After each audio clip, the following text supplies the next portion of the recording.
Mhm.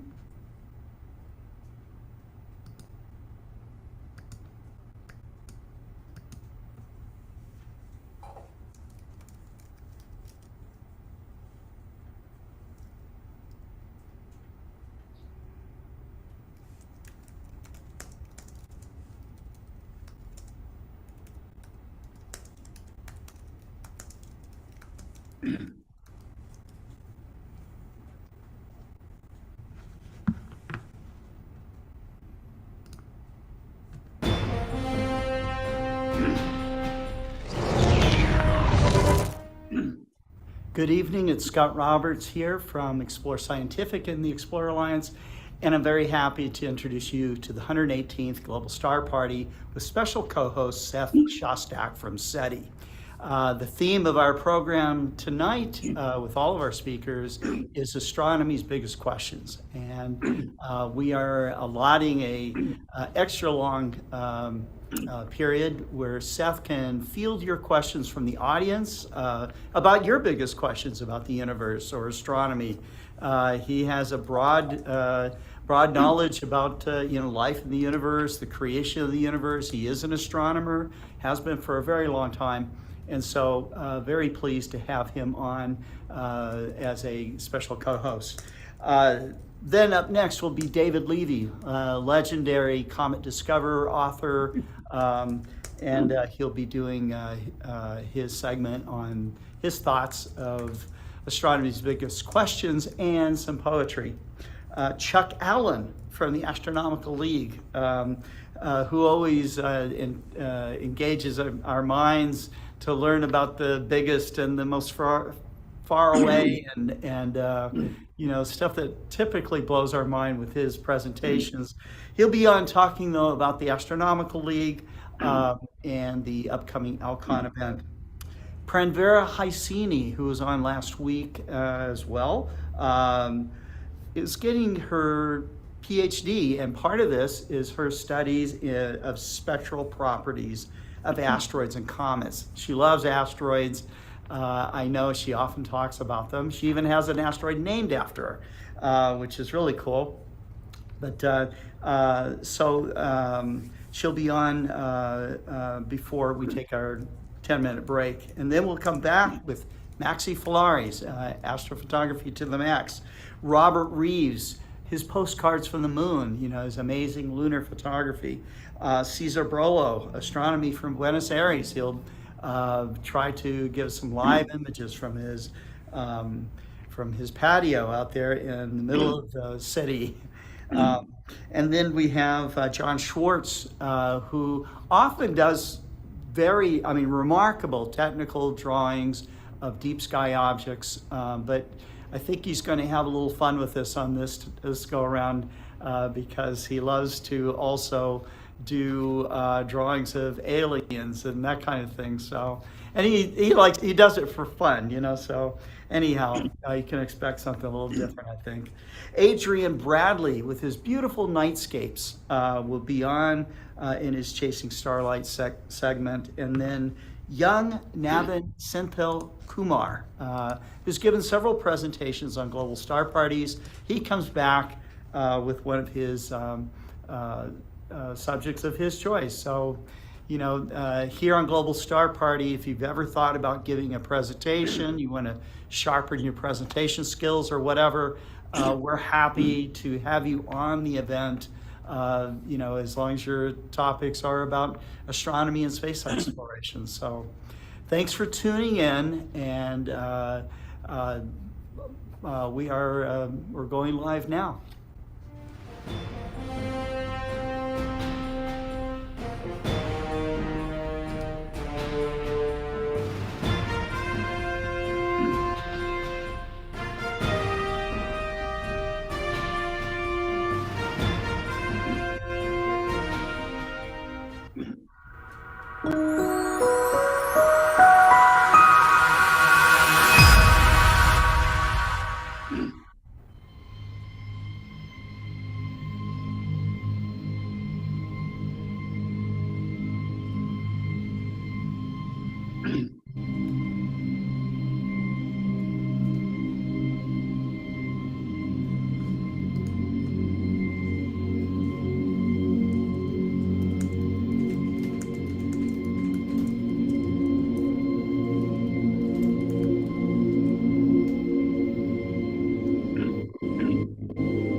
I love those videos from NASA, and I'm really happy that we're able to share them. Tonight is a special night. We have Dr. Seth Shostak here with us. But it's also special in the regard to maybe tonight, Arkansas is right in the middle of this big storm path and we may lose power. So if you see me like instantly disappear, it's not that being sucked into a giant black hole or even a small black hole, but that I may be without power for a little bit. When that happens, usually I can get back on, so hang in there if you see me disappear. The rest of the presenters will still be on. That's just the way Zoom works. We also have David Levy with us. David's had a little bit of internet problems, so we were going to have Seth on first, but I think we're going to bring David on for a few minutes and he can introduce Seth Shostak. So have your questions ready because he's here to answer your big questions about astronomy. So here we go. David, you want to come on? Yeah, thank you very, very much.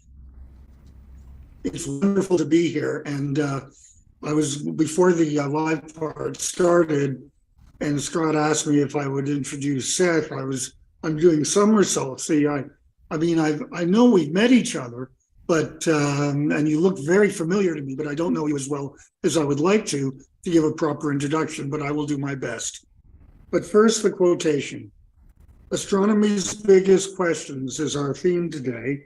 And the biggest question that I offer is a very personal one. It's something that I've been going through for the last number of months since, sadly, I lost Wendy last September. Then I lost my cell phone about 2 weeks ago. And so early today, I was trying to arrange to get a backup cell phone so I could join the world again. And then our internet was off until about 12 minutes ago, and suddenly it came back on. So here I am. My quote today will be from Oscar Wilde, De Profundis. It is the big questions, but the one fear is a very personal one. It's from De Profundis. Society, as we have constituted it, will have no place for me, has none to offer. But nature, whose sweet rains fall on unjust and just alike, will leave clefts in the rocks where I may hide, and secret valleys in whose silence I may weep undisturbed. She will hang the night with stars, so that I may walk abroad in the darkness without stumbling, and send the wind over my footprints, so that none may track me to my hurt. She will cleanse me in great waters, and with bitter herbs make me whole. Thank you. And just excuse me for a moment. And the big questions, and I think the big questions that we're trying to evaluate today, if I can get my voice back.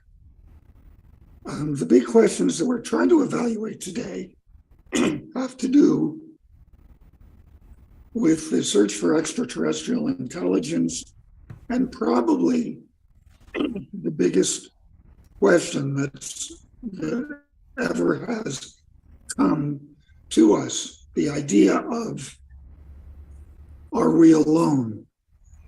And this is one question where I think Hollywood has made a fabulous job answering them. Really, really fabulous. Beginning with my favorite movie of all time, which, as most of you know, is Stanley Kubrick's Space Odyssey. I remember one of the many times I've watched it was on an airplane flight, and I had headphones. And the seatmate that I had next to me, I kind of noticed he was looking over. And so I stopped and I said, "You're not getting the sound." He said, "I don't need the sound. I just have the visuals. And I'm loving this movie, just watching the visuals on your laptop." And I had the good fortune to meet the director of the telescope on the radio telescope, the Very Large Array in New Mexico. And This director is a graduate of Acadia. So I happen to know that if anybody who's graduates from Acadia, especially in physics at Acadia, and then becomes director of the Very Large Array, has got to be good. And we talked about the many movies. There were 2 movies made at the Very Large Array. One of them was 2010. And I know before we went on, Seth quoted from that. All these words are yours except Europa, attempt no landing there. But I also remember being very friendly with Arthur C. Clarke. And I happened to find his email address years ago, and I just wrote to him, and he wrote me back. And we had, for the last 10 years of his life, a wonderful email relationship. And I remember watching 2010 one night, and gets to the scene where they show the spot on Jupiter. My God, did that remind me of the Shoemaker-Levy 9 impact spots. So I wrote to Arthur, and I mentioned that, and he wrote me back immediately, and he said, I never realized that. I knew it reminded me of something real, but until you wrote to me, I never noticed that's what it reminded me of. I'm going to see the movie tonight again for the millionth time, just so I can see that scene. And it really was such a pleasure to be able to share that with him. But as we go on to Seth, I think we're talking about probably the greatest question in astronomy today. And I think that question is, are we alone? I am one of those that believes we are. We are not alone. And that one day, probably not in our lifetime, but one day we will find the answer to that. And of course, in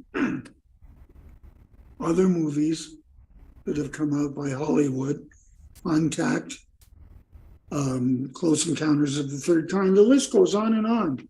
These are major Hollywood masterpieces that dealt with the question of, are we alone? It is my deep pleasure right now to introduce Seth Shostak, who is going to attack what I think is astronomy's biggest question. Seth, now to you. Thank you very much, David. Well, that was a very florid introduction and one that I certainly don't deserve, but I thank you for it in any case. Yeah, well, astronomy's biggest questions. I mean, those are the kind of questions that you would find probably in any scientific discipline, right? You want to, of course, understand phenomena that you observe. And I guess all phenomena are involved at some level with astronomy. Astronomy encompasses all these phenomena, but the traditional big pictures questions that astronomy has addressed are, what's out there, right? So that's where amateur astronomy actually can make serious contributions. I point out to you that astronomy, I think, is the only science discipline where the amateurs actually push forward the boundaries of research. There aren't too many amateur organic chemists. There may be, but they've been coy, and I've never run into any. Or nuclear physicists. You don't do that as an amateur. But astronomy, you can. Not only can you do it, but you can actually make a contribution, right? Whether it's discovering comets or timing the periods of binary stars or whatever. All these things are valuable. And indeed, in the early days, if you go back 150, 200 years, I actually remember most of that. If you go back 200 years, all the astronomers were amateurs, right? They were mostly guys in places like England that had a lot of money and consequently could A, afford to build a telescope, and B, afford to sit around and look at it or look through it at night, something that the hoi polloi could not afford to do. So astronomy is somewhat different than the other sciences in that regard, that it has a very vibrant and productive amateur community. Now, as far as the biggest questions, I haven't thought about that terribly much myself, but when I was a grad student, one of the questions that came up in the course of doing my thesis work, I was measuring the rotation speeds of galaxies, right? And this was expected to be a fairly uninteresting phenomenon. We thought we knew how galaxies rotate. They would rotate according to Kepler's laws. So that's 400-year-old physics. And that's what we anticipated. But that isn't the way the rotation of the galaxies was coming out, actually. The problem was they were rotating too quickly in their outer regions. And I can remember quite vividly walking back to my office at the Caltech Computing Center, with another stack of output, because in those days, computers would talk to you via paper and ink, but showing that the galaxies I was studying for my thesis were all rotating too quickly. It just didn't make sense. And I thought I knew what the answer was, right? It's one of those situations in science, which I think happens actually quite frequently, where you have some idea of what the experimental result will be before you do the experiment. And indeed, one of my thesis advisors, I had many, but one of my thesis advisors had me spend time trying to figure out what I expected to come out of my thesis. And, from my point of view, it was to get a degree. But in fact, it produced these results that seemed to be very counterintuitive, namely that the galaxies were spinning too quickly. Now, today, we know why that is. Well, we don't really know why that is, but in a sense, we know, because it's due to the fact that galaxies are more massive than we thought they were. You can add up all the stars and all the gas in between the stars, usually never amounts to more than about 10% of the total galaxy mass. But you just add it all up and see this is how much this galaxy tips the scales at, right? And somehow the dynamic behavior of the galaxy, the rotation of the galaxy, doesn't agree with that. And what does that mean? Well, I'll tell you what I thought it meant. I thought it meant there was an error in my software. You had to write all these programs to reduce your data and all that kind of thing. And I was sure that, given my limited coding skills, that I had simply made a mistake, and that the galaxies were actually rotating just as Kepler would have predicted, and that my models were wrong. Well, it turns out that they apparently weren't wrong, because we now know that galaxies in general, particularly spiral galaxies, which is the category of galaxies that we know most about in this regard, are rotating too quickly in their outer regions. And that just means that there's some mass out there that's not producing starlight. It's dark matter. Very informative term, right? Dark matter. Well, it's matter and it's dark. So we'll call it, dark matter. Okay. Now, dark matter. Oh, well, somebody just decided to, yes, turn me off. That's okay. But, the explanation eluded me for quite a while, because I just didn't believe the result. And as it turned out, the result was right. The answer is still unknown, though. What is that matter? And, the trouble is that there are many, many candidates. I mean, things like footballs. It was suggested to me once that maybe the outer regions of galaxies are filled with footballs. Now, it's unclear why the universe would work that way. Maybe it gets a kick out of it. I don't know. But if there are footballs out there, sorry, Scott, that. I love that. I think we just lost Seth. Now that I did not expect. Okay, so I think that Seth will be coming back on here in a second. But I think it's interesting to have someone on the program that was actually involved in the discovery of what's being called dark matter today. And here he is. Yeah. So I don't know what happened, Seth. Maybe it was a gamma ray burst. Well, I think it was some sort of commentary on my lackluster presentation. Scott, are we back on the air? We're back. Yeah, you're on. We're back. Okay. That's right. So what I was saying was actually it's the behavior of the Icelandic government that's at play. No, we expected that galaxies were going to be very well behaved, in the sense that when you looked at the speed of gas or stars or anything else in the outer regions of the galaxy, it would be following Kepler's law. In other words, the speed would decrease as the square root of the radius, but something. But never mind how it happened. It was the fact that it was expected to happen, and it wasn't happening that way. So this kind of motivates what Isaac Asimov once said about the most important words in science, which were not wow or anything like that. The most important words were, gee, that's funny. And this was definitely funny. It took many years before people accepted the fact that there was clearly mass that was missing in the universe. Just as a kind of a anecdote that might or might not amuse any of you. At the time that I was presenting this at a colloquium in Caltech, a guy in the back row by the name of Fritz Zwicky, I think the name is probably familiar to all the audience here. Fritz Zwicky, he stood up, as he did in every colloquium, and he said, well, I proved that in 1932 and so forth. You know, all the young people in the room were kind of snickering. Oh, yeah, there goes Fritz again. Now, with age, I have learned that actually Fritz Zwicky did write all those papers in the 1930s, and he was mostly right, in fact. I think that he's kind of been undervalued, but in any case. So, all right, flat rotation curves, the rotation that's too quick in the outer regions has led to something we call dark matter. We also know now that there's something called dark energy, and I think we'll talk about that too, but it is a consequence of the fact that, yes, the universe is expanding. I think, you know, every school kid knows the universe is expanding. I have to say my own girth is expanding. But what is causing the expansion? Well, that's understandable. If there was a big bang, 13 billion years ago, all right, you expect everything to be expanding since then. But what you don't expect is that the expansion is accelerating. In other words, it's speeding up. The expansion's speeding up, and that doesn't make any sense unless you invoke something called dark energy. You have to, give credit to astronomers for having tremendous inventiveness when it comes to naming anything.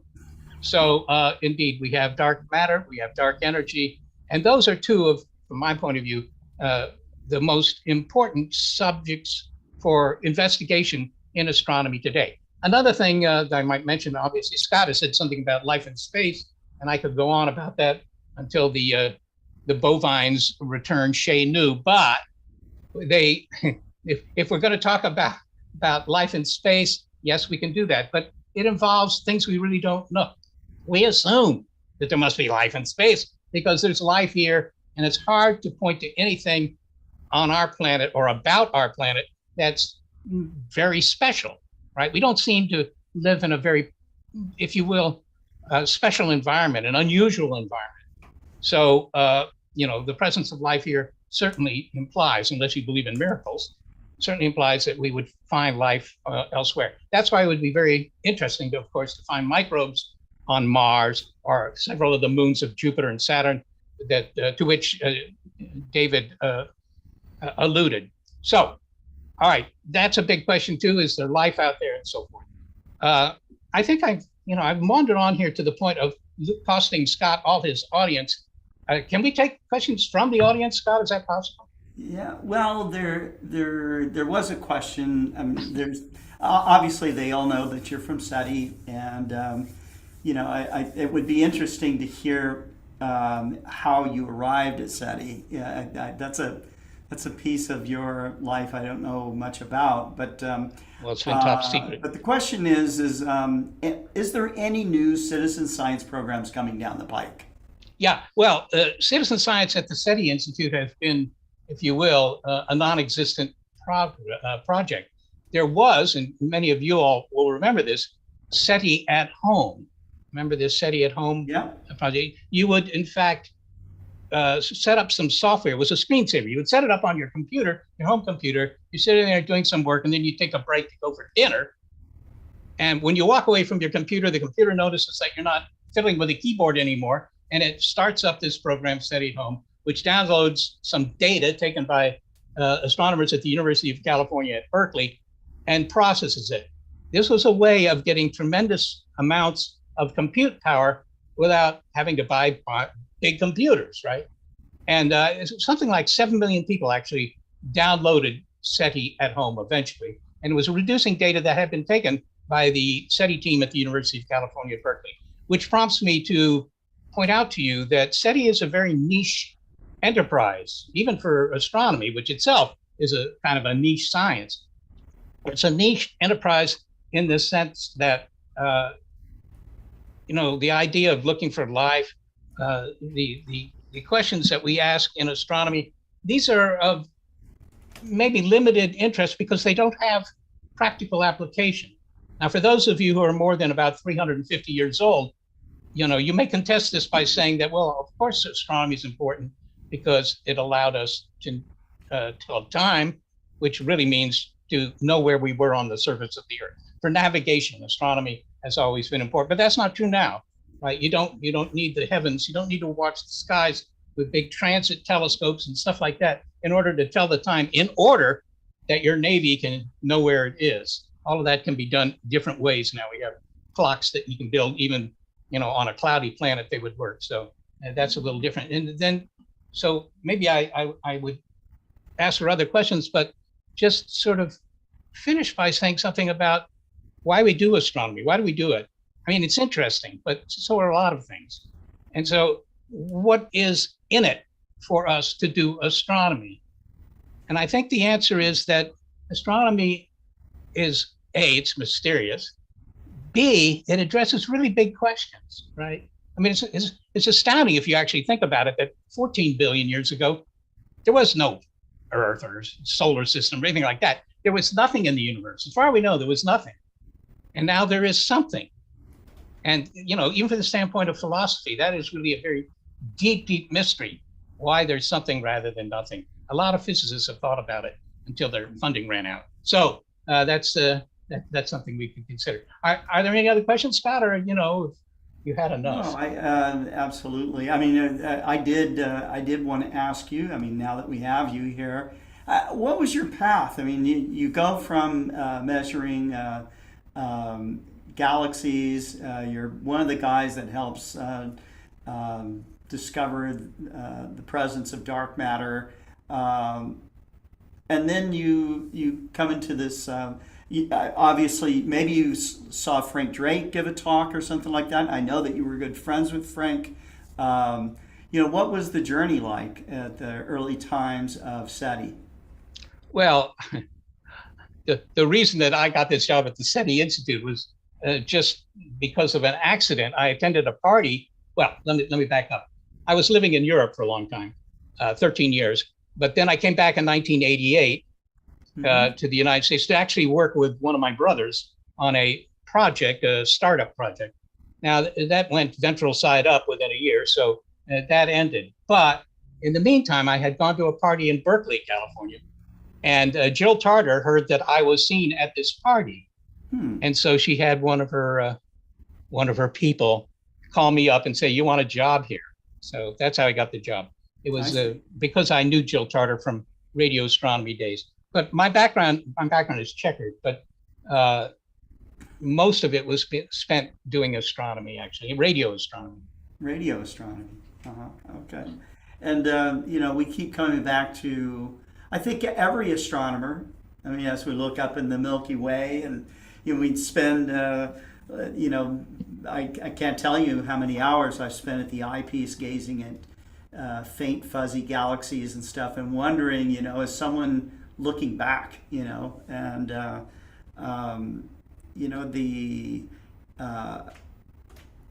the thought that life exists elsewhere in the universe is something that is shared amongst a lot of, I would say, the majority of scientists. They believe that it must exist out there, and they're looking for it.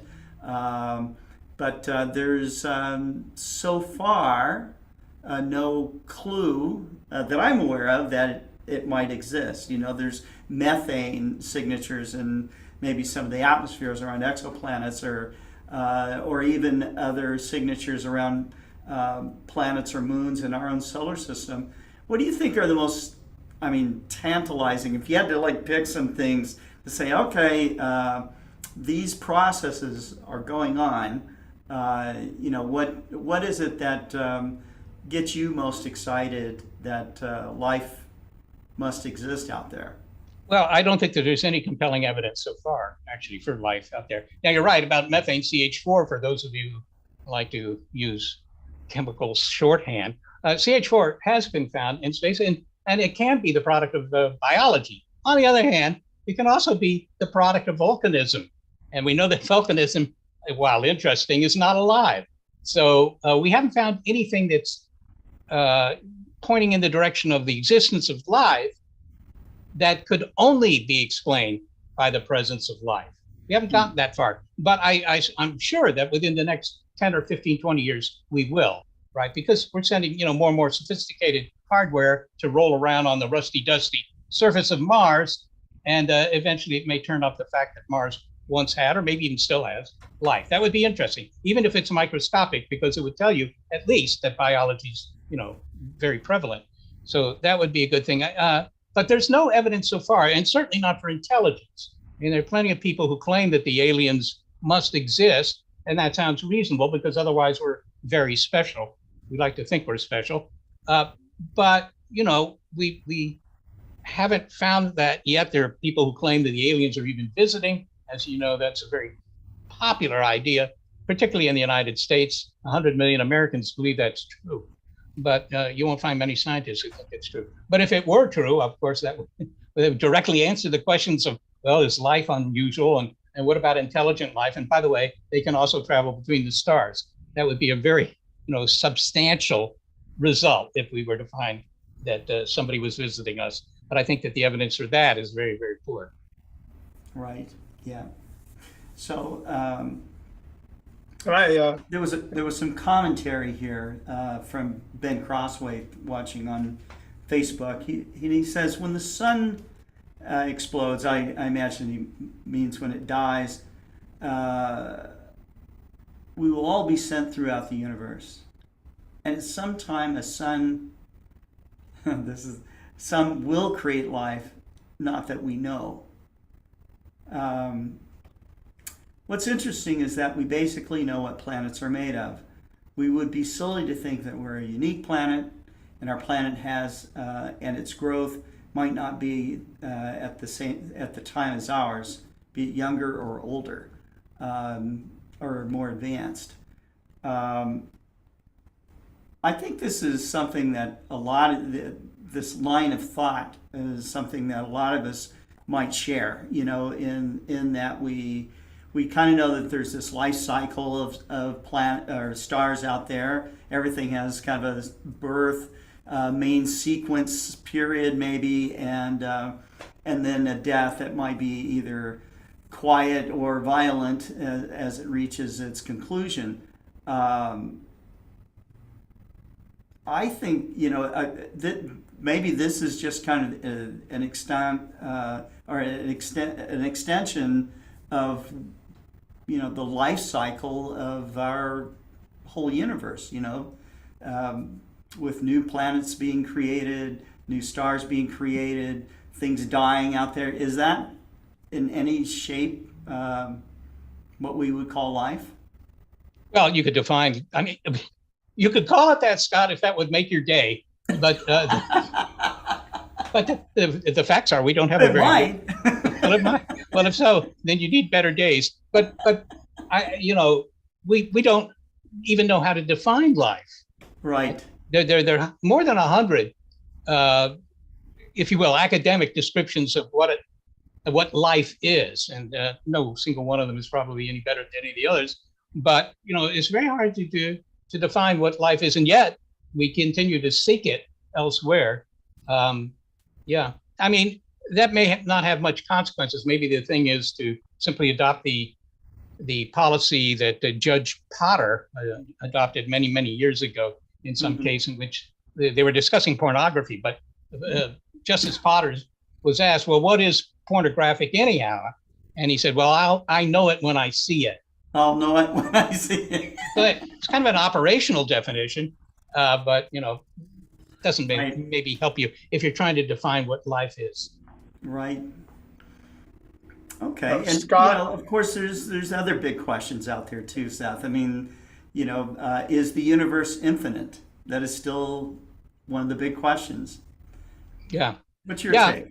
Well, I don't know, but it could be that it's boundless. In other words, you never come to a wall, right? At the end of universe, right? Or last gasp before end of universe. You never see that sign, right? But on the other hand, it may not be infinite in terms of its contents. In other words, it could be finite and yet unbounded. And these are terms that physicists like to throw around. But for example, like a globe is a good example, right?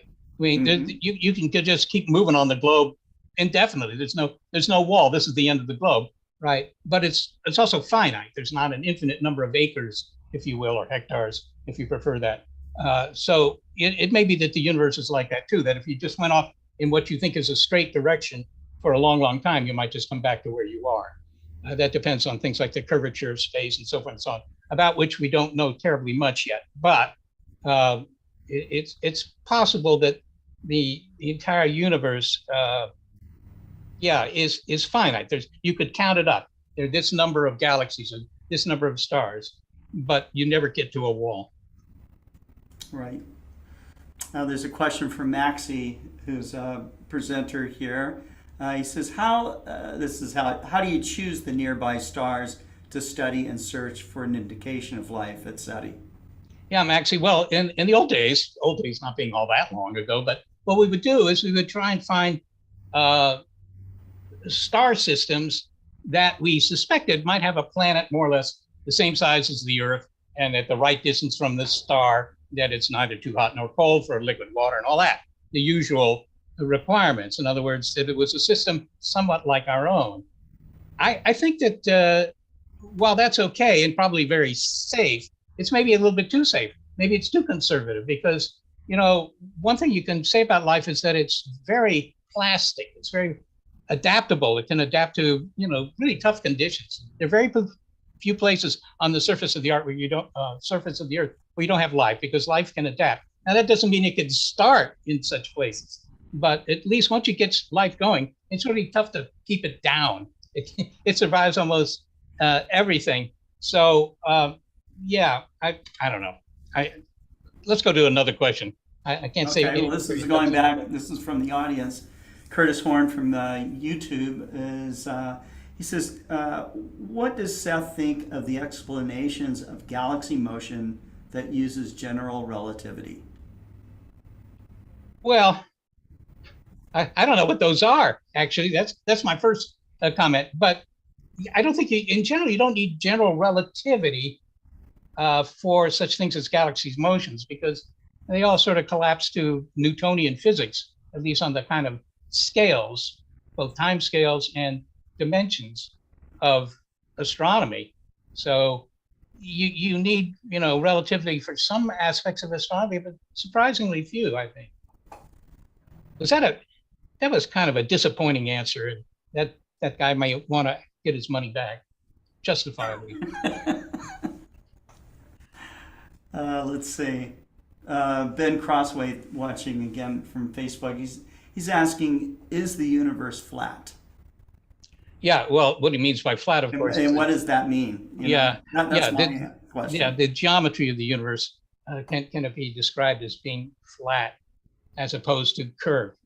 Well, I don't know the answer to that, but if the questioner does, I would suggest that he write it up and then book a flight to Stockholm to collect his prize. Right. Okay. You are someone that also debunks pseudoscience, UFOs, and other things that is in the pseudoscience realm. What's your greatest story of debunking pseudoscience? Well, I don't know about debunking, but I certainly do. I view the idea that we're being visited with a great deal of skepticism. And that's an old story. I mean, the first claims that we were being visited, or at least that people in New Mexico were being visited, go back to 1947, right? And Roswell and all that stuff. Anybody who's been to Roswell, by the way, will notice that the entire downtown area, which consists of, four corners basically, is given over to shops selling, plastic aliens, wind-up aliens, battery-powered aliens, and so forth and so on. The story that aliens crashed nearby Roswell in 1947 was the greatest thing that ever happened to the city of Roswell, because otherwise nobody would know. Nothing. Yeah. Going on. I mean, it actually has other claims to fame, particularly in rocketry, but nobody knows that. In any case, what was the question? I don't know. What was the question? Was there a question? My question was, what is your greatest story about pseudoscience? My greatest story. Well, I certainly get a call several times a week. I get calls or emails from people who are, experiencing difficulties with aliens. in their Okay. personal lives, and sometimes they call up. There was, one guy who claimed that his dog had been abducted by aliens, and he was concerned about that. Well, he might be. Other people, of course, just think that they have been abducted by aliens. And in fact, if you look at the polls that are made of this, how many people think that the aliens are out there? Well, that's like 80% Right. of the It's public. crazy. Yeah, well, maybe not. I mean, maybe that's just a slam dunk. But I mean, how do they? I mean, crazy in the sense that so many people are like, yeah, this has definitely happened, But if you ask them, a sighting of a celebrity or anything like that, many people have never seen a celebrity, in person, walking down the street, for example. But a lot of people do believe that there's aliens out there, and I think that is, I don't know where they come to that conclusion, based off of you won't find aliens in the encyclopedias. You won't find them, in any science papers. They're kind of absent, in that regard. So, I'm wondering what is the strongest factor to make people believe that they're there? Is it just popularization in movies, newspapers? I used to like to read the Weekly World Globe, where they had the alien that hung out with That's right. W. So. That's right. They were always infiltrating the White House. Yeah. Well, I think that it is, as you imply, the consequence of the media popularizing the idea of aliens. Hollywood certainly likes aliens and has for a very long time, actually. Yeah. Getting close to a century, in fact. And the reasons are not so hard to find. I mean, to begin with, you can make the aliens as ugly as you want, right? Nobody's going to complain. The aliens don't have a big lobby in Southern California. The other thing about the aliens is that because they're from another world, they have knowledge that we don't have, and consequently can do things that we can't do, right? They're capable of doing all sorts of nifty stuff that you might wish you could do, but the aliens can do it.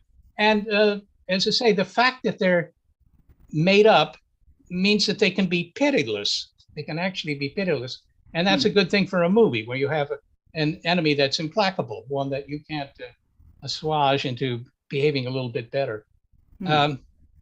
Yeah. Okay. I think by the way, there's another point about the aliens, and that is they never asked for residuals. So from Hollywood's point of view, that's a good thing. Okay, a couple more questions, and then we'll call it a night, I guess, and move on to the next speaker. But Chuck Allen from the Astronomical League is asking. He says, "From what range could we expect to detect electromagnetic transmissions from another civilization that was using a similar level of technology to our own?" Yeah, well, it depends on how you're looking. I mean, if you're looking for radio emissions, and I suspect that's what Chuck meant, it depends on whether they decide to deliberately target us, right? Because if they say, doggone it, that third planet around that star over there, that looks interesting because we found oxygen in the atmosphere, and that's very unusual. So there must be some sort of biology down there. So we're going to target it directly with our used car ads or whatever they're going to broadcast to us. And if that's the case, if they're willing to spend the money to build big antennas to focus their transmissions, then they don't have to have a whole lot of power at all. I mean, the power of the light bulbs or a 100-watt transmitter with a big enough antenna would make a real honking signal here on Earth. Now, if they're ignorant, like most of my relatives, if they're ignorant and just broadcast to the entire universe, omnidirectional transmissions, then for us to hear them at any reasonable distance, even the distance of Proxima Centauri, then they have to put many, many millions of watts into their transmitter. So it all depends on indeed what the aliens are trying to do. An unsatisfactory answer, I confess, but it's reasonably accurate. Okay, and Maxie is asking, what is your opinion if someone answers, or we found indication of life? What do you think will happen to society? Well, in the beginning, we sort of know that because actually there have been such claims in the past. And while they turned out to be either hoaxes or misinterpretations of data, I mean, many people believe that they were for real. And what happens right away is that the media grab the story, and you're going to get, all sorts of story. I mean, that's going to be number one story on the nightly news. Scientists claim they found aliens, or whatever the story is. That's the first thing that happens. Mm-hmm. But eventually, people are going to be asking, well, okay, so where's it coming from, and so forth. So you point to, this right ascension declination up there, and that's where the signal's coming from. And people will say, well, are we going to speak back? Are we going to respond? And we could. We have the technology to do that. But some people would say that's not a good idea, because if you respond, they'll know we're here, and that could, threaten our future.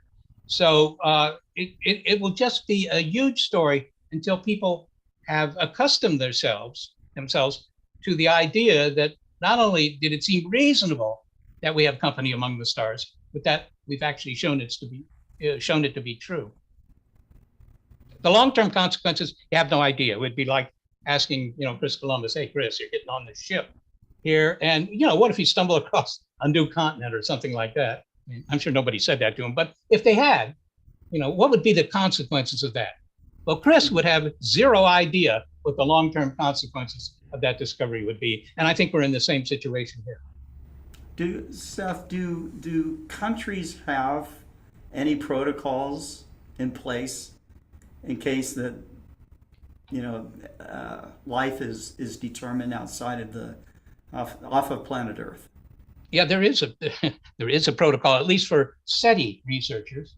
Okay. And yeah, it's good. It's called Declaration of Principles Following the Detection of a whatever, right? Just because this was set up in the 1980s, actually, by people who worked for NASA. And there was one gentleman in particular who did that because he was concerned that we should have a white paper on this question. If we pick up a signal tomorrow night, what happens? Do we keep it secret? Do we tell everybody? Do we write our grandmom and tell her? Hey, and as a consequence, this document, it's about 4 or 5 typewritten pages, but it says only 2 things, maybe 3 things. It says, if you find a signal, first thing to do is to confirm it, make sure it's real. And of course you would do that. And not only would you do that, but you would call up people in another observatory and say, here's the position on the sky, and here's a range of frequencies. You check out this to see if you can pick up a signal. So, that's an uninteresting point. The second thing it says is don't respond to the signal without international consultation. Now that at least is interesting, but it's totally ambiguous. What does it mean, international consultation? Yeah. Right. You talk to your cousin Vinny, who happens to live in, south of London or something, say, hey, Vinny, should we talk back to these guys or not? So it's very ambiguous. It's never, well, it has actually on occasion been looked at when we thought that maybe we had found a signal. And there were some people who were partial to the idea of bureaucracy must be right, who looked at the protocols and tried to decide what to do next. Right. Okay. Well, I think that I think you've covered a number of different things. I am still someone that is always in awe, like as most amateur astronomers are, of the looking up at the Milky Way and wondering what's out there. And I think that kind of something that keeps me going is showing other people the universe. I love being a sidewalk astronomer. I love showing people the rings of Saturn for the first time. I love showing somebody their first nebula, their first galaxy, and talking about the distances and kind of their connection, with the universe. This is something that's been has driven me my whole life. And we talked, Seth, you and I talked earlier about why so many people are drawn towards astronomy. And I think that there is it is something that it's something so vast, so unexplained, that it kind of draws you in. It's something that you can get a small telescope and you can participate in a very personal exploration, and you get these feelings, this rush of discovery when you see something new. I think it takes us from the mundane, of where we are on Earth. I myself, one of the things I make myself do when I wake up in the morning is I notice that the sunlight that's coming in through my window, I tell myself that this isn't just some light bulb that turned on and it's daytime. Okay, this is a star, and we are orbiting this star. We're actually flying through space at incredible speeds, and every little piece of information that we find from new observations really get me going. I'm just sometimes thinking about it all. It makes me a bit dizzy, with all of that. And you have spent your professional life looking at the universe, and now you're kind of at the forefront of trying to find life elsewhere in the universe. What is it like to be in that space for you, Seth? Are you just as awe-inspired or are you like, this is old hat, this is, are you how is it for you? Well, Scott, I'm not even asking that question very correctly, but what's it like to be you, Seth? I don't recommend it, actually, but that aside, even as a kid, I got interested in astronomy when I was 8 years old. I saw a drawing of a drawing of the solar system. And I asked my mom about it. She said, those are planets, which was a word I hadn't heard. Anyhow, so that goes back a long time. And I happen to be fortunate enough to have relatives in New York City whom I would see fairly frequently. And I would always go to the Hayden Planetarium, where they had this wonderful clockwork, they probably still do, this wonderful clockwork array, this model of the solar system on the ceiling. You could just sit there and watch Saturn go around the sun. It took years, of course, but they usually didn't kick you out. I was interested in astronomy, as I say, from a very early age. Lamentably, I was interested in other things as well. But in any case, when I got to grad school, I decided that the astronomy department looked more interesting than the other departments. I see.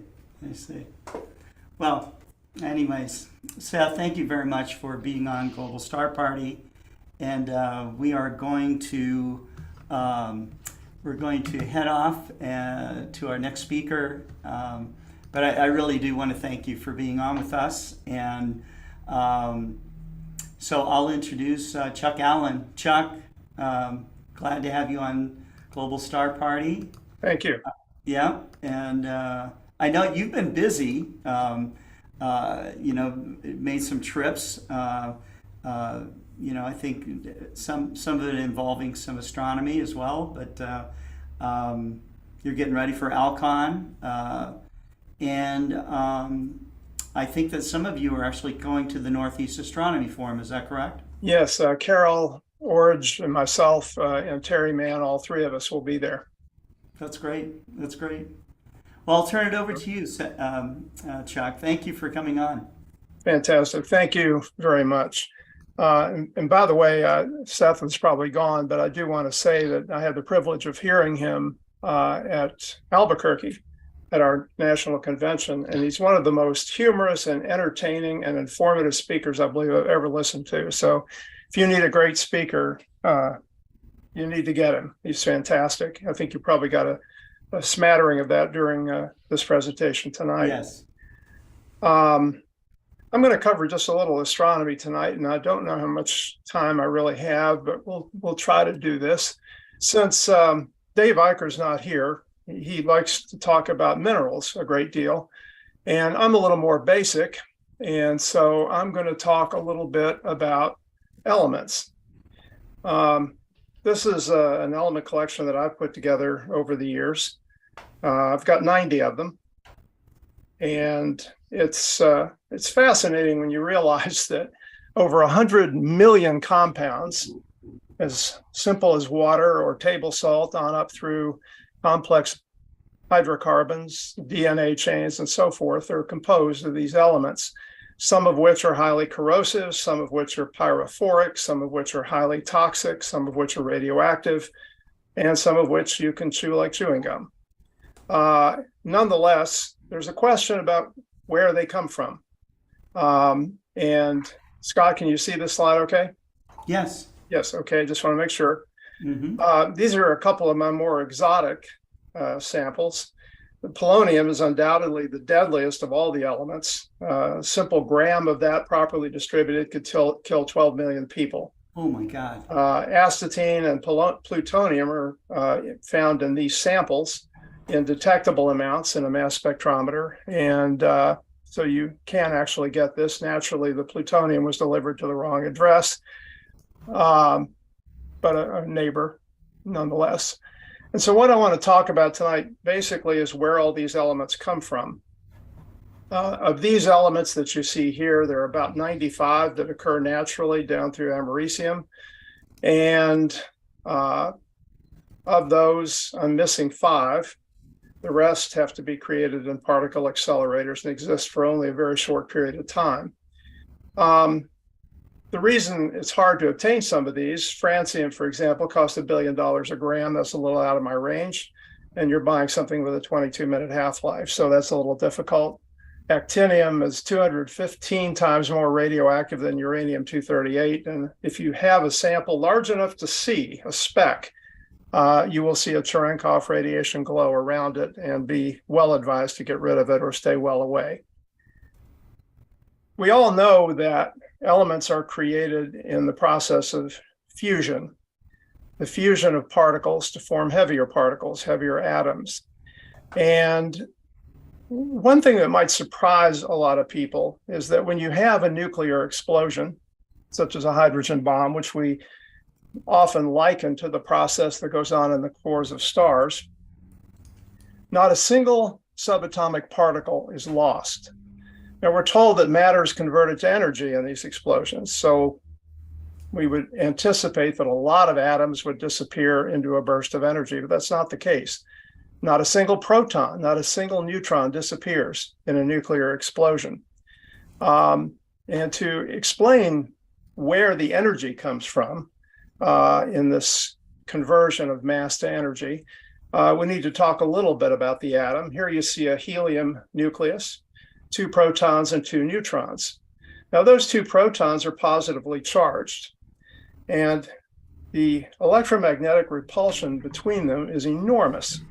Bear in mind that electromagnetic radiation is a duodecillion times more powerful. The electromagnetic force is a duodecillion times more powerful than the gravitational force that's holding you in your seat right now. That's 1 million, billion, trillion times more powerful than gravity. So the idea that the repulsion between these protons would be enough to cause the nuclei of atoms to fly apart seems rather obvious, and yet they don't. And why is that? What holds them together? Inside of protons and neutrons, we have quarks that are held together by an even stronger force called the strong force, which is about 100 times more powerful than the electromagnetic force. And it binds these quarks together, confines them into a certain radius. If the quarks wander too far apart, the force actually becomes stronger and pulls them back together. And some of that strong force leaks out just far enough to hold the nucleus together. It has a very limited range, only about the width of a nucleus, unlike the electromagnetic force and the gravitational force, which have infinite range. Now, if I take a ball and I throw it, I know from the Mr. Einstein, that the mass of that ball will increase.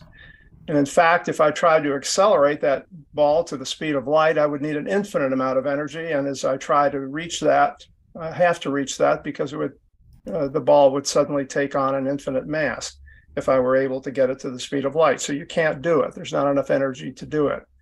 But similarly, if I apply a strong force, the strong force to a nucleon, and by nucleon, I mean a proton or a neutron in an atom, it too picks up mass. And so the more strong force that's applied to the particles in the nucleus of an atom, the more massive they become. And that's the key to this chart here, which is called the mass per nucleon chart. And what you're seeing here is basically how heavy the protons and neutrons are in different elements. And you can see you start with deuterium and tritium. It takes a lot of nuclear binding energy or strong force to hold those together. As you go to slightly heavier elements like helium, lithium, oxygen, so forth on down the list, you need less and less strong force per proton and neutron. And so the protons and neutrons are slightly lighter until you get to iron, which is the most stable nucleus of all. Then you start working your way back up the chart toward uranium. And as you go up the charts, you need more binding energy per nucleon to hold them together. And herein lies the key to the fusion process. So let's suppose we take a simple fission of uranium, the secret to the atomic bomb. We take a slow neutron, fire it into the nucleus of U-235. We get a fission to occur.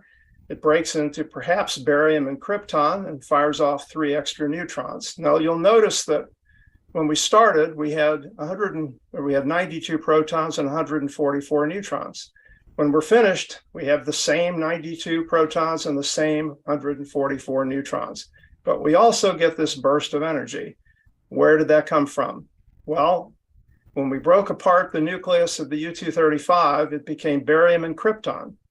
And the amount of strong force needed to hold those 2 nuclei together is less in total than the amount of strong force that was needed to hold the original U-235 nucleus together. And that's the energy that gives us these types of explosions. Fusion works the same way. Take deuterium and tritium and fuse it. You get a burst of energy and a helium nucleus and a neutron. But you start with 2 protons and 3 neutrons. You finish with 2 protons and 2 neutrons. But you get this massive explosion.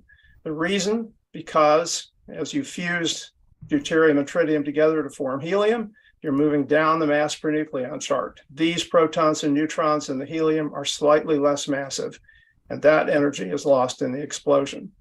So where do all these elements come from? This will be quick and dirty, not as detailed as I would like it, but time limits. One is Big Bang nucleosynthesis. The Big Bang, of course, was an incredibly hot event at the very beginning, but it was progressively cooler. And there was enough time for quarks to join together to form nucleons that then bound together to form deuterium and tritium and eventually helium. And we ended up with a universe that had about 75% hydrogen and 25% helium. For a variety of reasons, mostly because of the cooling that was taking place. It was a non-compressive event. It was a decompressing event, if anything. That's where it stopped. And so we ended up with 2 elements basically being created by the Big Bang, hydrogen and helium, mostly hydrogen. Now, that means that as we look out to the current record holder for the most distant object we've ever observed, which is Sears 93316, light travel time of 13.6 billion light years, we don't expect we'd find planets in that proto-galaxy. The reason is it's only about 200 million years after the Big Bang, what we're seeing here. Hence, we would not expect anything in that galaxy to have been composed of anything but hydrogen and helium. Time needs to take its course to form stars that become supernovas that then create heavier elements, as we'll see.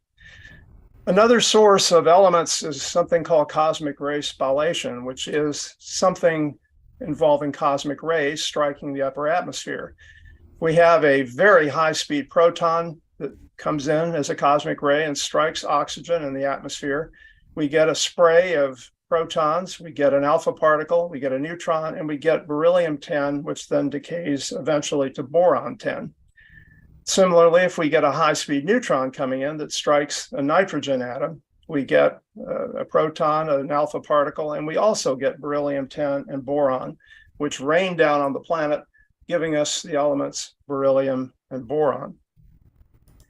Then we have our explosive massive stars, supernovas, classic supernovas. That process really invokes that mass per nucleon chart again. As the hydrogen begins to run out, the star begins to collapse because the radiation pressure from the core is not as high as it used to be, and gravity starts to win. But eventually that compression creates enough heat to begin fusing helium to form carbon. And the radiation picks up again and holds the star up. And this continues, this process of burning the ash left over from the prior fusion reaction until you get to iron. Now, when the silicon runs out and the star begins to collapse, it tries to take the iron and fuse it to form yet a heavier element. The trouble is, when you're at iron and you start going to heavier elements, you need more energy in to the fusion reaction than you get out of it, because you're now moving toward heavier nucleons again. And so the star collapses at that point, and that collapse creates enormous temperature increases and pressure, which therefore generate elements beyond iron, which is right here, on out through krypton, basically. So this upper tier of the periodic table comes from classic type 2 supernovae. And that material, that heavy material, gets strewn out into space as a result of supernova explosions, where it can be subsumed by the formation of new solar systems, which will then have heavy metals in them, heavy metals that can be used to form planets and second generations of stars. Exploding white dwarfs are another source of elements. The exploding white dwarfs undergo a process of runaway fusion when they occur. Basically, what's happening is that a red giant gas is accreted onto a white dwarf until it closes in on its Chandrasekhar limit, almost becoming a black hole, at which point you get ignition and the creation of enormous amounts of heavy metals, including about half the nickel in the entire universe. And so these elements, which are also created in type 2 supernovae, are also readily created in the exploding white dwarfs. Dying low mass stars are another source. Our sun is one of these low mass stars that will die eventually, creating a planetary nebula and ultimately a white dwarf. These stars, like the sun, have cores that are too small to collapse like a major supernova. So eventually we'll end up with a slow process of nucleosynthesis occurring as the star becomes a planetary nebula. The S process, or slow process, means that you have an atom that's being bombarded by some neutrons. It gains mass, becomes a heavier isotope, converts a couple of those neutrons to protons, becoming therefore a heavier atom. But then it decays, fires off an alpha particle and becomes lighter again, but then gets bombarded by more neutrons in this decay. And so it's a slow step process to increase the size of the atoms that are being created as the star dies. And this gives rise to these elements: lithium, carbon, nitrogen, and more or less the middle tier of the periodic table. But in 2017, we discovered something else. At LIGO and Virgo observatories, we found an event in NGC 4993 that you see here. It's called GW170817. It's 130 million light years away. And this event was the merger of two neutron stars. When you have a lot of neutrons packed together and they collide, you're going to get a lot of nucleosynthesis, because neutron bombardment is exactly what creates these elements. By the way, this event is estimated to have produced between 3 and 13 Earth masses worth of gold. Wow. You wouldn't want it, though, because if you had that much, it'd be completely worthless. Anyway, the process when two neutron stars collide is much faster. It's the R process, or rapid process. you have so many neutrons firing in so fast that you get heavier elements before decay can occur. And so you get very rapid creation of heavy elements, and that creates a lot of the rare earths down here: thorium, uranium, plutonium, americium, and a lot of the heavier elements on the regular part of the periodic table here. Finally, of course, we have man-made nucleosynthesis. The elements from curium on out to oganesson at element 118 are created for very brief periods of time in most cases in cyclotrons and particle accelerators. The remaining elements occur simply because of radioactive decay. And the elements that you see here, which include most of the 5 elements I don't have yet in this collection, are created that way. And so here's the chart showing where all your elements come from, all the building blocks from Big Bang, cosmic ray fission, dying low mass stars like the sun, merging neutron stars, exploding white dwarfs, and regular type 2 supernovas.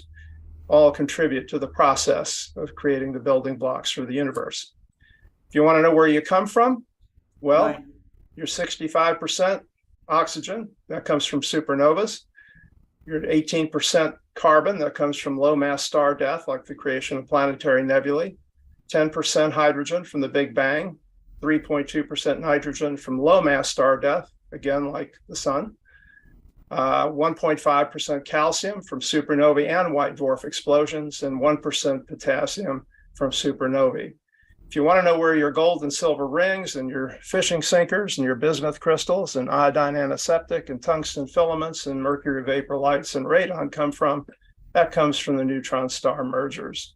And I'd like to close this out by inviting you to join us for Astronomical League Live, which is coming up. And why the date is not listed on this, I don't know. Can you see the date at the top? April 28th. Yeah, it's blocked. It's 2023 blocked at by my panel. 7 p.m. Our- Eastern. Thank you. Our speaker will be Michael Bakich, author of Eclipse Chaser, Total Solar Eclipse, and he will be talking about the great eclipse coming up in 2024.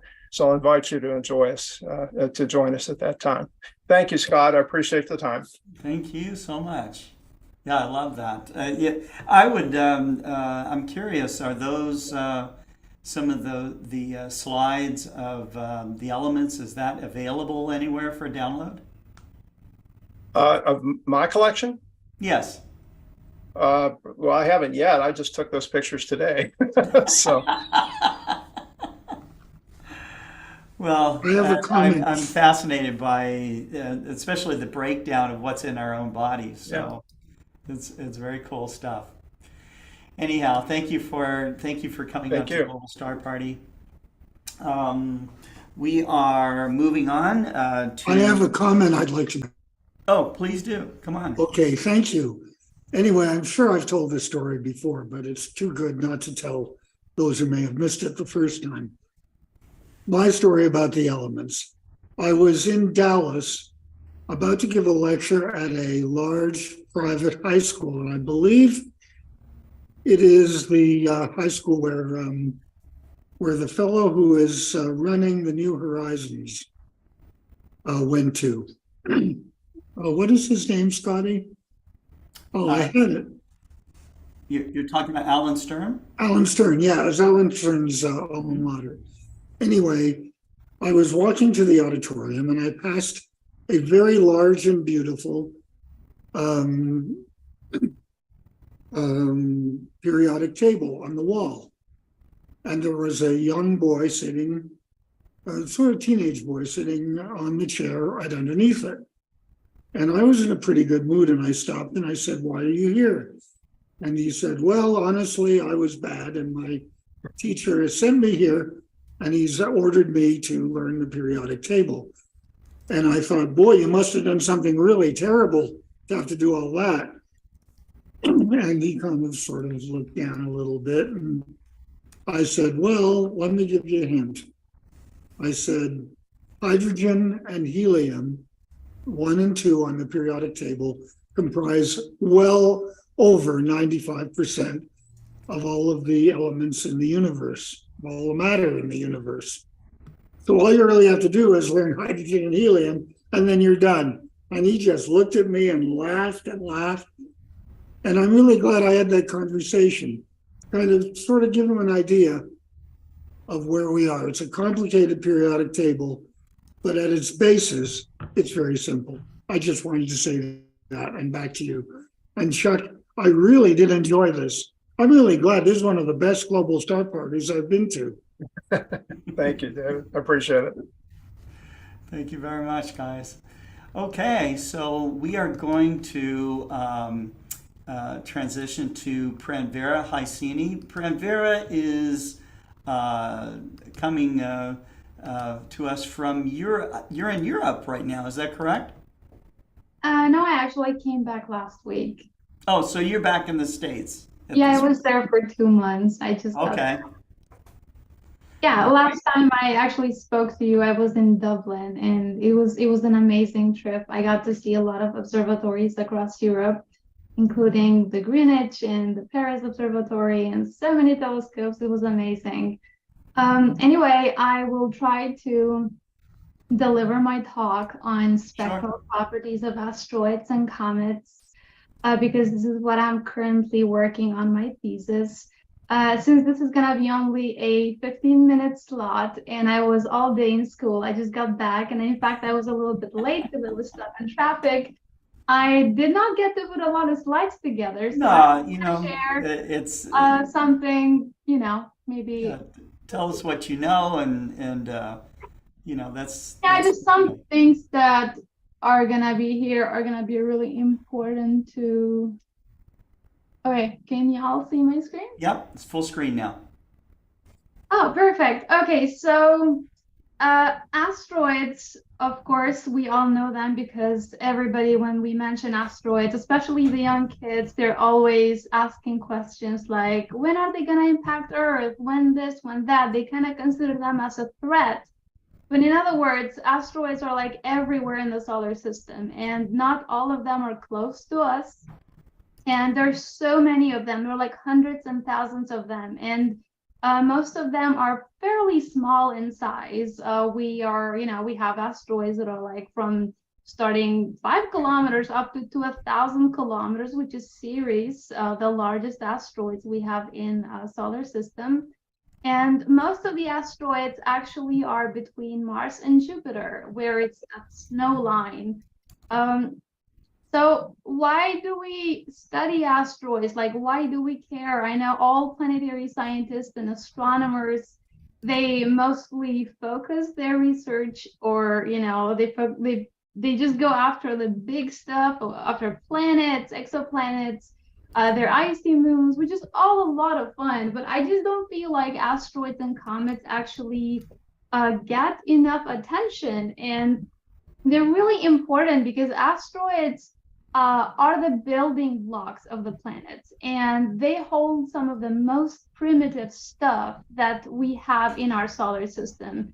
If we want to study how our solar system was like billions of years ago, we go and look at asteroids, because the material that formed these planetesimals has most of the time not gone through any heating episodes or any of that, so it just got together, accreted like that, and it remained like that without changing. So it's like one of the best labs we have to study the past. And how do we study asteroids? It's a very big question, and a lot of people think that we only study asteroids by sending a spacecraft and getting sample returns and all of this, but there are like hundreds of thousands of asteroids, and we cannot send a spacecraft to each and every one of them. So in this case, there is a technique that scientists use to study asteroids, and that's called spectroscopy. So spectroscopy allows us to study the reflected lights from these bodies, because they do not generate their own light like stars. So all the sunlight that is being reflected from the surfaces of these bodies, we point the telescopes, and then the telescope is hooked to a spectroscope, and that's how we receive this light, and then we study this light. And Of course, if you can see here, you can see a large dark asteroid, which is quite big in size, and a small bright asteroid. But if you look at the reflected light, it's pretty much the same amount because the large one is pretty dark, so it has a very low albedo. Therefore, it's not being able to reflect as much light, whereas the smaller one, which is fairly bright, it's being able to reflect more light. So when we look at these two bodies, we're getting the same amount of reflected light, although they're like different sizes. And of course, different composition as well.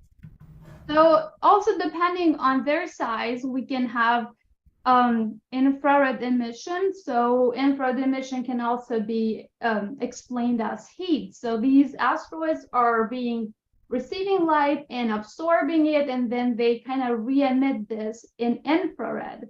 And most of the time when we look at asteroids with our spectroscope, sometimes we do not want all that infrared emission. We want to only focus at the reflected light.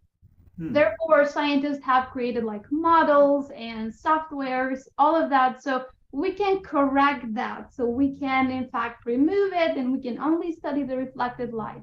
And it's same with the sun. So when the sun is pointing at the asteroid and we receive this light, when we receive it, the spectra, the reflected light, it's actually mixed with the spectra of the sun. So we have to subtract the spectra of the sun so we can isolate only what's reflected from the surface of the asteroid.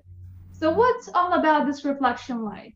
Well, asteroids are mostly composed of different minerals. So all minerals will have a different absorption feature and reflection. So they will absorb some light or reflect some depending on the type of mineral. So when we see that, when we receive this light and we look at the spectra, we know exactly what minerals are composing the surface of these planetesimals, asteroids, these small minor planets. And we can therefore assume what they're made of. And when we know that, we can then make hypotheses on their formation, like how did they form, where in the solar system they formed, and where did they come from? Because although we have hundreds of thousands of asteroids, they're not all the same. They're very different. And we have the main belt, which is this one.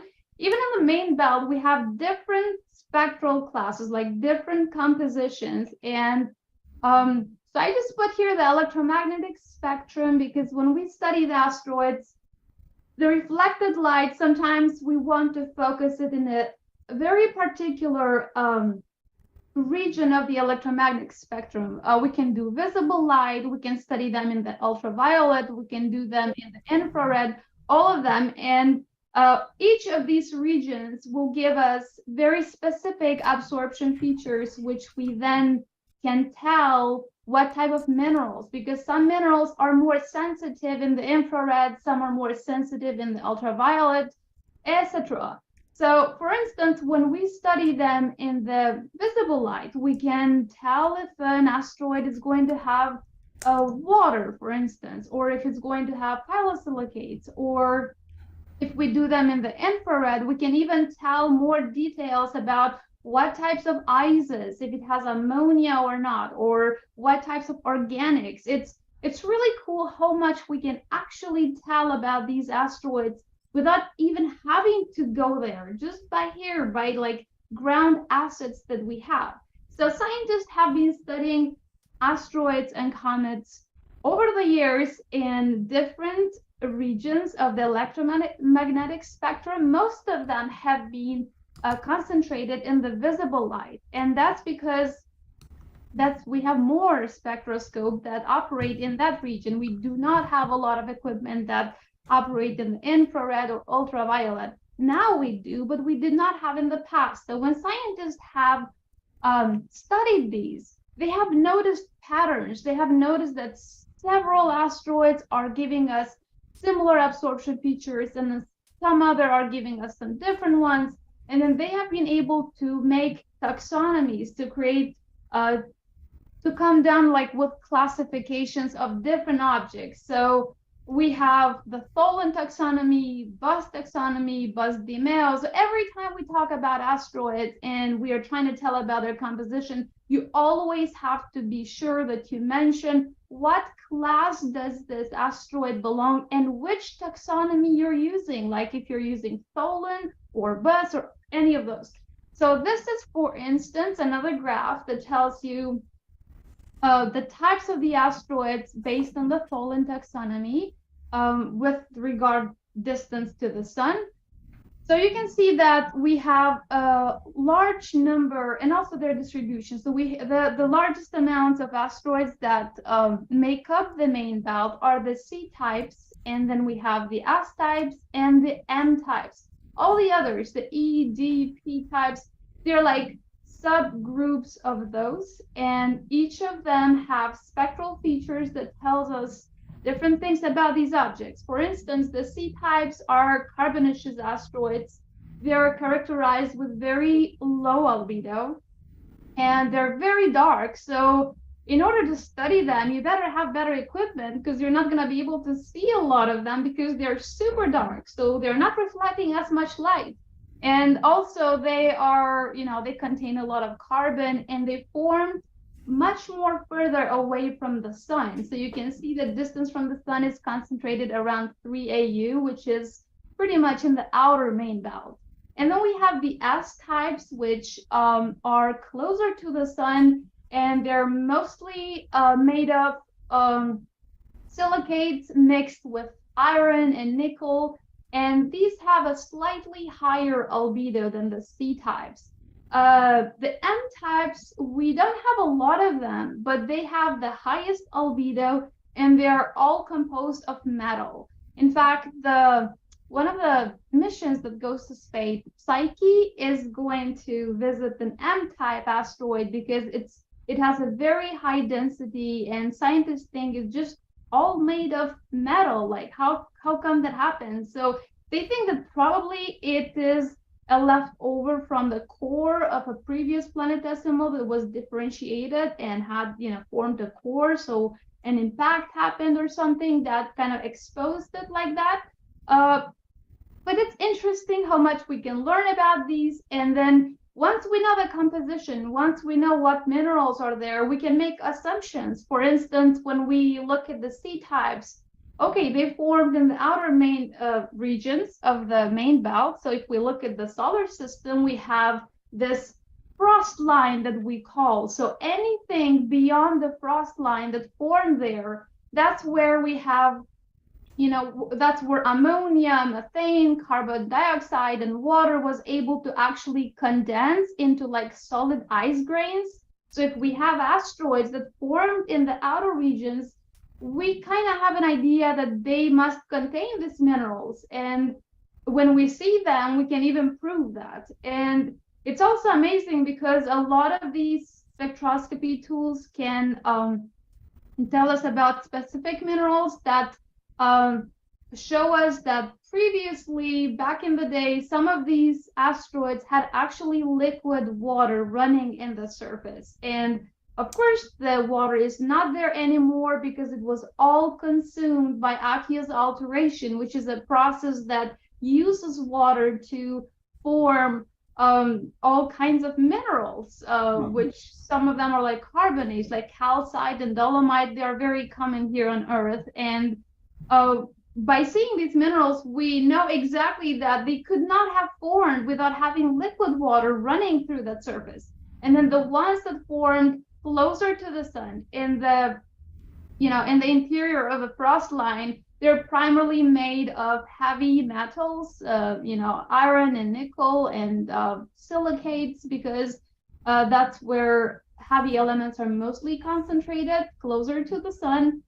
So when all of this, what I spoke about, was pretty much focused in the visible, as I mentioned, because we do not have a lot of spectrometers that run in the infrared. So we have telescopes, some of the largest ones in the world, like Keck telescope in Hawaii and IRTF, and a lot others that now have spectroscopes that allows us to study asteroids in the infrared region, which is really cool. And I'm just going to show you a really quick photo how a spectrograph looks like. I mean, you cannot see anything through that because you cannot just go and put your eye like you do in a telescope. You have to like hook that up with all your, computers and then use software and take the images and process them. And in fact, here I was with my advisor, Andy Ripkin.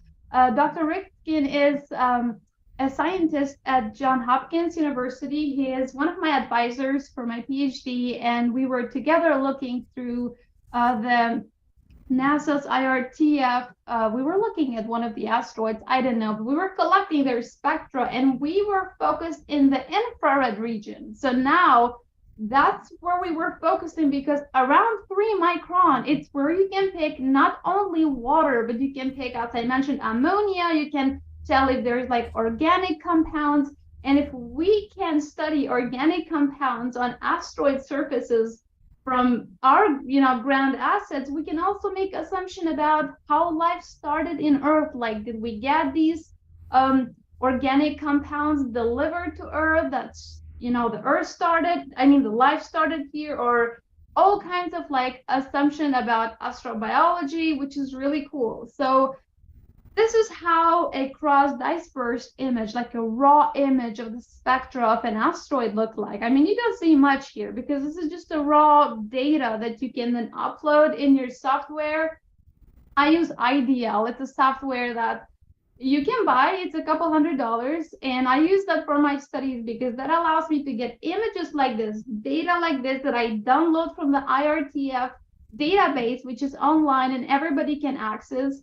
And then I download it into my computer, I put it in my software, and then I can process the spectra. I can actually come up with a really cool spectra, and then you can use this spectra. You can use different methods, fit methods, you can use polynomial methods, or all kinds of to make the spectra more smooth so that you can easily study or analyze the absorption band depth and all the peaks, and you can tell like what is going on with the mineralogy in the surface of this planetary body. And what's cool is also that sometimes we look at asteroids like one evening and then we look 2 weeks later and it's not the same spectra. And then you can also see like, okay, this asteroid has been rotating around its axis, so we're looking at different parts of the surface which could not be the same, because sometimes it could have an impact that could expose more of the interior minerals, so the surface could probably not be the same. And it's all kinds of interesting.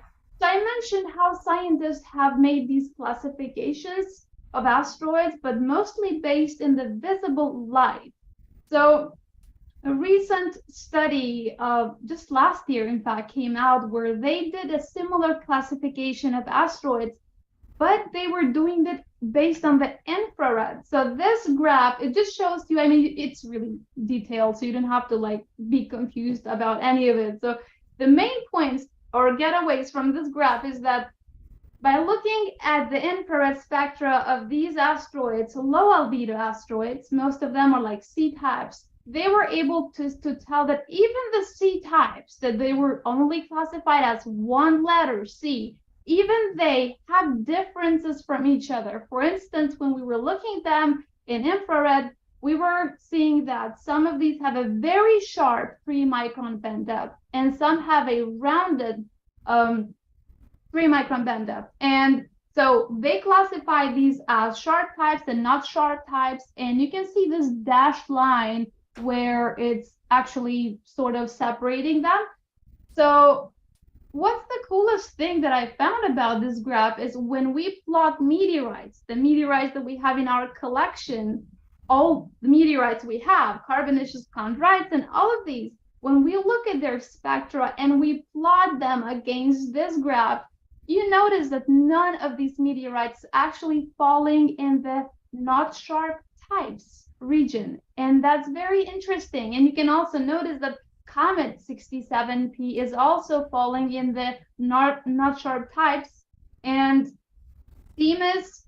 So all of these objects that are sort of falling in that region, which is to the bottom right, These are thought to have formed much further away from the sun. Therefore, they contain a lot of organics, a lot of ices, dioxide, carbon. And now, why don't we see that in meteorites? That's the big question. Like, is this a thing because of orbital mechanics? Maybe they're too far away, so meteorites did not reach to Earth ever. Or is it because once these meteorites are coming to our surface, they're being contaminated, or something is going on? So my thesis research is actually trying to explain this, trying to see what exactly is controlling these band depth, and why do we not have these meteorites in the NST side region. And I will be conducting an experiment at APL, the Applied Physics Laboratory at Johns Hopkins University, later this quarter, where I will be studying some of these same samples that they used. Most of these are Antarctica meteorites, which are owned by the US government. So I had to build a proposal to request the samples. So it's gonna take a while until I get them. But once I receive these samples, I can go and, to Baltimore and use their instruments that we do not actually have in my department here at UC Santa Cruz, so that I can use their FTIR system, which is an instrument that allows you to study the infrared reflection light of these samples. And then maybe I'll come up with a groundbreaking explanation for this classification, and hopefully that will be something interesting for the future science. So if anyone has any questions, I hope I wasn't too long. Please feel free to ask. Pranvera? Yes. Yeah. Go ahead. Hi. First of all, I enjoyed being on a panel with you on the boat back in 2019. It's good to see you again. I had a question just about the basic process here. Are the minerals adding absorption lines that are not attributable to incoming solar radiation? How do you mean? Like they're just emitting light? Yeah. What are you looking for in the spectra? Absorption lines, emission lines?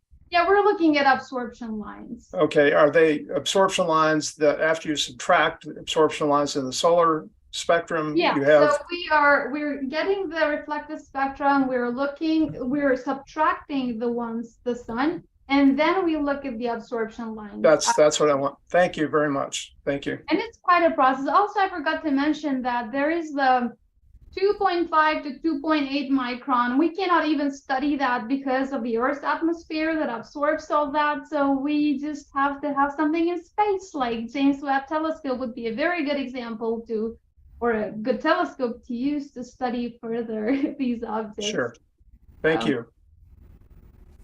And thank you, Scott, for thank you. Part of this. Thank it's you. really fun. I'm happy to share all of this. I really like asteroids and comets and spectroscopy. So anytime. Absolutely. Well, we will definitely get you back on whenever you're available. So I know that you're quite busy. So, but the audience really enjoyed your presentation, and I think we all learned something. So thanks very much. I think what we're going to do right now is go to a 10-minute break and come back with Maxi Falaris to talk about some astrophotography and some of the great images that he's making down under in Argentina. So stay tuned, grab a sandwich, and stretch your legs.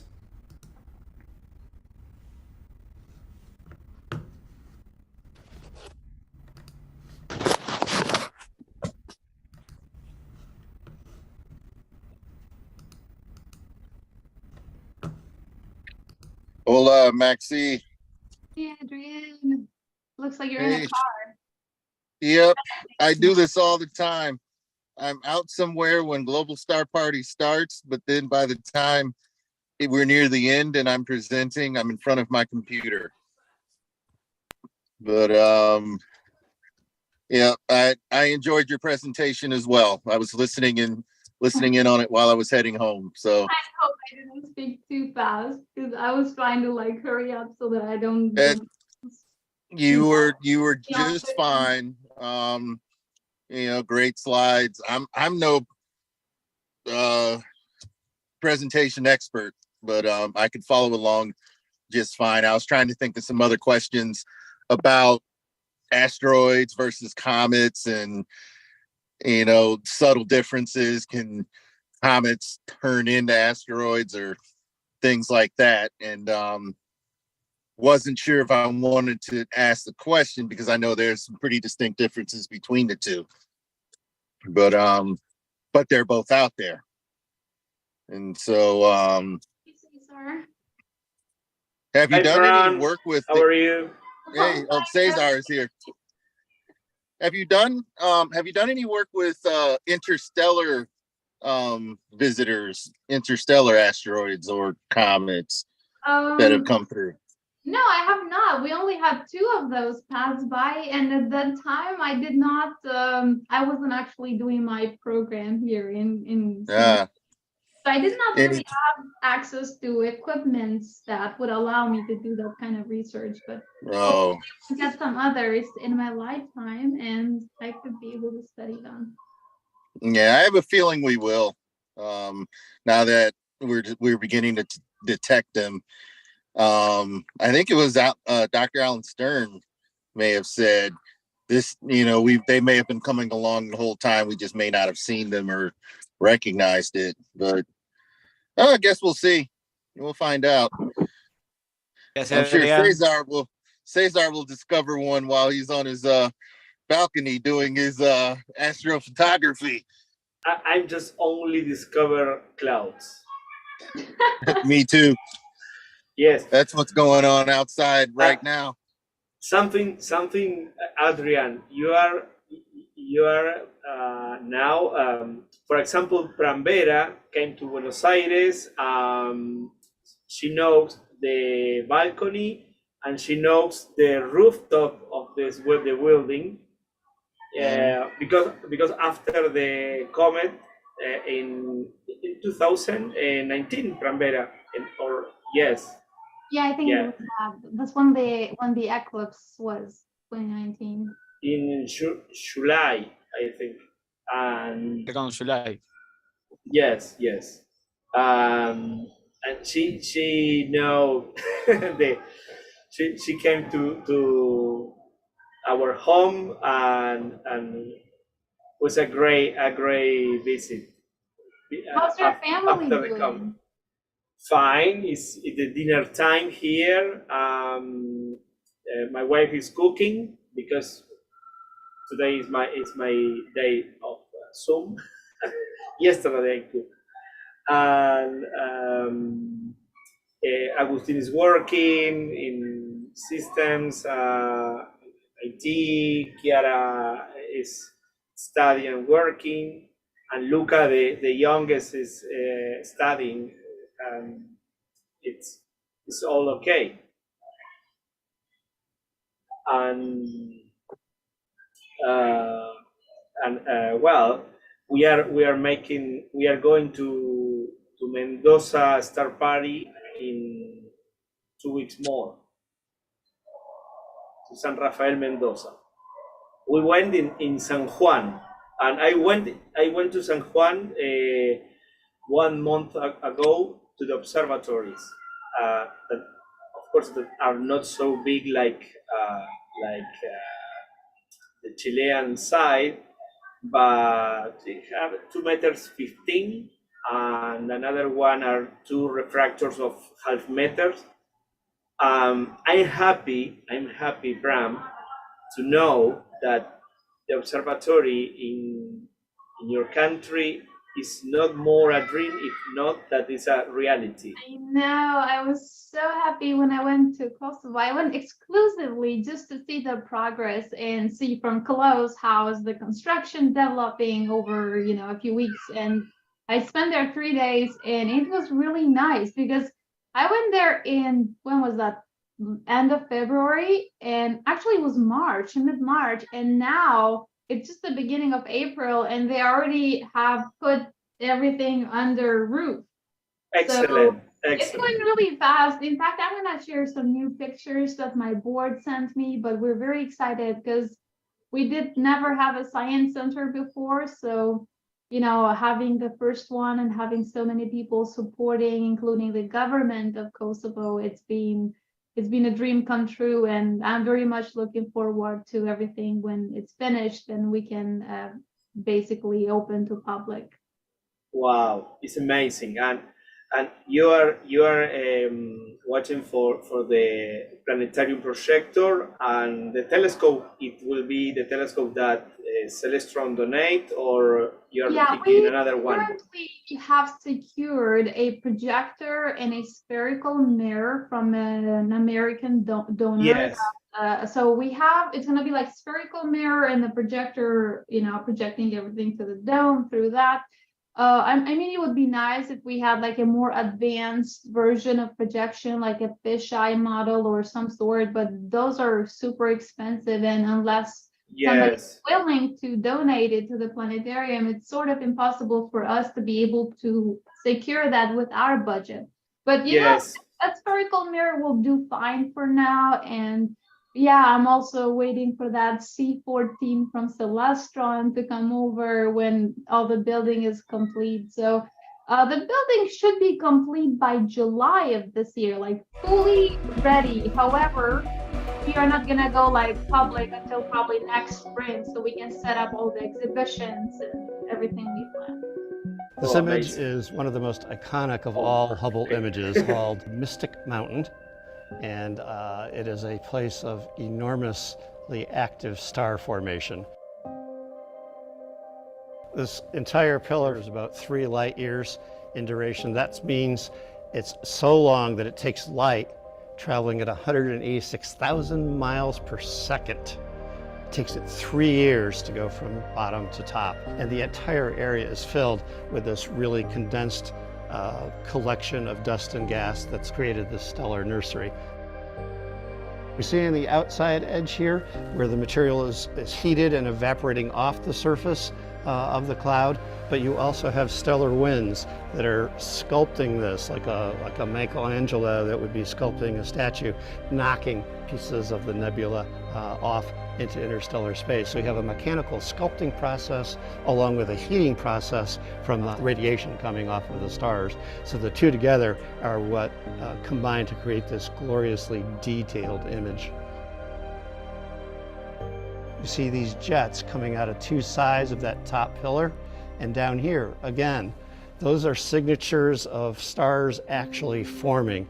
Material is coming down, collapsing onto the star, getting heated up, and when it tries to get out, it has to shoot out in jets.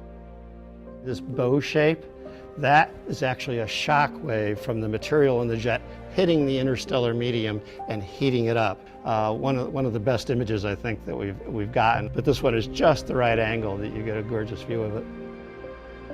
It's become an iconic image, I think, for several reasons. One is that it has such incredible detail in there, but also because it holds a fascination as being a place where we can actually see stellar systems forming before our eyes. It's also famous, I think, because of its sheer beauty. I mean, there's a lot of art in Hubble images. A large fraction of the value of Hubble is not just to give us the science data that we need, but it's to appreciate the beauty of the universe.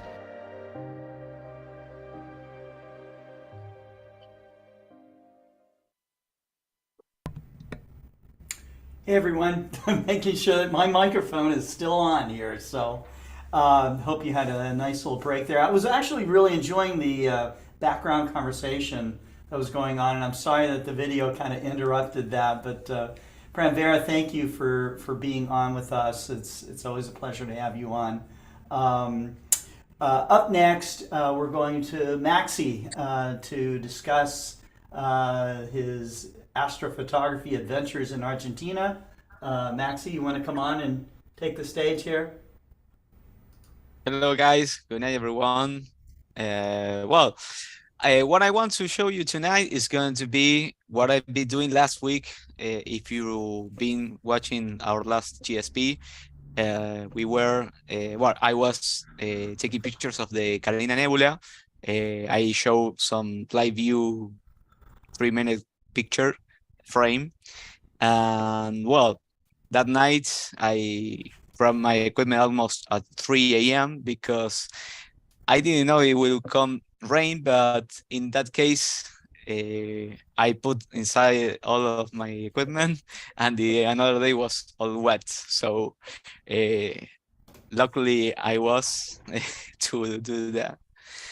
So anyway, the days will come, and I start to process, because in this case I was taking pictures using an extreme filter, and because I'm doing astrophotography in my backyard, and I have Bortle 6 and 7. So if I have a color camera, I'm pointing to the south region, I have the core of my city shining the sky. So I will have a lot, I will miss a lot of information of that object. But anyway, let me show you my screen in a few seconds. Let's see. Sorry. No, it's not here. Acá está. Okay, do you see it? Yes. Great. The iconic eclipse shot. Yeah, this was the 2020 eclipse. We say that all the time when your screen comes up. I like to you say have it. this beautiful eclipse shot. Manchetta. Yes, I hope to Beautiful. get one like Yes. it in a year or so. So sharp and so detailed. It's great. Yes, I reprocess this. I try to give more practice and give more shape of the surface of the moon, and you can see that it's not a circle because it has all the relief in the border. Of course, it's the surface of the moon. So, well, in this case, this is not for tonight. I want to show you. This is a picture that I took last year in January in Alberti using the same equipment without filter. And this was the same region that I captured. But in this case, you can see there's a lot of colors of the stars and the nebula, and of course details of a globular box. And well, but I want to try to capture it with this filter because I want to increase the information that I get. That you can see there's dark nebula, but I try to give more color because it's a lot of hydrogen alpha or H2, and also kind of oxygen 3. So these filters will help you to give more detail because that's all the light that will come. So the another thing that's it will get out. So, well, this is a single cell that I took last week. You can see the colors are different, but in this case, I thought that when this is the Eta Carina star, and of course, surround that star is the Homunculus Nebula. But for 3 minutes to take the picture, it will be really shining, so we can't see it.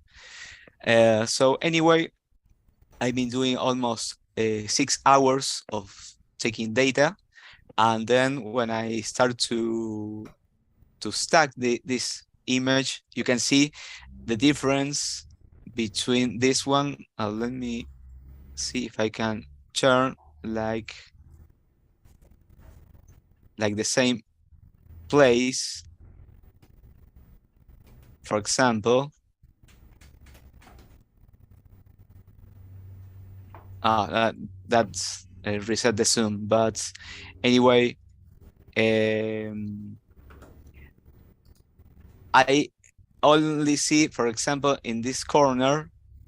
Let me because you can see this box nebula and the red background, but for example, in this case, it gets more different. So the elements are coming up.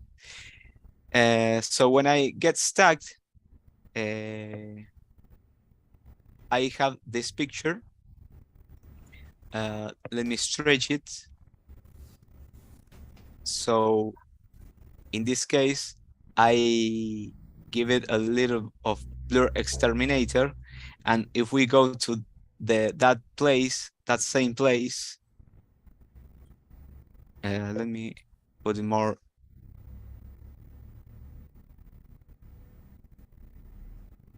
Sorry for the. Okay, there it is.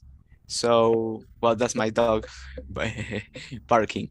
Well, you can see this thin nebulas and global box coming out from the background that in this case, they are almost seeing it. I couldn't capture a lot, but in this case, sorry, there it was. So, of course, I try to capture these box globulus, like for example this one, and there's another one.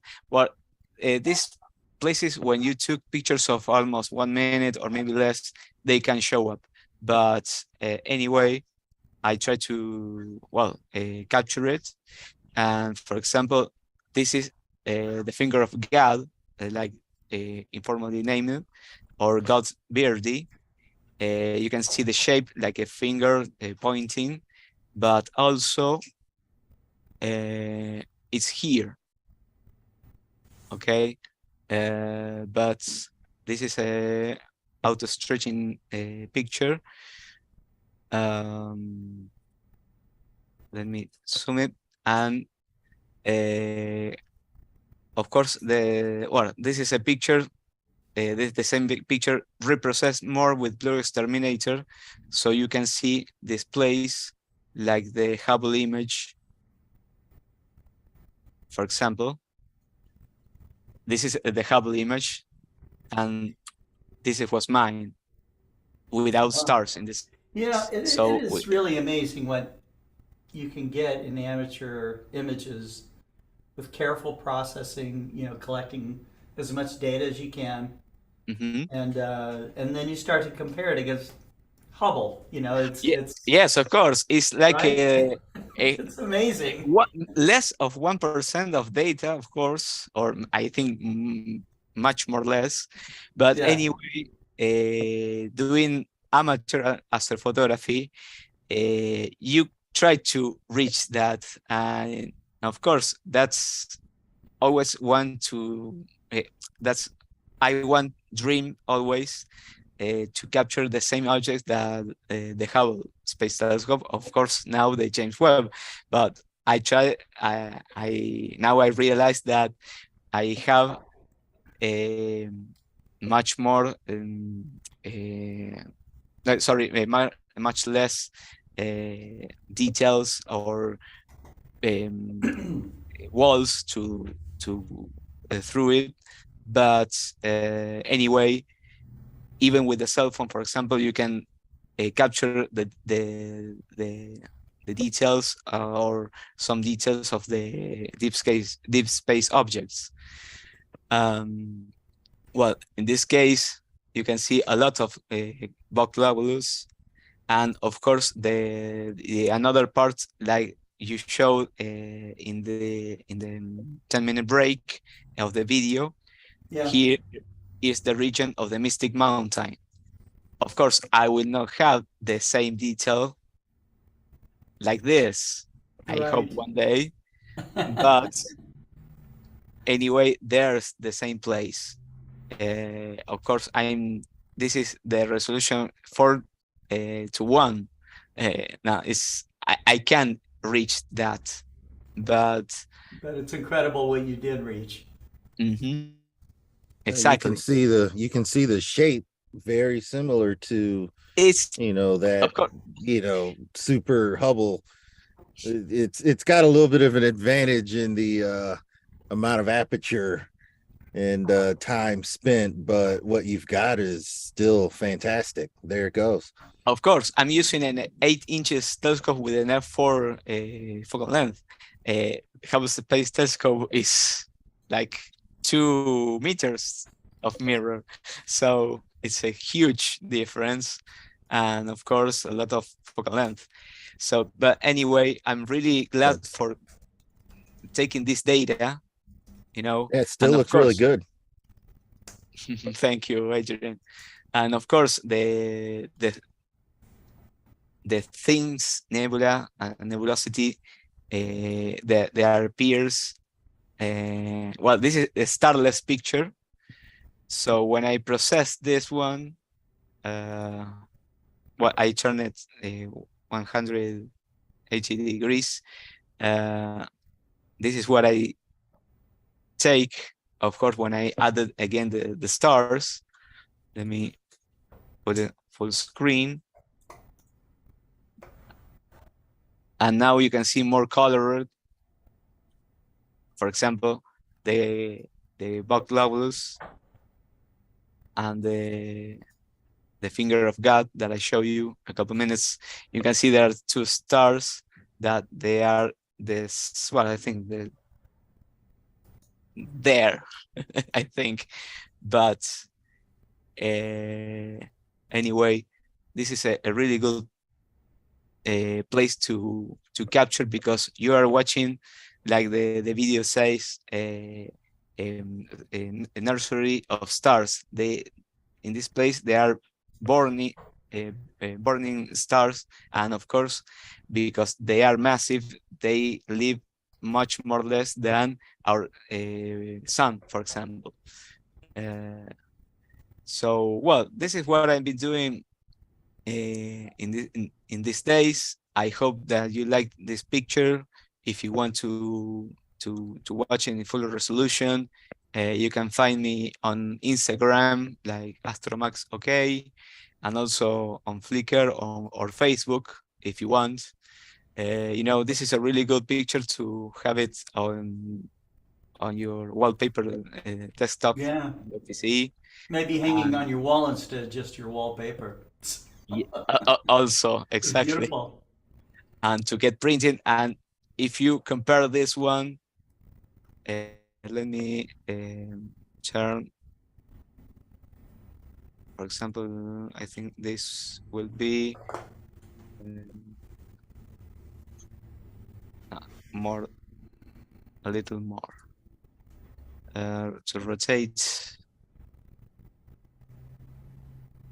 For example, you can see the missing data that we have in RGB picture that I took last year. And what we see here, there's a lot of dust on nebulosity and elements that with this filter show up, and also doing in my backyard imported almost 7 for the LED light. So there's a huge difference. And I hope that you like it. So, well, thank you again, guys, for inviting me, and thank you, Scott. I hope that you like it. Maxie, thank you very much. Thank you. Beautiful work as always. So we're going to see some more amazing stuff here. We're moving on to Robert Reeves, who is known to most of us as someone that does a tremendous amount of lunar work, which we're going to go take another deep dive through his postcards from the moon. But Robert was also an accomplished deep sky astrophotographer and has written several books on the subject. So we're very happy to have him on. I'll also mention that Robert is one of the organizers of the Texas Star Party, which is coming up. So great to have you on, Robert. And I will also be at the Celestron booth at NEAF. At NEAF, okay. So we'll see you Yes, there. so if anybody is attending NEAF, I really would appreciate it if you come by, say hi. Let me know what you think of our Celestron products. Let me know what you think about my comments on the moon. Little feedback never hurts. But yeah, tonight, past 3 weeks, I've been talking about various aspects of the moon. And tonight, I'm going to talk about mountains and valleys on the moon. Mountains and valleys on the moon are not made the same way they are on the Earth. But when you say mountain, you automatically think of valley on Earth. So I'm going to combine them in the same talk, even though there is absolutely no relation between them. Next is to do this experiment where I see if I can get my, okay, do you see my postcards from the moon Yes, they introductory do. slide? Yep, full Yes. screen. Great, it finally worked. Oh my God. Yeah. I saw your video about how to show images from PowerPoint, but I do not use PowerPoint. I have no clue how to use PowerPoint. I've always used a different program that just shows individual images, and it's worked very well for the past 20 years. So let's see if it works here. Yep. Anyway, so been talking, past 3 weeks, so I figured, well, maybe I better get myself an introductory slide, postcards from the moon, and here they all Love come. it. So, and of course, it will not advance. All righty, I'm still in limbo here. My image won't advance. What's going on? You might go out of it and come back in. I'm trying to. It does. I can stop the sharing. Everything I am pushing is not working. Okay. All right. Let's Yeah, go well- back to here. Let's try this one and see if that brings it up. Yeah, that's all the thumbnails. Okay, it's just thumbnails. Damn it. That's the same thing that happens every time I try this.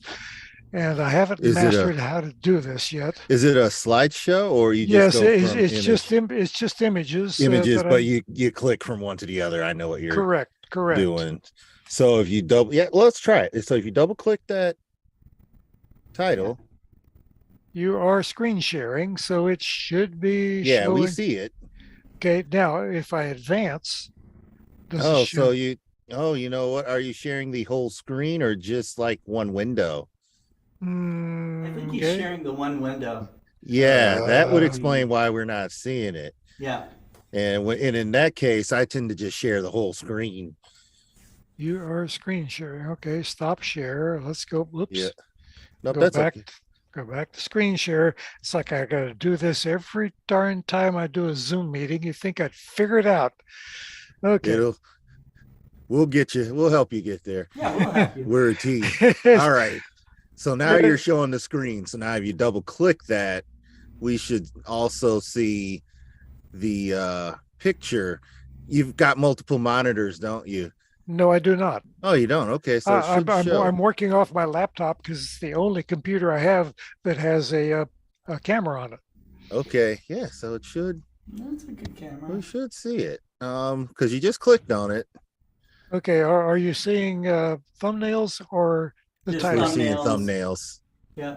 And they're beautiful. Like I mean, spinning the wheels. thumbnails alone are beautiful. I'm looking at these regions. Right. That's I'm just right. sort of going through those, but yeah. So Well, we I'm a can little see your mouse mystified. moving. I'm a little mystified how to proceed. So we here. see your mouse moving. So so we double click that. Okay. Double click on the slide and up it comes on my screen, but it's not showing But on of yours. course, it's not showing on. Yeah, you're ours. just sharing Yep. the wrong screen then.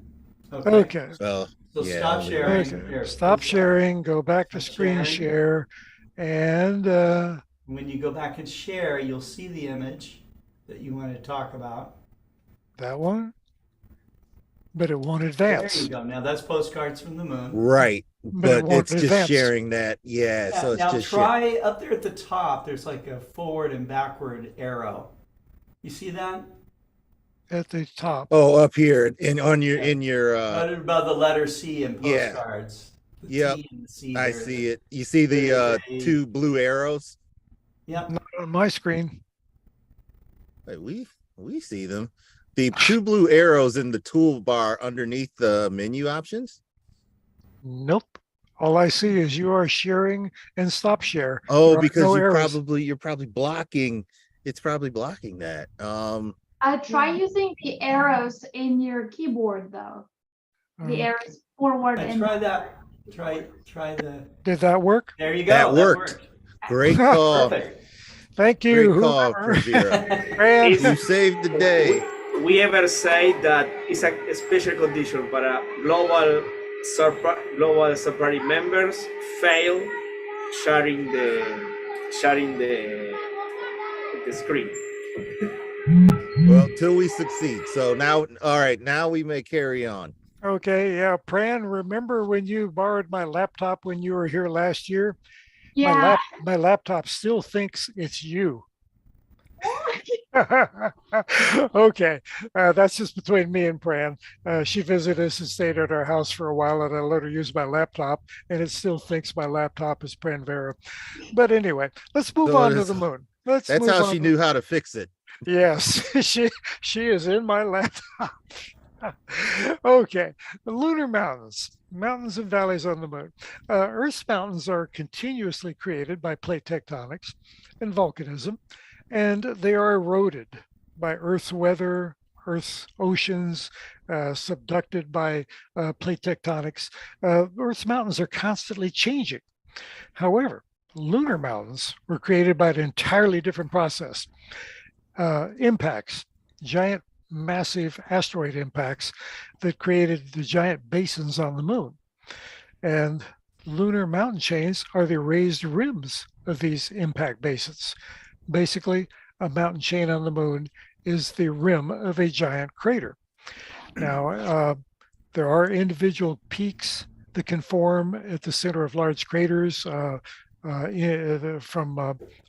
creating the central peak. But those are different than mountain chains. Now, lunar mountains have remained unchanged since their formation billions of years ago, whereas Earth mountains, well, they're lucky to last more than 100 million years before they undergo an evolution and completely change, be subducted, be eroded away, new mountains formed. Mountains on the moon were created approximately 3.8 to 3.9 billion years ago, and they've been there ever since. Mountains on the Earth, fewer of them are more than a couple 100 million years old. So two totally different processes create mountains on the moon and mountains on the Earth. Now, the Imbrium Basin, or as we see it here, filled with basalt, creating Mare Imbrium, known as the Sea of Rains on the moon. And when we see the full moon rising, we will recognize the Sea of Rains as the man in the moon's left eye. But here we see Mare Imbrium in its full glory.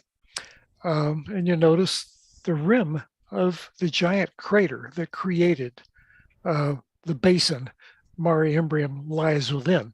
The raised rims create these mountain chains, and we'll go through them one by one. But curiously, you see many mountain ranges on the east side of Mare Imbrium, but you don't see any on the left. What happened there? Well, actually, Mare Imbrium probably formed on top of a pre-existing basin on the moon called the Procellarum Basin, which was created prior to the Nectarian epoch, when all of the major basins on the moon were created. So the Imbrium Basin is tilted. It's tipped down to the left because it lies within the pre-existing Procellarum Basin. So the western rim of the Imbrium Basin is submerged under lavas or basalt from the lava flows that completely submerged or covered over the Imbrium Basin and the Procellarum Basin, creating both Mare Imbrium and Oceanus Procellarum.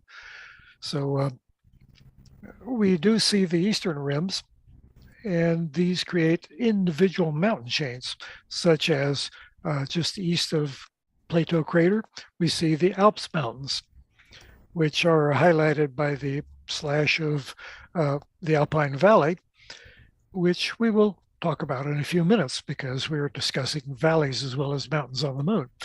Going a little further, we see the Caucasus Mountains on the eastern side of Mare Imbrium, just south of the little snake-eyed crater Cassini up at the upper left. Continuing down the eastern rim of the Imbrium Basin, we have the Apennine mountain chain, which kind of point like a finger down toward Eratosthenes crater. And then on the southern edge, just above Copernicus crater, we see the Carpathian Mountains. Now, all of these mountain ranges on the moon are named after terrestrial mountain chains. The Alps, the Apennines, Carpathians, the ones we've been talking about, they're all very familiar names from a terrestrial map. So mountain chains on the moon are named after terrestrial mountains. Now, the Cordillera Mountains, and this image is turned sideways. The Cordillera Mountains are the impact rings surrounding Mare Orientale on the the western limb of the moon. Orientale means east, but strangely, it is on the west side of the moon because in 1960, the cardinal points east and west on the moon were reversed. Prior to that, from the beginning of telescopic observation up to 1960, the left side of the moon was regarded as the east side of the moon because it was closest to the eastern horizon on the Earth when it rose above the horizon. But when we realized, hey, 1960, we're space program's moving along here. We may be sending people to the moon soon. The Apollo program. So they redid the lunar map so that west is on the left, just like terrestrial maps. So Mare Orientale, the eastern sea, suddenly became on the western side of the moon. But we keep that convention. Orientale is still Orientale, even though it is on the west side. But the Cordillera Mountains surrounding Mare Orientale are the impact rings, the basin impact rings that were created during the Orientale impact.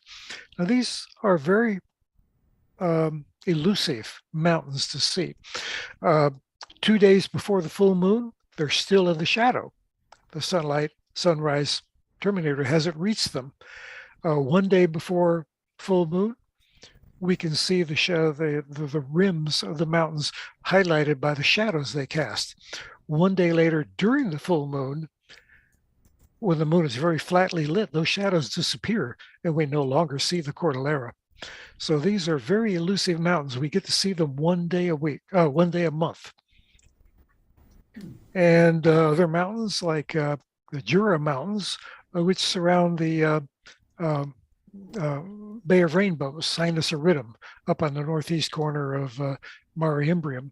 A substantial basin in its own right, but it merged with the rim of the Imbrium Basin. So it created a horseshoe bay when the lavas from Imbrium flooded in and merged and created a unified flat floor.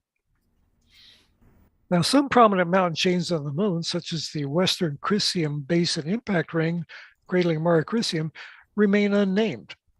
On the opposite side of Mare Crisium, not seen here because it's now in the sunset shadow, the Pyrenees Mountains make the eastern rim, but the western rim remain unnamed. There are many features on the moon that yet remain unnamed. And these mountains are one of them, a rather strange oversight.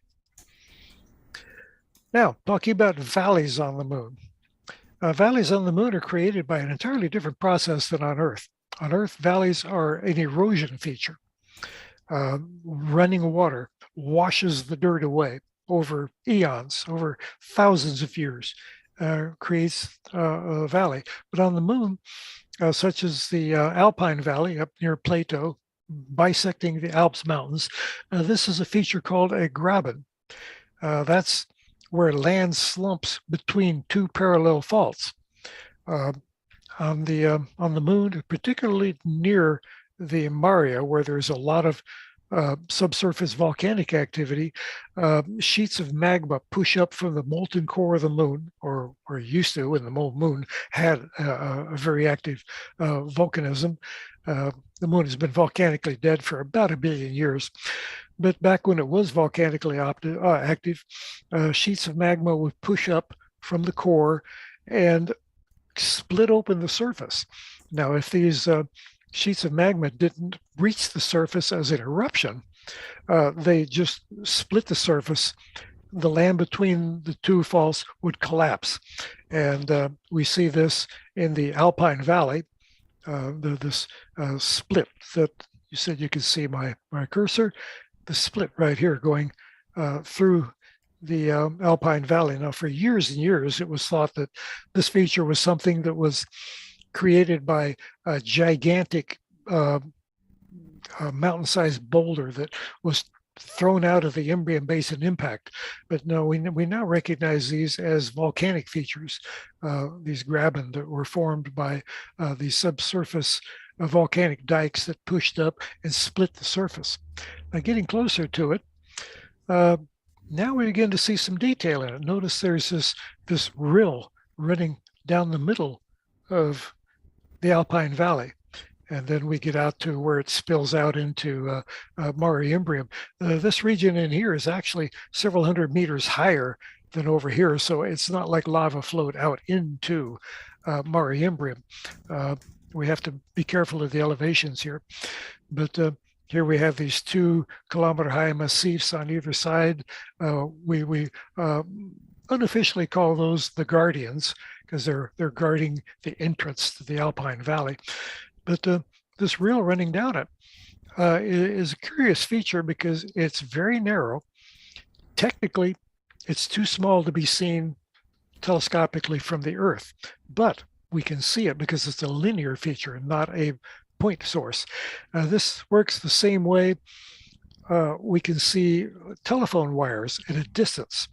We can easily see telephone wires stretched between telephone poles, but if you tried to see an individual point, small spherical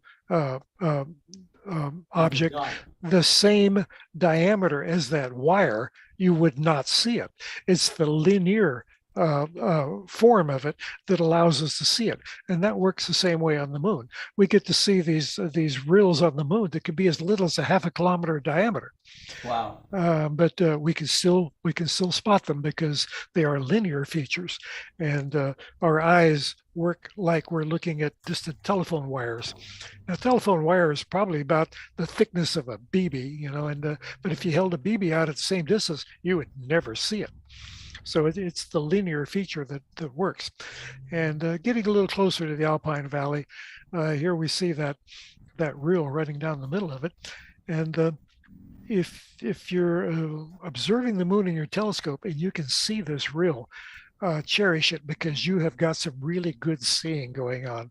It takes a really steady atmosphere to be able to resolve this feature.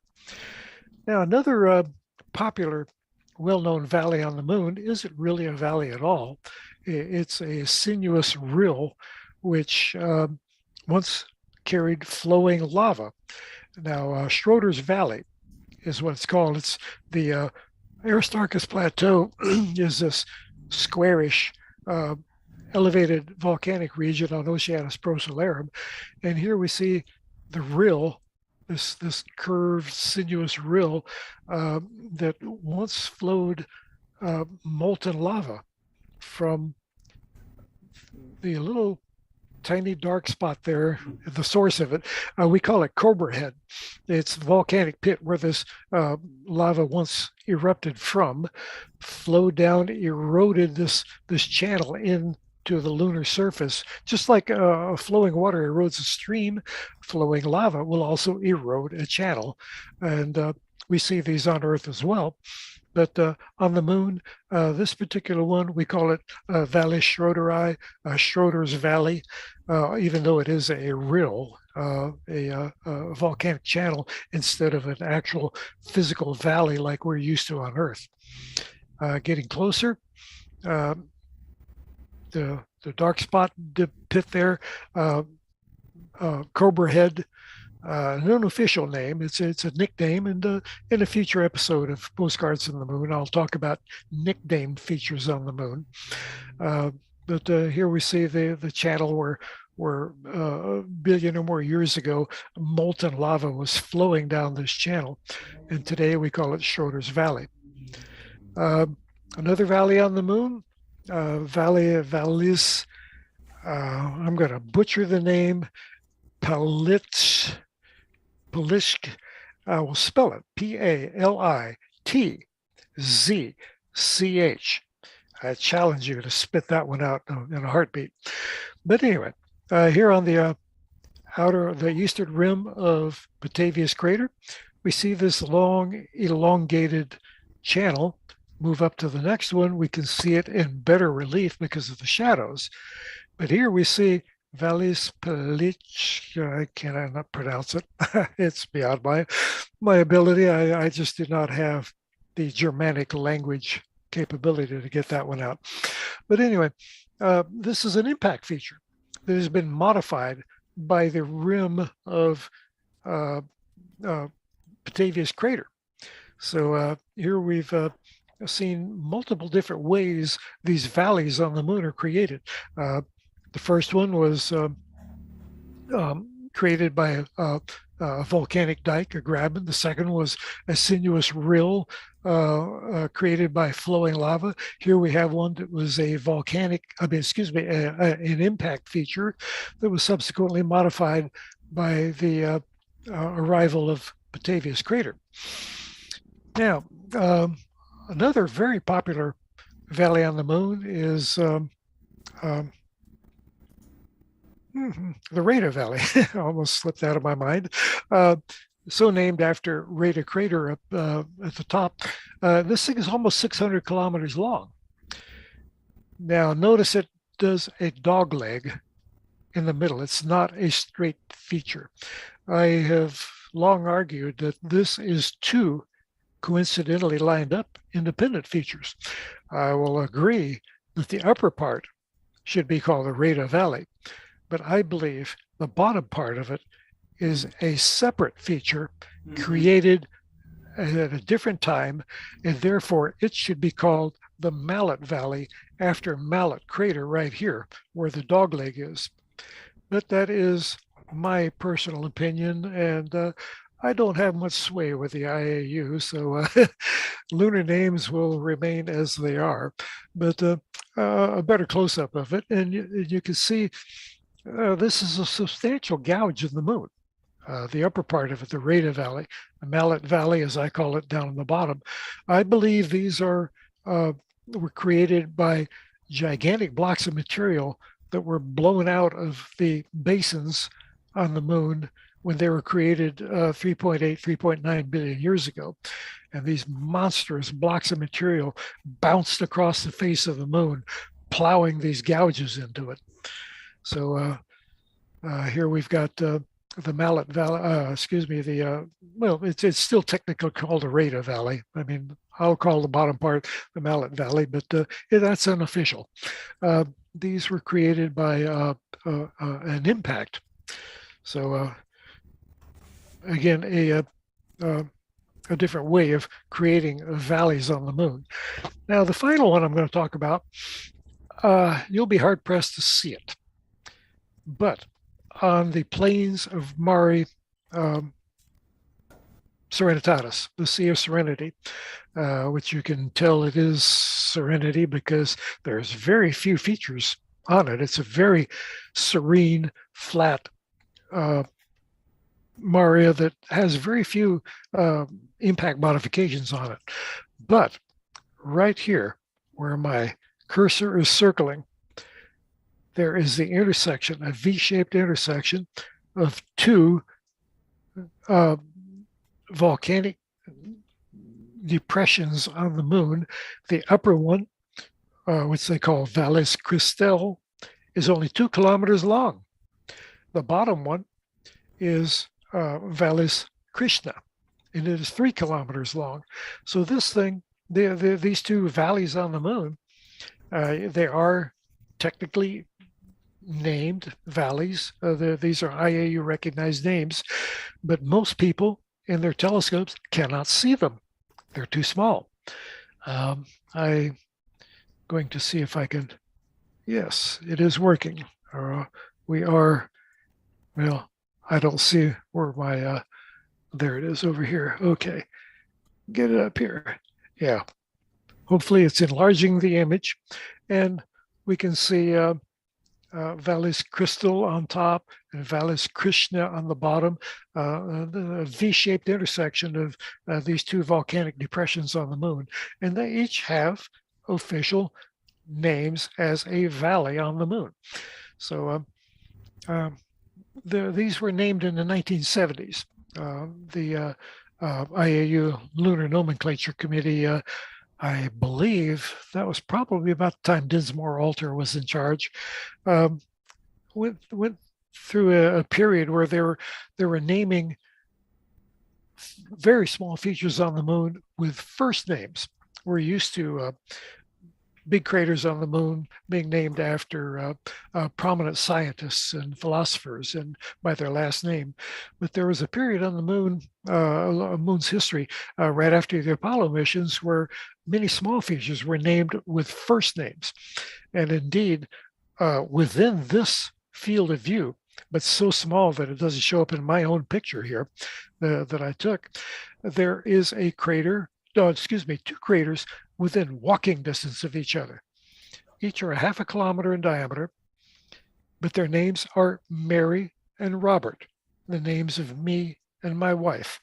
And the fact that they're so close together, officially named, not after us, just by coincidence, it just kind of almost brings a tear to my eye that Mary and Robert are immortalized on the moon. Awesome. And Mary and I have been together for 45 years. So that's pretty much my presentation for the evening, Mountains and Valleys on the Moon.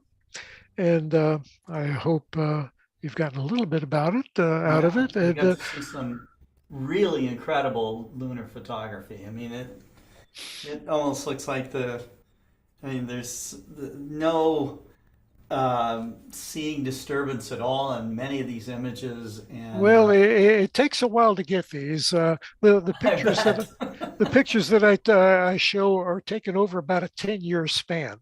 Wow. And they're taken from the roof of my garage here in San Antonio, Texas. Okay. And sometimes the seeing works, sometimes it doesn't. Sometimes you don't. So you just take what you can get, but I try to take advantage of it, and I enjoy showing off these features, and hope that people pick up a little bit about it and understand the moon just a little bit more. Great. Well, with the full moon coming, it's a perfect time to share those features on the moon. So yeah, very well imaged and very informative. Thank you very much. Okay, all right. So we will now go on to our next speaker, and that would be Cesar Brolo. Cesar is up there on his patio, and it's great to have you here with us on Global Star Party, Cesar. How's the sky for you tonight? Hi, Scott, and hi, everyone. Well, you can see the clouds moving from. Oh, yeah, right. Yes. It's not like a giant nebula, right? Absolutely. Something that we can talk tonight is something about the weather, how we can planning the things. I prefer to this night using the telescope in the balcony against the weather report that call about the wind, that came, for example, for Buenos Aires, wind that came from southeast is a formula for a disaster in the sky, or because you can get slow clouds or high, not high, if not short altitude clouds moving fast forward from the southeast to the west, the northwest, and this is the position. You can see that here you have the south. Here you have the south, and the southeast is in this position. And here is, as you can see, the move of the clouds. And let me share, if I have a... Yeah. Cesar, are you still able to do some photography even though you have clouds like this, where maybe sometimes there's some opening in the clouds and you get a few yes, seconds? well, yes, now you can see the clouds, and here sometimes we can wait when the cloud passing, you can see a Sirius star. Sorry, Scott, you asked me about... Yeah, I was asking, when you have clouds like this, Yes. you know, sometimes there's some openings between the clouds. Are you able to still get Yes, some images during those? absolutely. Yes. For example, 2 hours ago, I took a picture of the Rosette Nebula region. Let me share, because I have this open.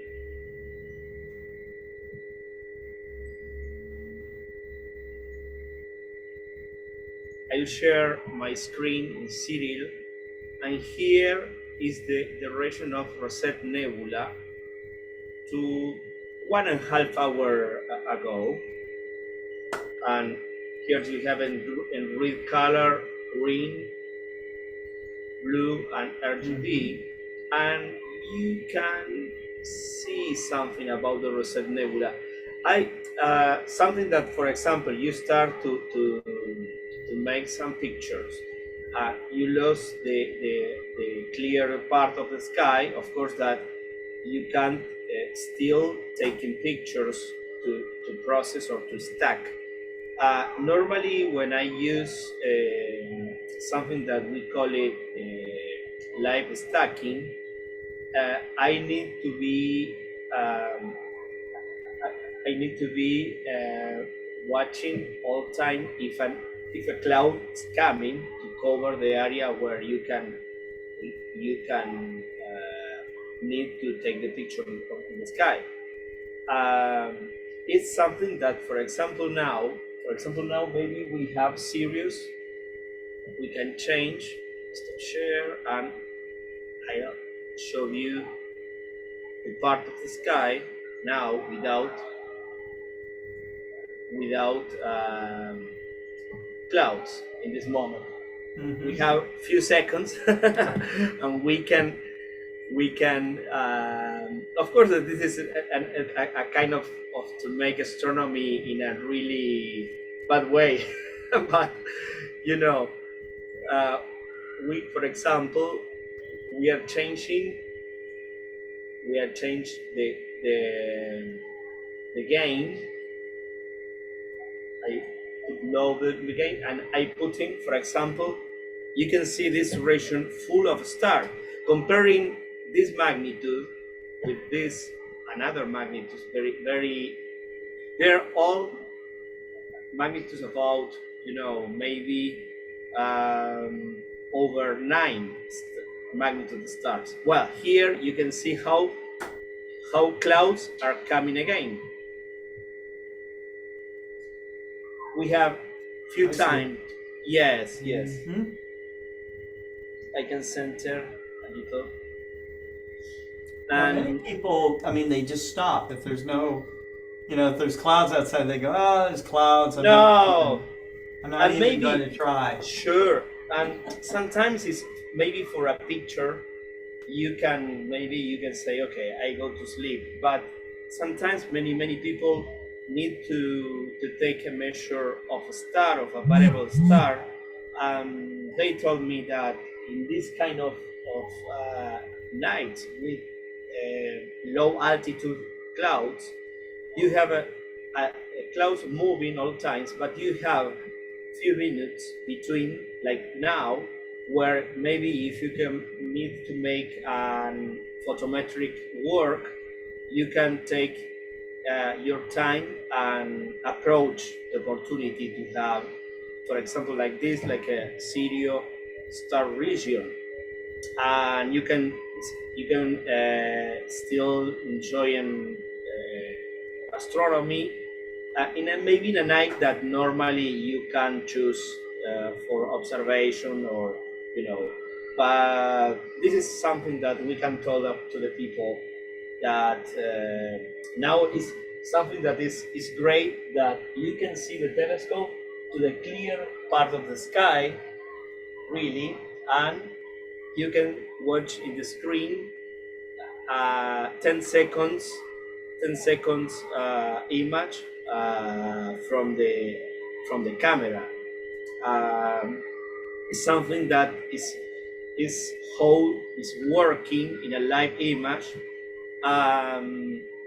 Something that you can you can ask yourself, to the people, ask themselves about how is this region, how kind of stars do you have in this area, or an open clusters.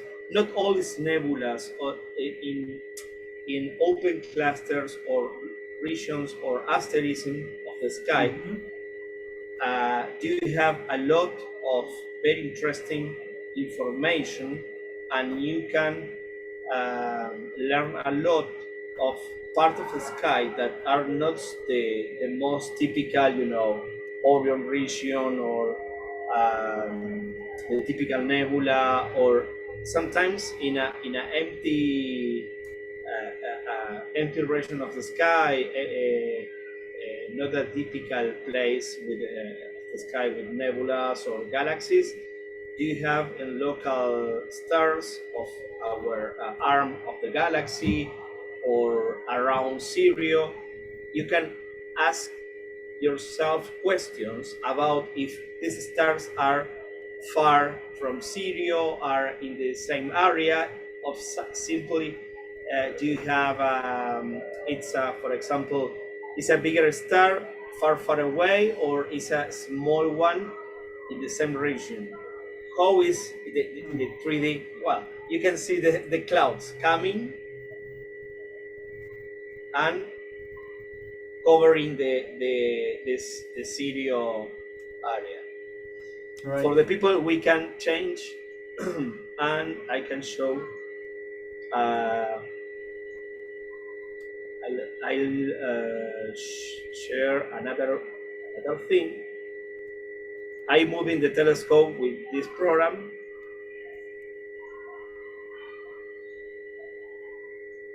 The telescope is here now, and I'll try to move here.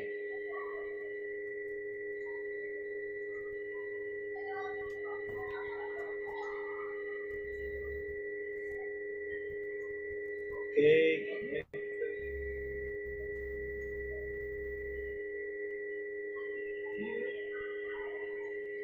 I put a new one. It's the same telescope, but for example, now I'm changing, because, for example, here I can put 2 degrees of circle of vision. Okay.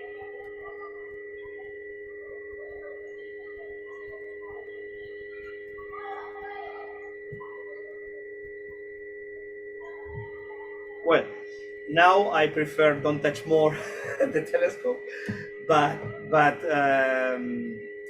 if I have better conditions later, I can take another picture of a little beehive cluster that is a little in this area. Here in my finger is the clouds and Sirius stars. Yes. And here is the little beehive cluster. This is an open cluster. Maybe I can try while Marcelo Souza talk with us, I can try to take a picture to show you, to share. But this is my presentation. Is instead go to sleep, you can enjoy. Look that Sirio, the telescope, the clouds. This is impossible to watch something more real. You can ask me. Let me share with you again the live image. Screen share.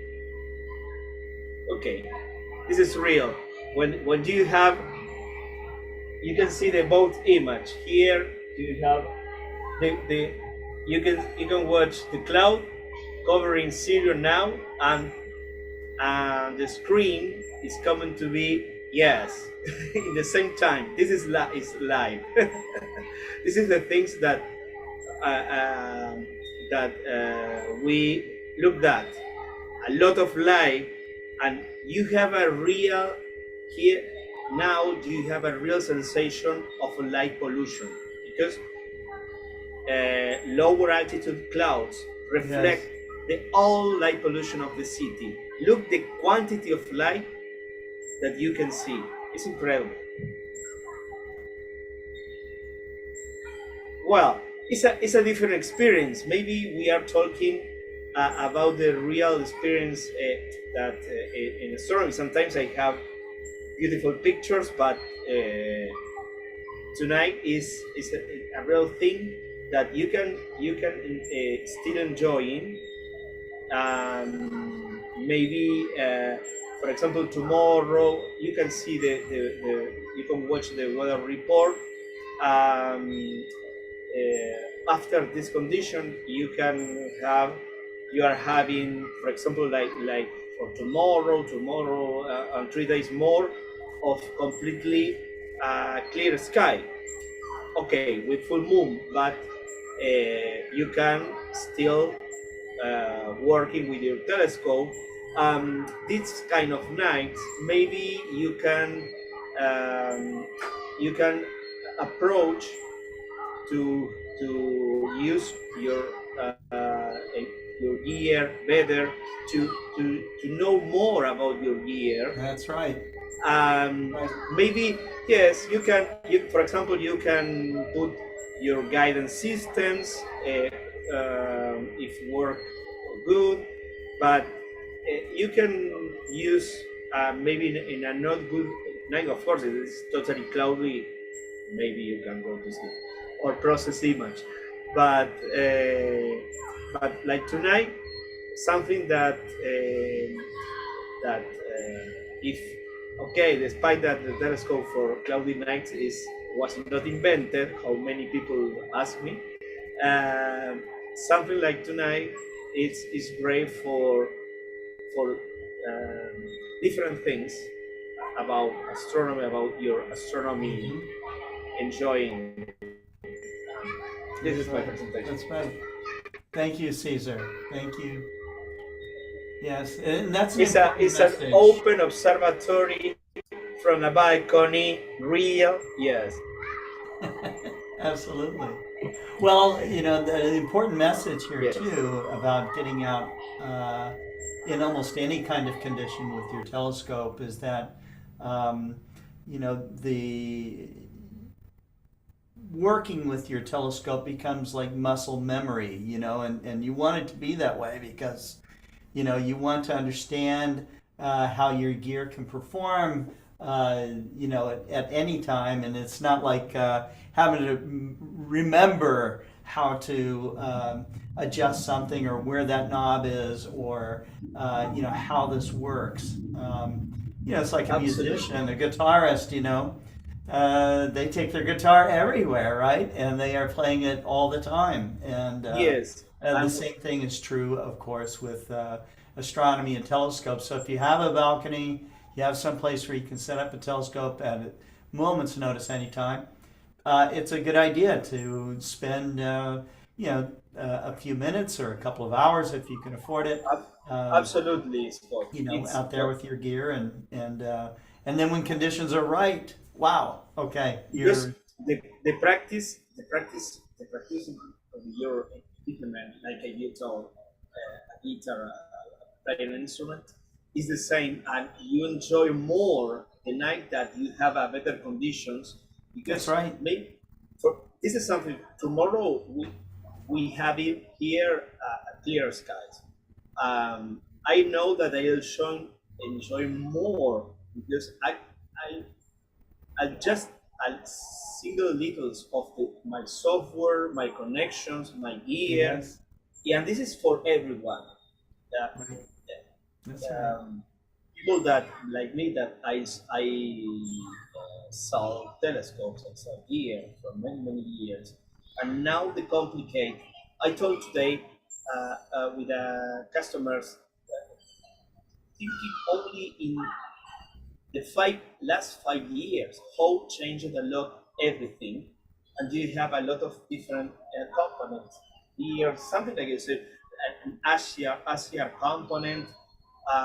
You know, it's a lot of different things that can fire, and if you put all to work together and know more the gear in a night that is maybe not so good, but you have 3-4 stars, and it's the same. If you have a practicing for a clear sky.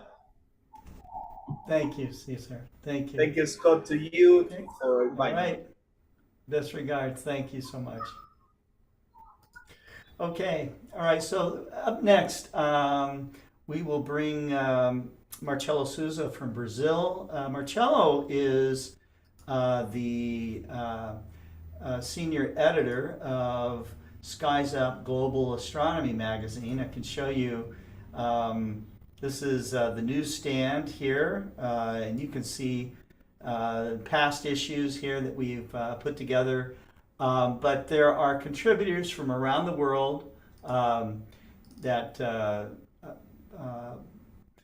write interesting articles, make illustrations, and fantastic astrophotographs, many of them.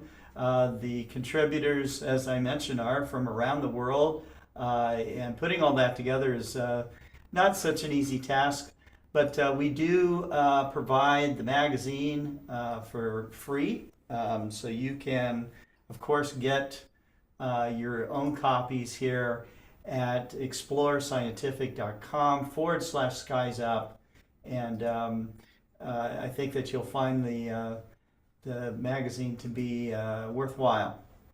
So anyways, Marcello, thank you for coming on to Global Star Party. I know we're running a bit late, but we've had lots of information to get across to people. And unfortunately, this will be the last Global Star Party until maybe possibly in May. We have the Northeast Astronomy Forum to go to, and we're going to go visit some of our dealers. And so, anyways, Marcello, thanks for coming on to our 118th Global Star Party. Thank you very much for the invitation, Scott. It's a great pleasure to be here. Nice to meet all of you, Adrian, Max, Cesar, and even in Czech. And for me, it's a great pleasure. And we are now organizing our international meeting, and it's near the next edition of Skies Up to be launched. No? I think that soon we'll have a new edition of Skies Up. And I will share here my screen. I have some information that I would like to show. Let me see if today you work okay. My computer works fine. Here is our astronomy club. And this week happened a lot of things here that I will show. Yeah. These are our social medias. And here was the event that we organized last Saturday in a city near us, São Fidélis. Here is my wife, my Nice. oldest daughter, and here my youngest daughter. Yeah, we all together. Our family participate in these events. This was an event in São Fidélis. Here also the group there, and a lot of people participated. Was the main public square of the city is a small city, and we stayed there during the night. And here now, who is working with the telescope? My youngest daughter. She all the events that she organized, for some moments she is responsible for the telescope to point for the stars. And this is a news that I received today. That was from March 29, but I didn't know. To show the importance of the sky, to see the sky in a dark place. A woman that spent the night lost in Death Valley National Park. Her friends called the police because she was lost, but she was only looking for the stars. She was with a group, and then she moved for a different place and stayed there for all the night here. A woman unintentionally spent the night after her travel group reported her missing. The 61-year-old woman from Austin, Texas was headed and captured photos of the star. Then she stayed lost during the night, and they called the police.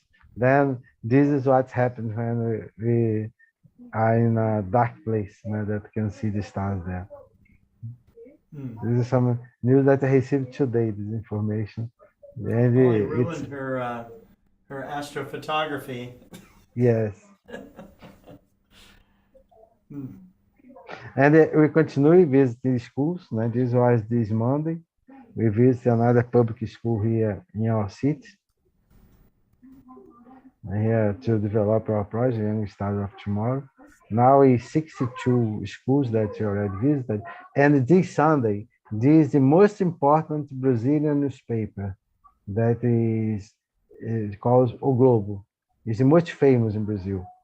And the cover of the newspaper Sunday, that is the day that you have that people buys the newspaper to read here. Most of the people buy newspaper.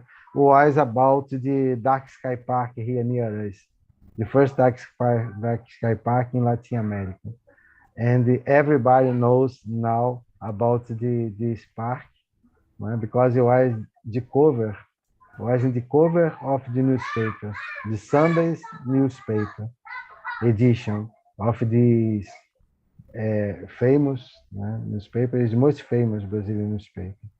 Then, however, everybody is talking, is make contact to know how that they can visit the first dark sky park, and everybody's talking about this here, the groups of astronomy here. And in our state, this newspaper, most of the people that read lives here in our state, they call me since Sunday. I'm receiving contacts from press and from many people that want to visit this place to see the sky. And this shows the importance of this kind of recognition made by the International Dark Sky Association. And I will talk today about a moon of Saturn. Here is the wonderful planet that is Saturn. I will show some pictures of the rings. All the pictures that I'm showing, most of them was taken by the Cassini, that Cassini mission there. How we look at the telescope. Here is an image from the Hubble telescope, and now image from the Cassini. And you can see here, for me, it's a wonderful planet, the most beautiful. And I will not talk about Saturn. I'm showing only the image of Saturn. And what is fantastic from the Cassini image that I moved something here that I need to wait. Okay, I was here. You can see moons. You have 83 moons. in Saturn, and in many of the images from the Cassini, you can see moons. That's something fantastic. And here is a short video that shows images taken by the Cassini when it was in orbit of Saturn. It's an animation, but we will see a lot of fantastic images taken by this spaceship. The ring shadows on the planets. This is Titan. I will talk with you about Titan today. Yeah. These are fantastic images. And this image was taken from in 2004. That's when the Cassini arrived on near Saturn, in orbit of Saturn. And you see a fantastic image.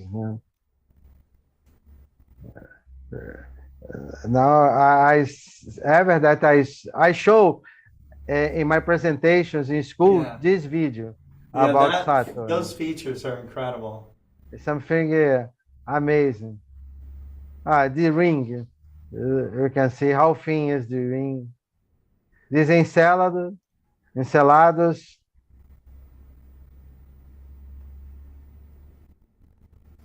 And you can see many moons moving in these images.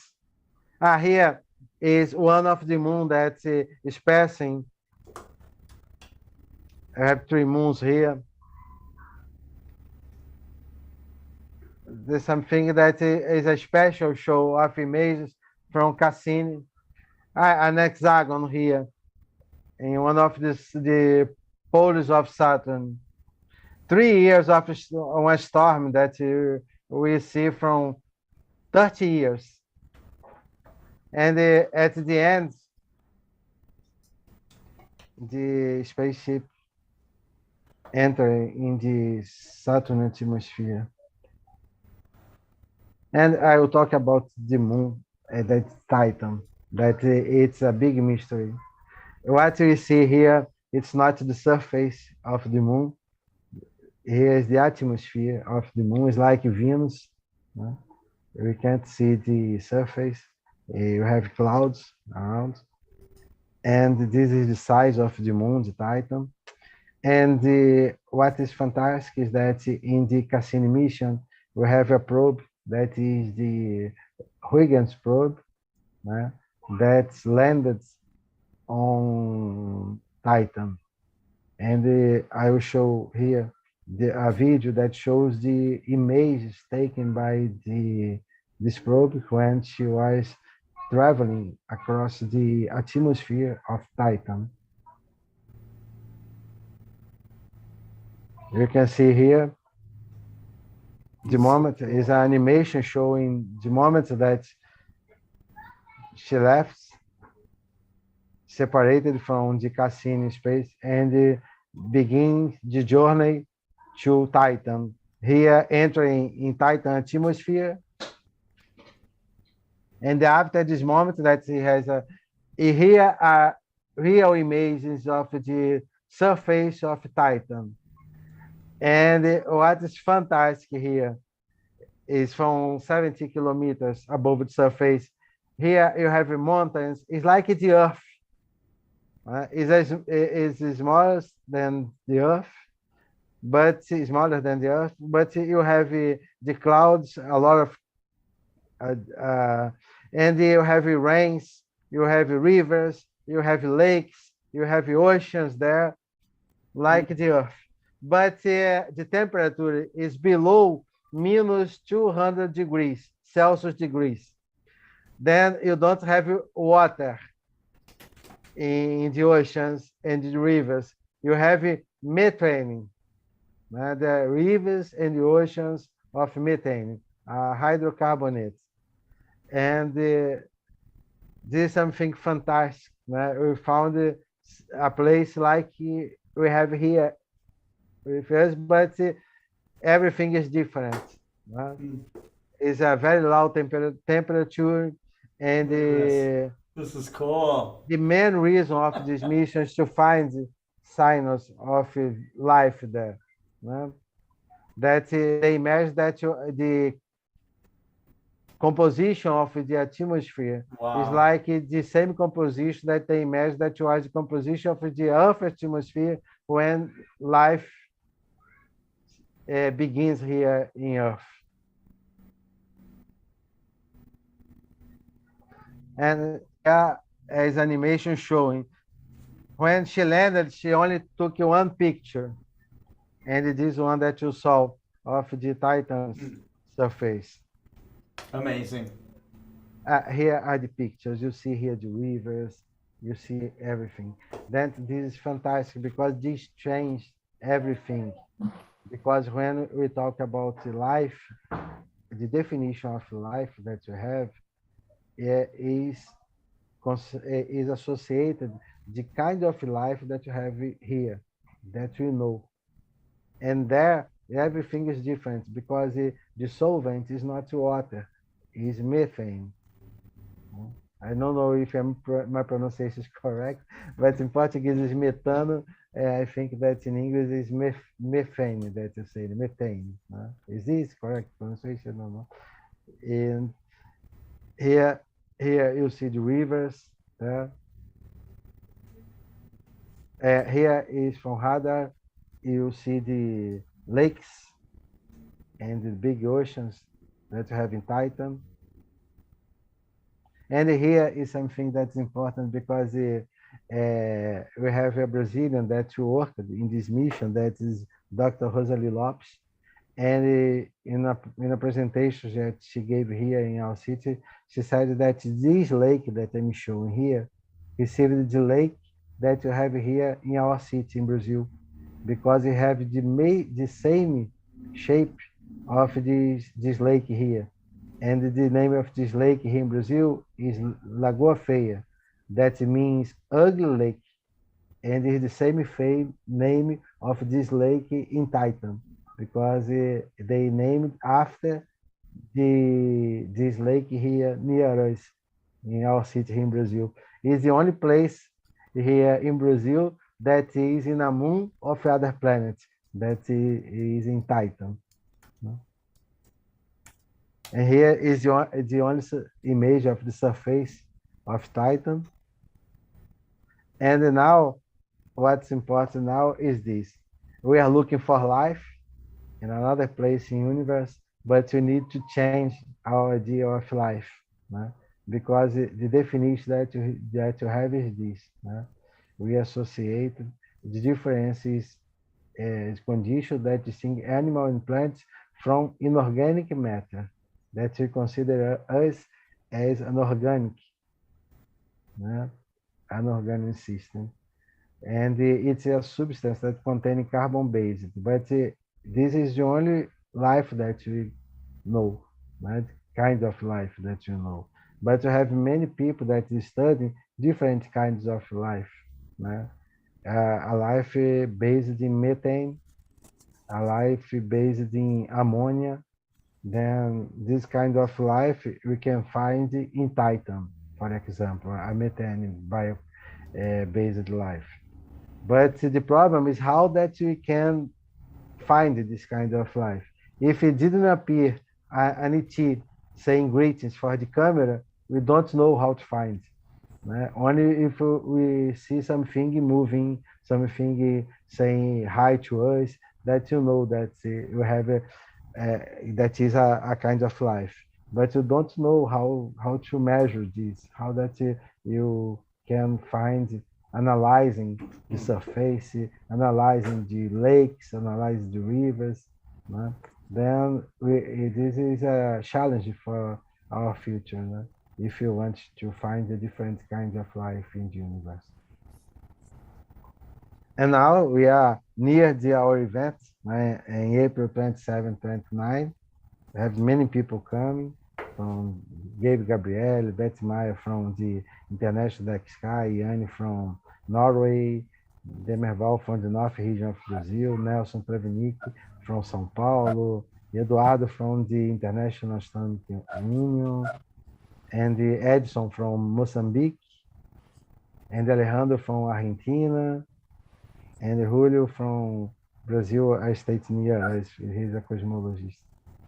And now we arrived, we have the Easter, this Sunday, but the Easter is associated with astronomy.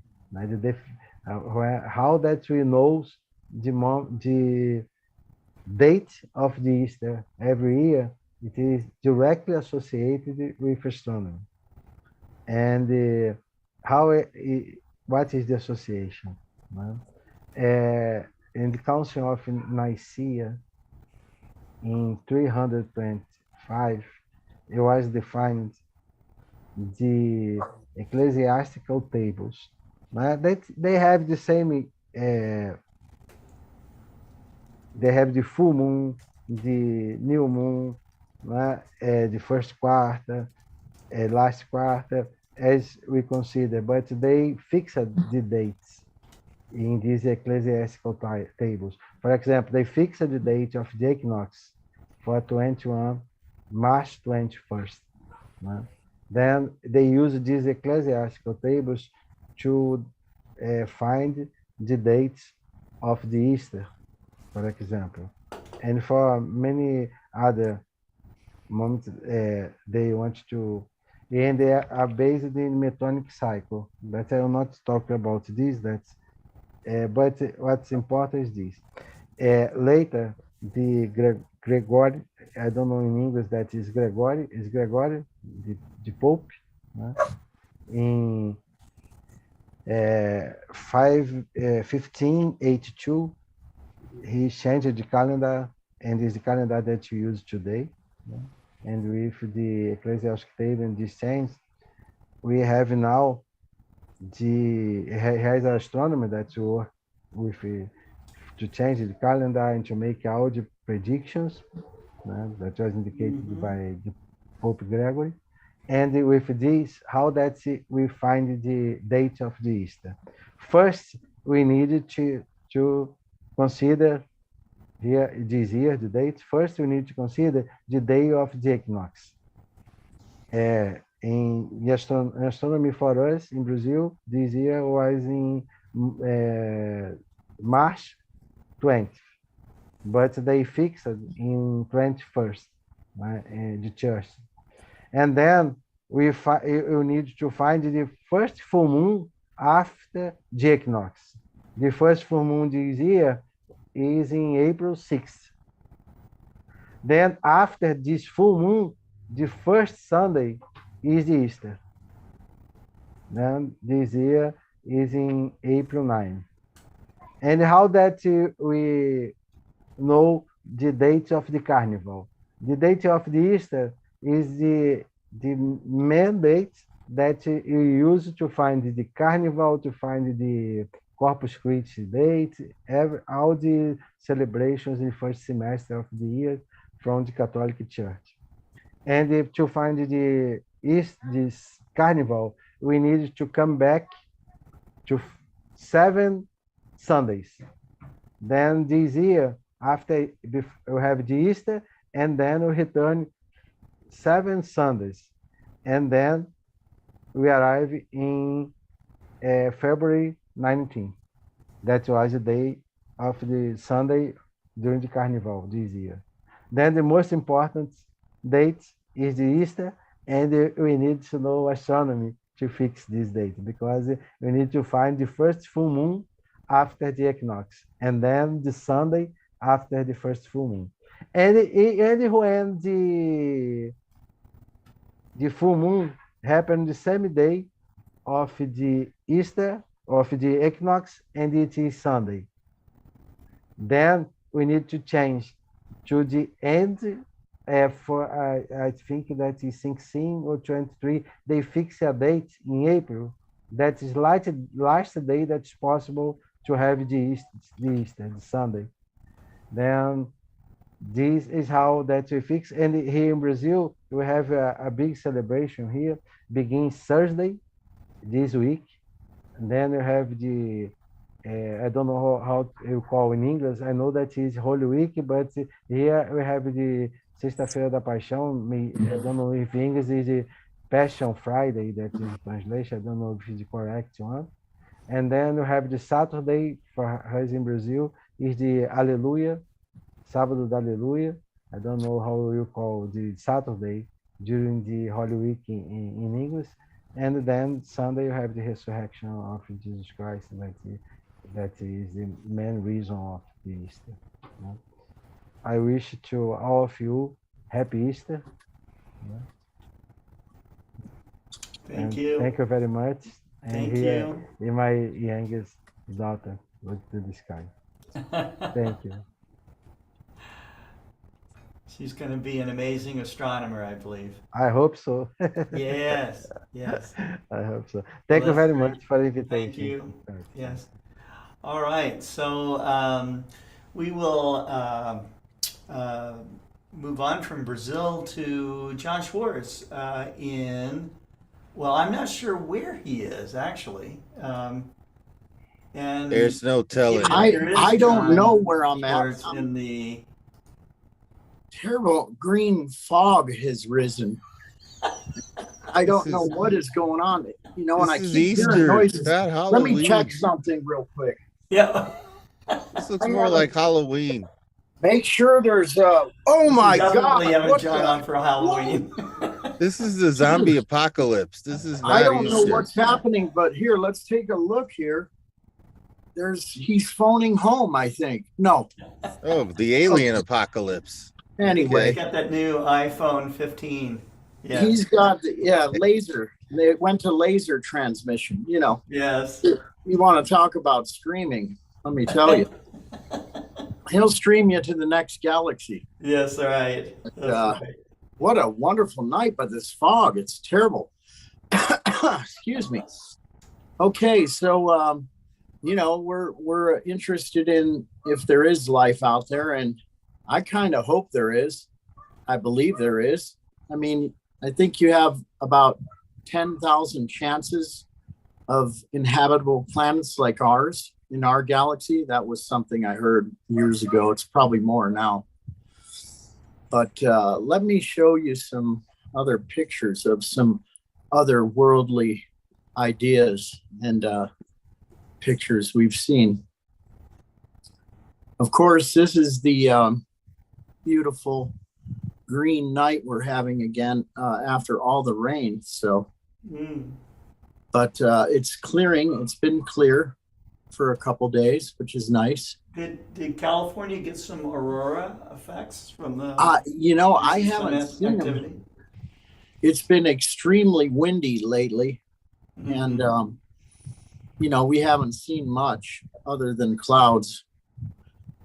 It hopefully it'll get clear. It actually cleared up the last couple days. It was very beautiful, very beautiful. Yes. But windy, you know, it's always one condition or another. Right. Not quite sure what you're going to get, but I'm just putting together my pictures. Take another minute. So how was the speaker with Mr. Shostak? Oh yes, it was unfortunate. Awesome.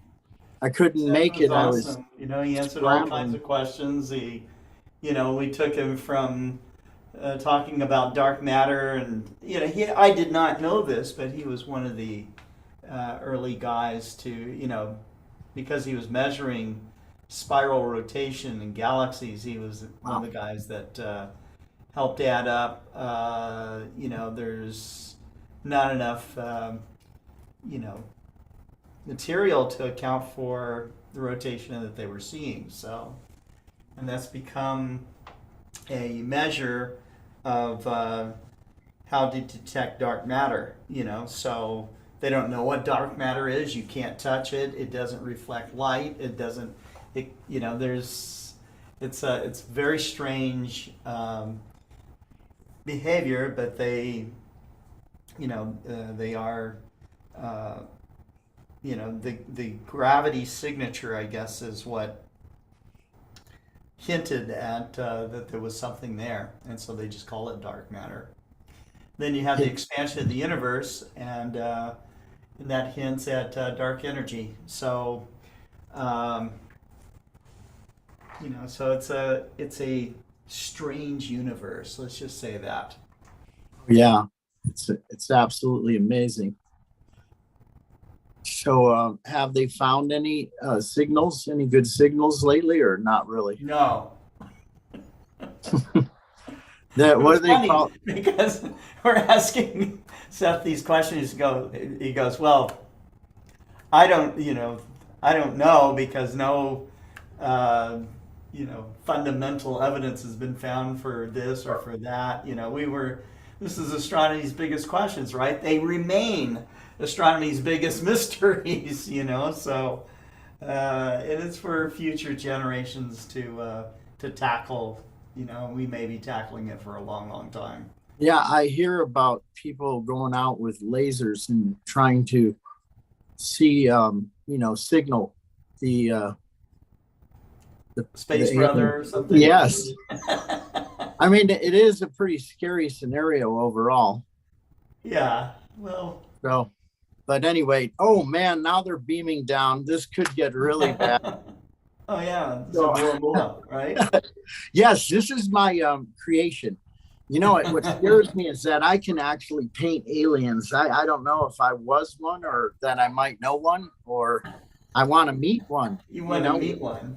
I definitely would. And I would just ask him to take me on a quick exploration.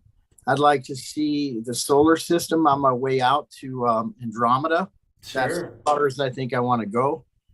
But it would just be absolutely amazing to go in their ship. And, anything you saw back in the days of Star Trek, you can imagine that this is going to be reality in probably a few more years, a lot of this stuff. So, well, I have like something that looks like a tricorder. It's my smartphone.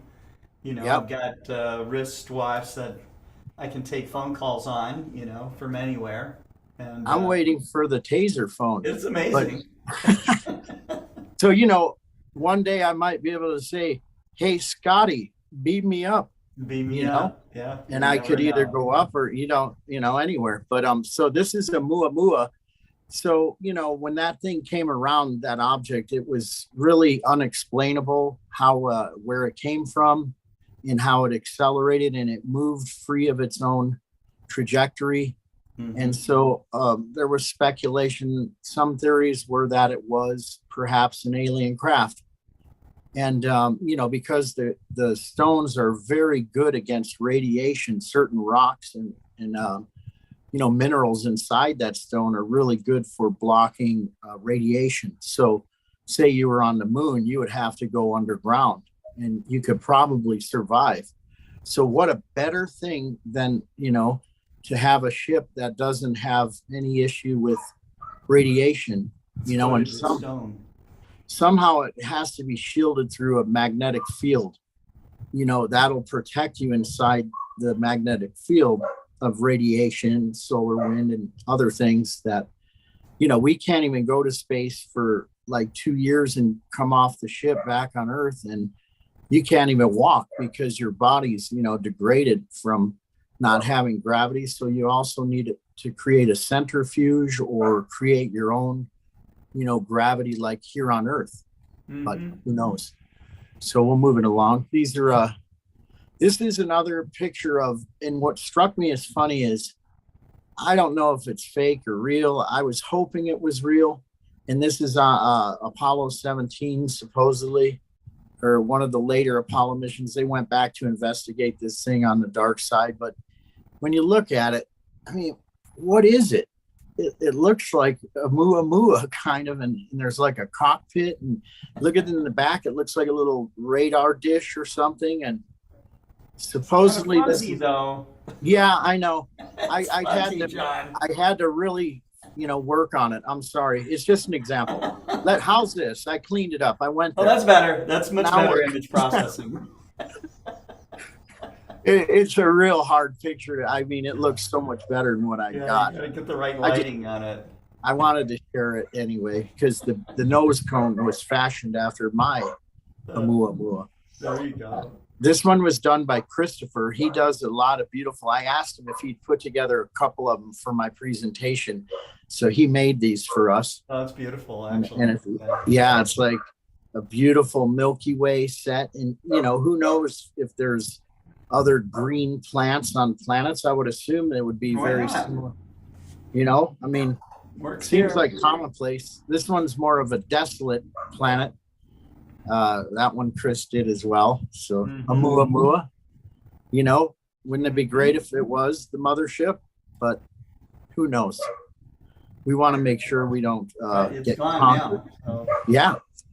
Right. This is another futuristic Chris work. Strange AI interpretation of other worlds. And that could be the eye, like a whale that lives in the atmosphere. Like on Venus, they said there could be something living in the atmosphere. This is another one of Chris's. This one was great. I wanted to show this earlier because it shows the big dish and, you know, it's searching out through the galaxy for other life and potentially a habitable planet that it has in there. And now that we have the technology, we've been able to see a lot of these planets. And through, you know, putting a disk or different ways they do it, they black out the sun so you can actually see the planets behind there. And I think James Webb is doing very well at this to actually see them and check for a signature of, you know, oxygen or water, hydrogen, the elements that we would need for life. That would be a great starting point for us to look.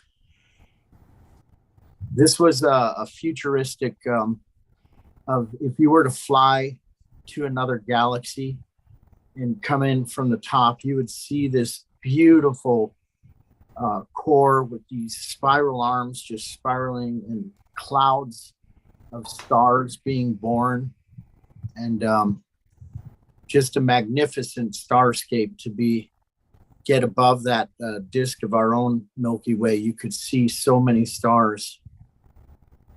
This was a total conceptual, and it started looking at my blanket. It was the weirdest thing because my blanket had these ripples, and I go, wow, that looks like spiral arms. I was very tired that night.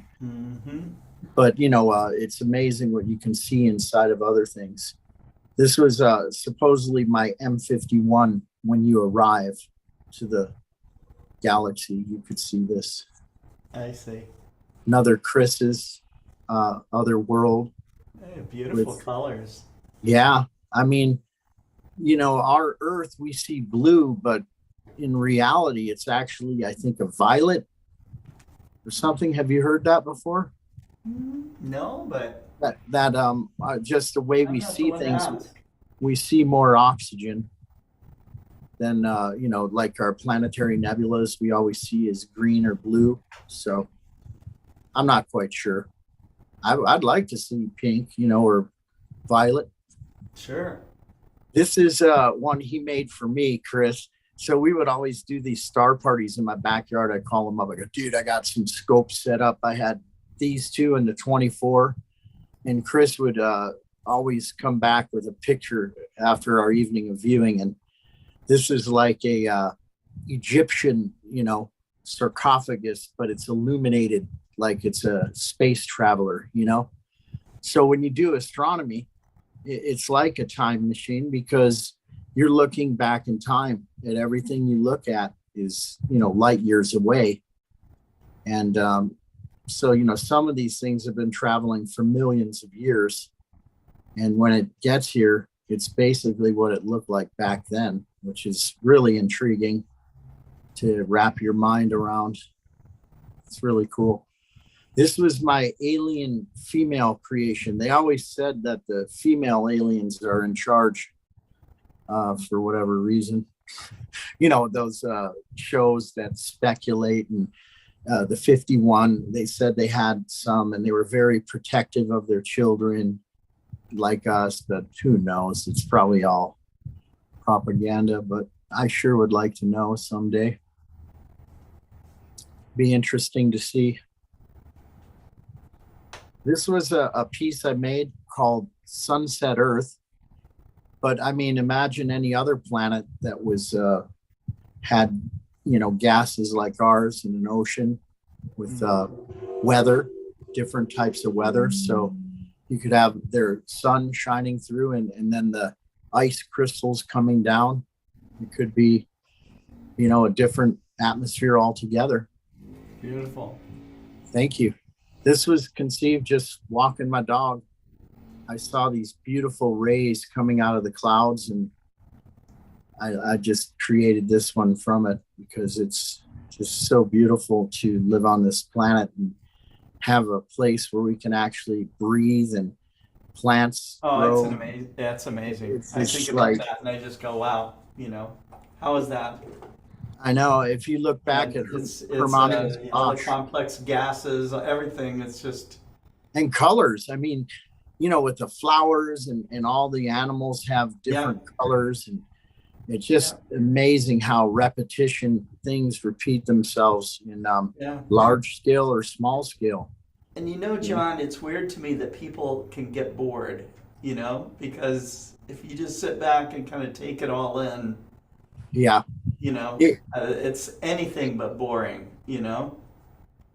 It's amazing to watch the sunrise and watch the sunset. Yes. And because at that point you see the most amazing things. And right now, Venus, boy, a couple of people said, John, that Jupiter is really high up. I go, that's not Jupiter, that's Venus. And Jupiter, it's gone. It's long gone, right? For now, or is it, it'll come up in the morning, I think. I think it's setting with the sun, so it's like going behind the sun right now, so we won't be able to see it for a time, but it'll return.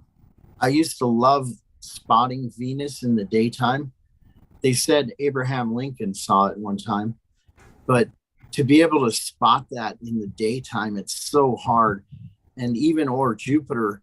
So I remember one night I was looking at Jupiter and it was right next to the moon. And so what I did is I kept my scope out and I knew kind of where it was. So I was looking next to the moon with my scope, and it looked like a balloon at first. I thought it was something else. And then I had to concentrate, and it was actually Jupiter, but that's a tough thing to do in the daytime, find the planets. So back in antiquity, you know, in the Renaissance days, it was quite amazing because if aliens aren't real and they haven't been visiting this planet, then why would somebody paint it in the background? A ship, a little craft. See it up on up above her shoulder? Right. That has a glowing little there's a guy standing there looking up at the sky too, right? Yeah. That's Galileo Galilei. I don't know. It could. Does he have a telescope? He's looking through something. Yeah, he's looking at something. They might be Explore Scientifics. Let me see. Probably not, but you know, if they had it, they'd be stoked. I could tell you that. Well, I mean, that's true. And you know, it's amazing. Even back then, there were so many explorers. You know. Yes, of course. Guys that would set off in the sea. That is in human DNA, is to, you know, it's in our genes to explore. That's for sure. It's so cool because if you think about being on a ship out in the middle of the ocean at night, I mean, back then it was so pristine and clear. Yeah. And literally, you were like an astronomer more than a boat captain, you know, a mariner, because you would use the stars to guide you to travel and to keep direction. And it was like, that's how they did it. And it was all, you know, very strict knowledge and mathematics that they used on the sextant to coordinate their, you know, their travel path. And they would actually document where they would go, and they just followed stars, different stars. it's kind of amazing. You know, when I went down south, I didn't even know where I was. It's a scary feeling to get lost in the sky when you know so much about this guy. Here is another one. Strange, because why would they paint these things from that time? And there's people in craft. It's just, I mean, they don't have social media back then or newspapers. I mean, who would really want to, you know, get all the attention by painting that? Why would they even imagine that? I mean, back then, it's kind of confusing to me if they're creating this just to create, you know, propaganda or just, you know, like a lot of YouTubers say they see aliens craft, and I look and it's geosynchronous satellites because I see them all the time. And then you see satellites, and there it is. It's the mothership. It's the mothership. How come it's always the mothership? I don't know. I mean, because supposedly there's numbers out there of them, you know, and they send out patrols. I mean, it's much like we would do is if you were going to go sight something out, you would send a drone in, you know, because. Sure. So, I mean, who knows, right? I just think that someday, I think we're going to find out. And even with Egypt, it was there. This one you saw before. This is my moonshot. I might have missed that one. Here's an eyepiece view. Let's take a look through my scope. There's M51 through the eyepiece. My favorite galaxy. So I created that. To beat M51 for its beauty and, you know. This took some doing to make it look like it's in the eyepiece. Did you notice that? So like when you go up to the scope, that's exactly how it looks, because you have a dart and then there's some light scatter. I like it. It came out really cool.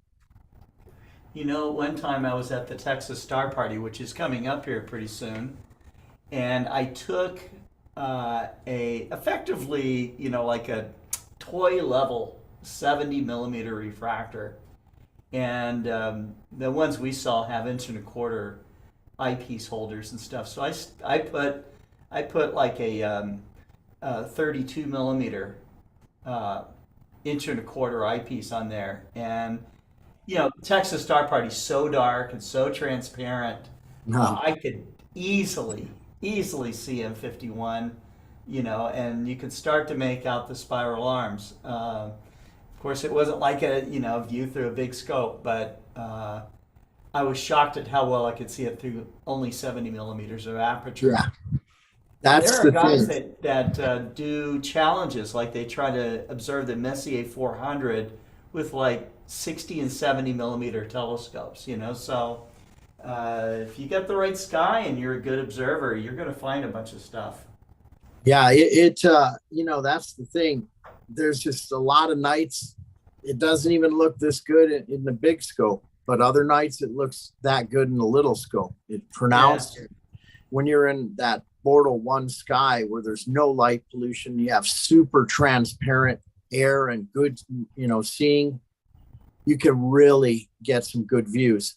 Mirko and I were actually looking through binoculars to see M101 and M51 on our way to New Mexico to get a scope. But I mean, right away, I knew we were in for a surprise, because when you see it in binoculars, at spiral, you can't imagine what it would look like, you know, in the big scope. It was like, it looked like this picture, really. I mean, you could see that much detail. It was amazing. This was just a rough up. I didn't do that much detail in this one, but oh no, I had to rotate it. It's M88. This is another cool spiral that we looked at. It looked amazing. When you can see structure in the arms, you know, it really helps if you do that. I wanted to go back to this. You know, that was like the view we were getting through those Explorer Scientific 92-degree eyepieces, because the eye relief on those things, you literally are back. It's so comfortable, and it looks just like that, actually, I would say. Nice. It's amazing how that works. But Okay, I'm gonna do another quick slot. Adrian, how are you, by the way? Well, I'm hanging in there, enjoying the drawings, the alien theme. Very interesting. We could be being watched, or they were here already and they left. But either way, just the fact that it's on everyone's consciousness, I think that does mean something.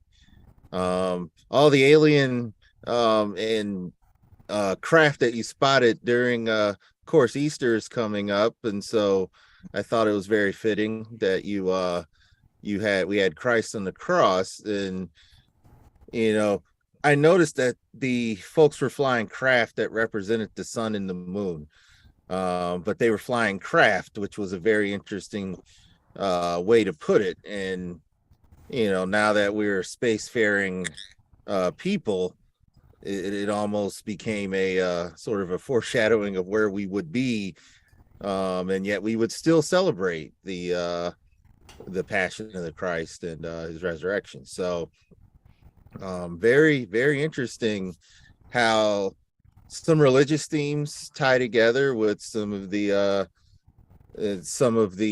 themes in the universe, and it all ties together. And I guess I would say, regardless of belief, for those of you out there, we are still all connected, one way or another, whether the aliens live in our houses, or we do believe they're coming, or we believe that, we know that there are life forms. We just don't know what those life forms may look like, unless they're, we know about carbon-based life, but we may not know what sort of weird things are crawling under Europa's surface, for instance.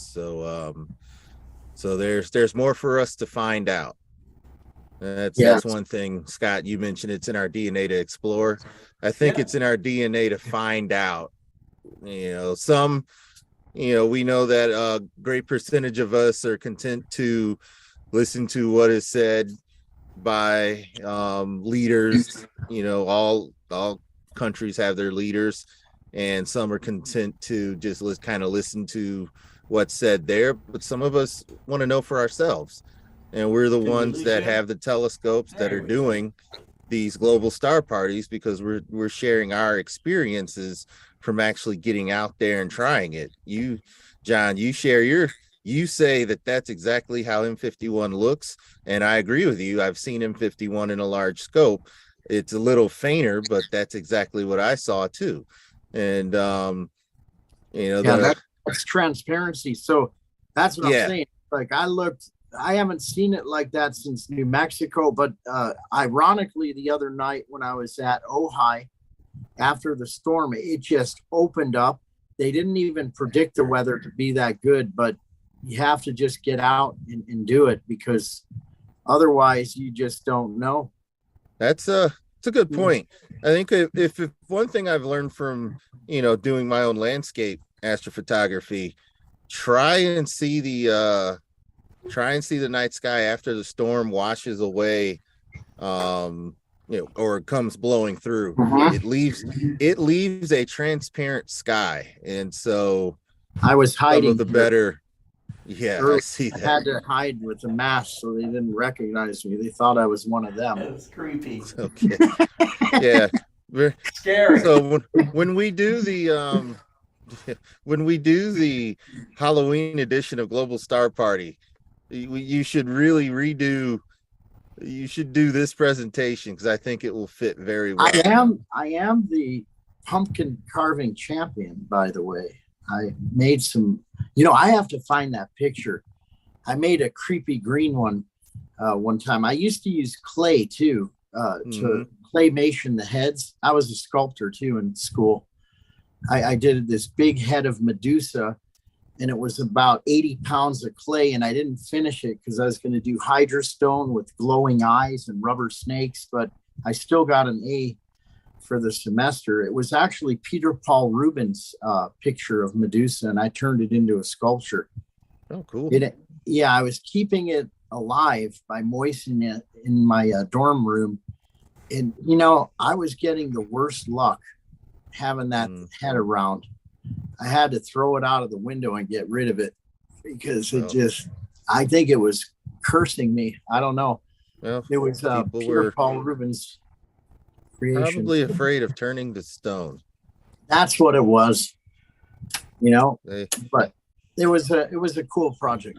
So this is my Star Tours thing. So when I go up to Mount Pinos and wherever I go, my deal is right now we haven't been observing much because of the rain, but when I go out in the summer, my whole thing is dedicated to giving it back and showing people views through this scope and getting them inspired to look at this stuff. And you know, that's what it is for me.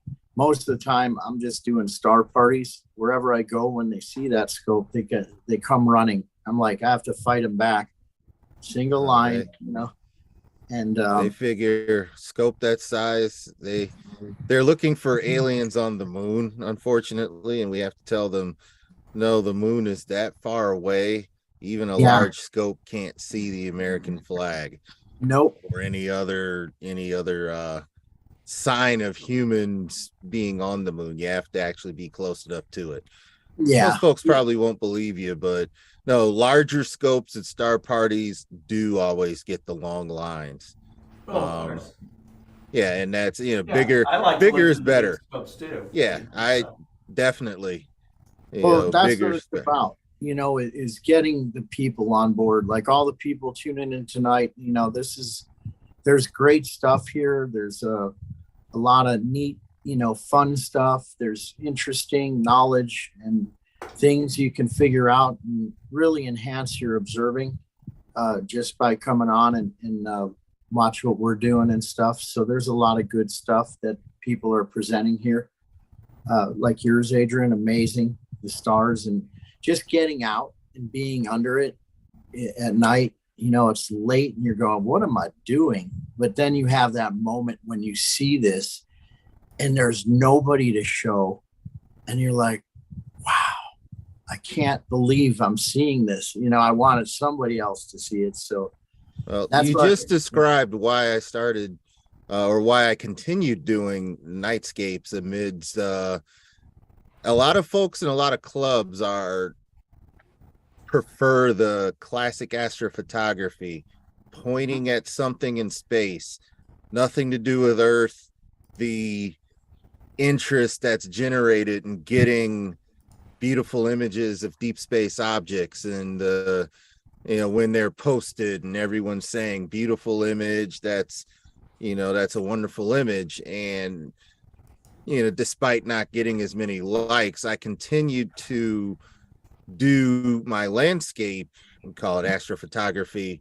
I started to realize, well, this is what I like to see, and Earth is a part of everything we do. So, you know, that became a purpose. And then as I continued with it, just like you do, John, with your drawings, it becomes more and more impressive and folks begin to notice and they're saying, you know, you have a flair for the way that you present your drawings, this flame nebula. I'll let you talk about it. But you know, eventually what happens is they begin to see a common theme in the photos, and you're presenting it in a way that shows its beauty and at the same time tells us that, well, this stuff is really there. It's you know, instead of worrying about equipment and gear and, you know, showing off how well you can process a photo, just take a look up. And without those deep space objects and without the flame nebula, what would we draw? What would we take a picture of? And I think that's important to highlight. It's not just about us and our ability to image. It's about showing that this stuff is real, and all we are doing is capturing it, and it's not something that's on an everyday person's mind, worried about kind of the hustle and bustle of life. And so I think that's why we serve a pretty big purpose here. It's like a metaverse without, you know, without it being in the computer. It's a real metaverse. Like, and so, you know, when you zoom in on these things, and some of these things you actually see color in the bigger scopes, and you know, just seeing these things like the Veil Nebula or the Flame, it's so amazing. This is the dark gas in front of it that spawned a lot of those stars, but it's being illuminated, backlit. It kind of makes it look important. I love this one. And then the Horsehead's right next to it. Yeah, the Horsehead probably more popular, but the Flame is really cool. It's cool all on its own.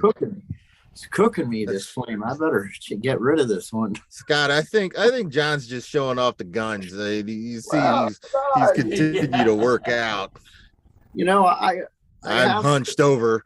I have to have a heavenly body. Can you see the black light shines? That's why I wore my brand new white. But it's chilly out today, so I wore a jacket. You know, we want to represent on a hot summer night, though. There may be a night I have to open up shop, you know, just because it's hot. You're gonna see the see the thin T-shirt, the sleeveless T-shirts coming out. You so know, global. So all beware. Global Star Party. When we get to summer, it could get pretty wild at the back end. That's what we're becoming known for. We're the life of the party. We're the fun. But you guys don't forget, we have young Navin Kumar, who's still waiting to. We should have him do his presentation. Last thing I wanted to say is let me go now. I appreciate everybody looking at the presentations and checking mine out, and that's really why I do this. The art, I mean, I do it for myself because I can live my hobby when I can't view. So that's the neat thing about astrophotography, or even drawing. You know, you can always take your data and your body of work that you got from the site, and then when you come home, you can refine it and work on it and make it amazing, you know. And my ultimate goal is to share it with all of you and brighten your day and show you what's possible with all this great equipment that we have access to, and the great people in this, you know, global star party. It's just a lot of fun. It's really fun to explore the heavens. Thank you. Well, thank you, Adrian. I'm looking forward to yours. I can't wait to see new work. Well, there's a couple new pieces, but I think Navin, you want to put Navin on next, don't you, Scott? We probably should. He's on the East Coast time as well. So, Navin, are you ready to come on to Global Star Party? Hi everyone. He is. Here we go. There we go. Yeah. All right. Wow. So my presentation's about something interesting and relevant. So I picked something specific, and I want to focus on something very interesting. So let me share my screen. Okay.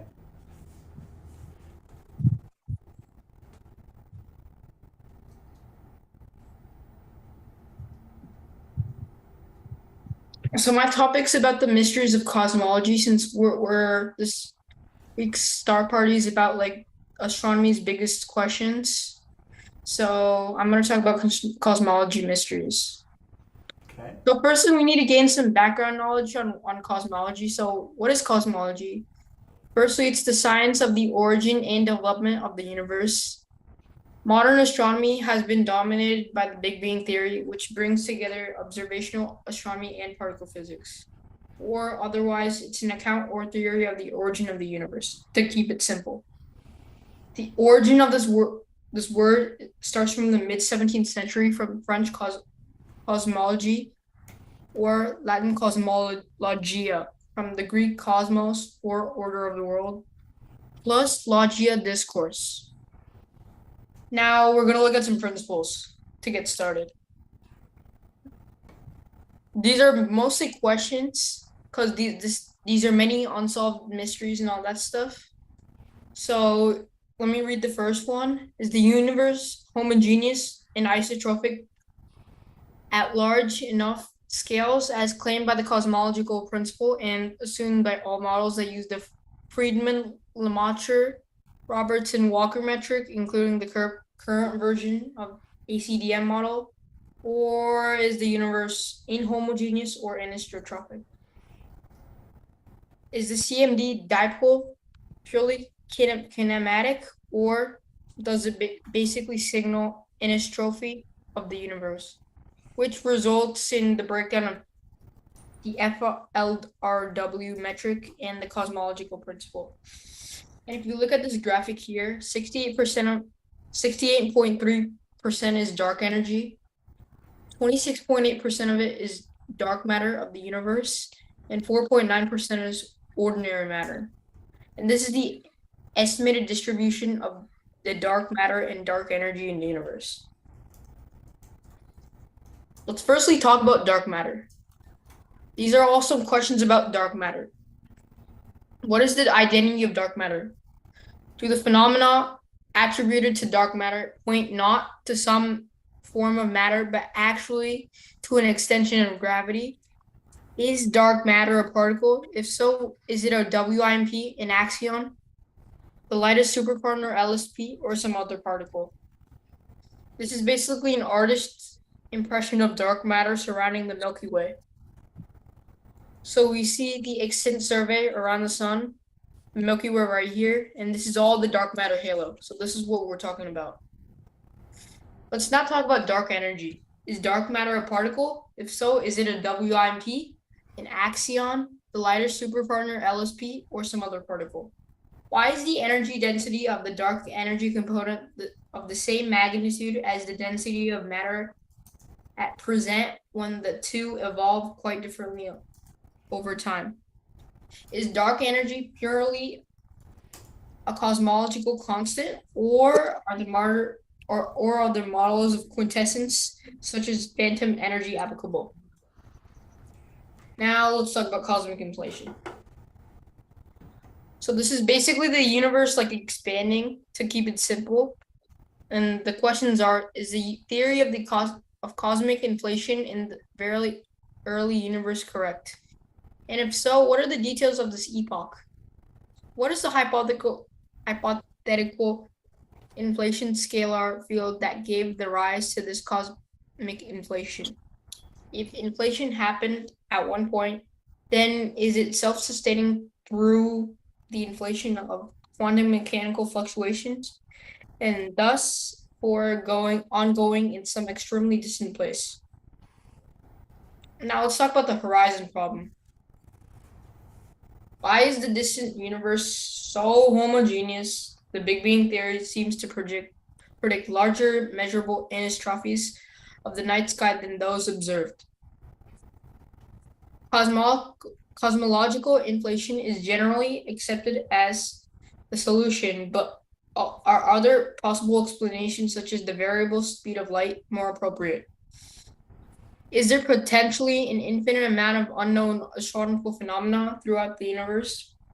Is the universe heading towards a big freeze, a big rip, a big crunch, a big bounce, or is it part of an infinitely occurring cyclic model? The last one is one of the biggest questions scientists are trying to answer.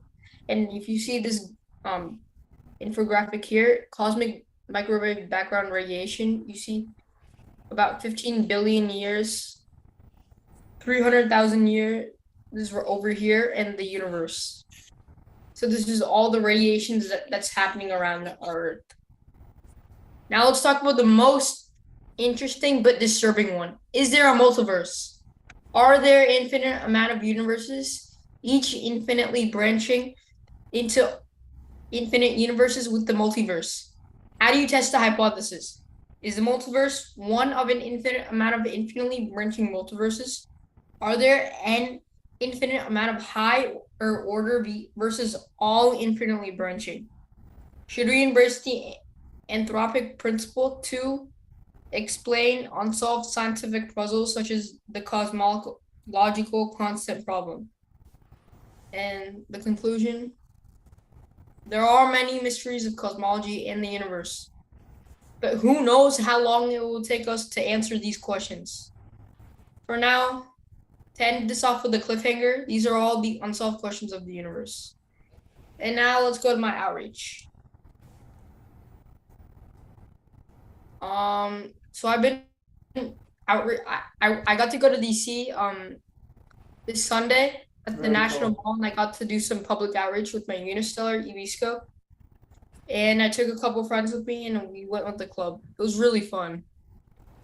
And we got to show publicly Orion Nebula through the live viewfinder, which it was really fun. And everyone was impressed with the Unistellar technology.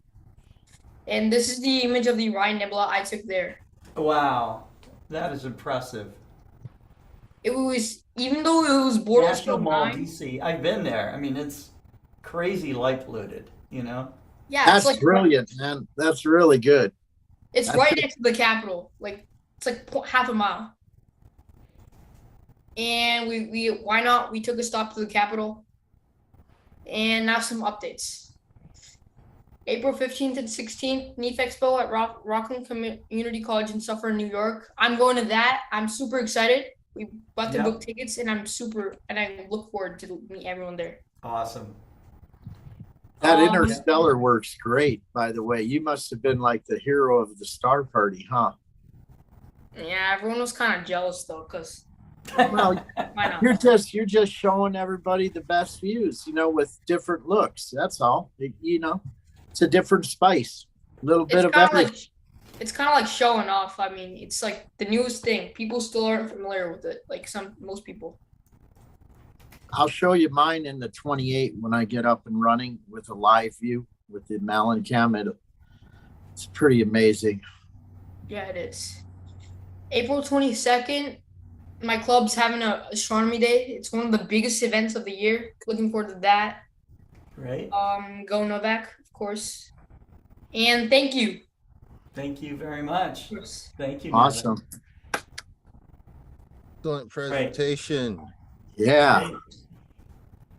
All right. So let's let Navin get some sleep or go back outside with his Unistellar and take another image. But anyhow, thank you for Both are sharing that with productive. us, and we'll see you at NEAF.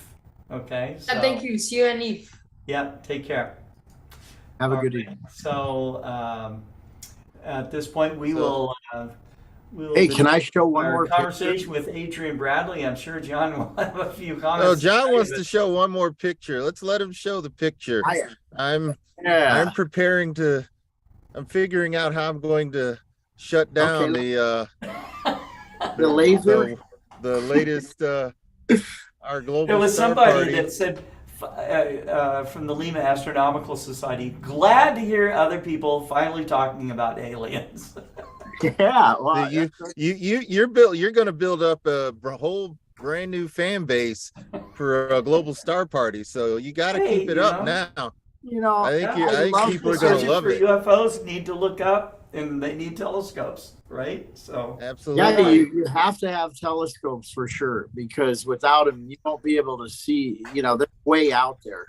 Yeah, it's way out there, so you need. Yeah. That's right. So you gotta. Okay, here we go. I'll just do two. I have to do a couple. Notice it went from 1 to 2. This is Scott. called the dandelion. Somebody's going to say, yeah, Scott's laughing now, but once he's abducted, he's going to. Yeah, he'll have even more drawings. See, They'll he'll have be the able to last draw. laugh. He doesn't rely on a camera. That's actually a very important skill. Oh, And that's go ahead and cool. talk Look at about that. this. Is So very that is a interesting. dandelion, right? Yes. So when a dandelion, before you blow it, it's like. So I've always seen that in We've these. seen globular star clusters in them. Yeah. in well, dandelions. Well, that's what I was It's saying. beautiful. I love that combination. It's the shape. yeah, that's very unique. It's physics, and the physics. I really like it. I did. Yeah. I've done some stuff like that myself with like seashells and spiral galaxies, and Yeah. I love the And- symmetry of shapes and designs, and it's very cool stuff.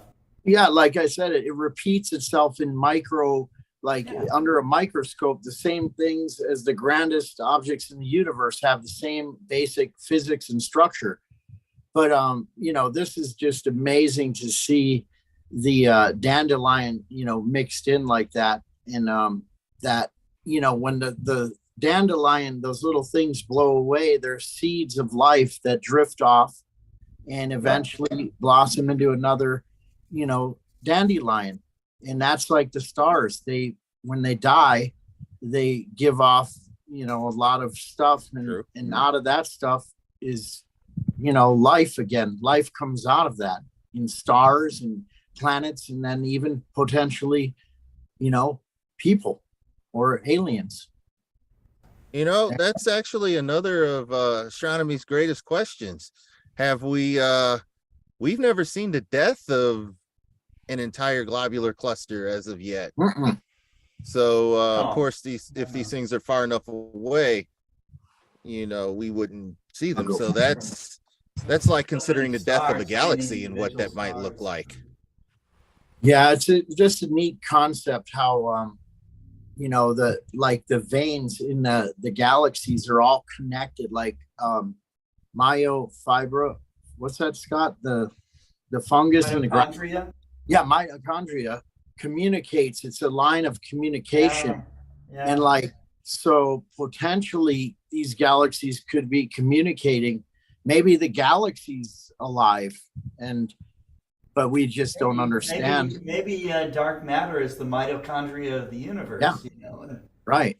And the stuff that we can see, is growing in it.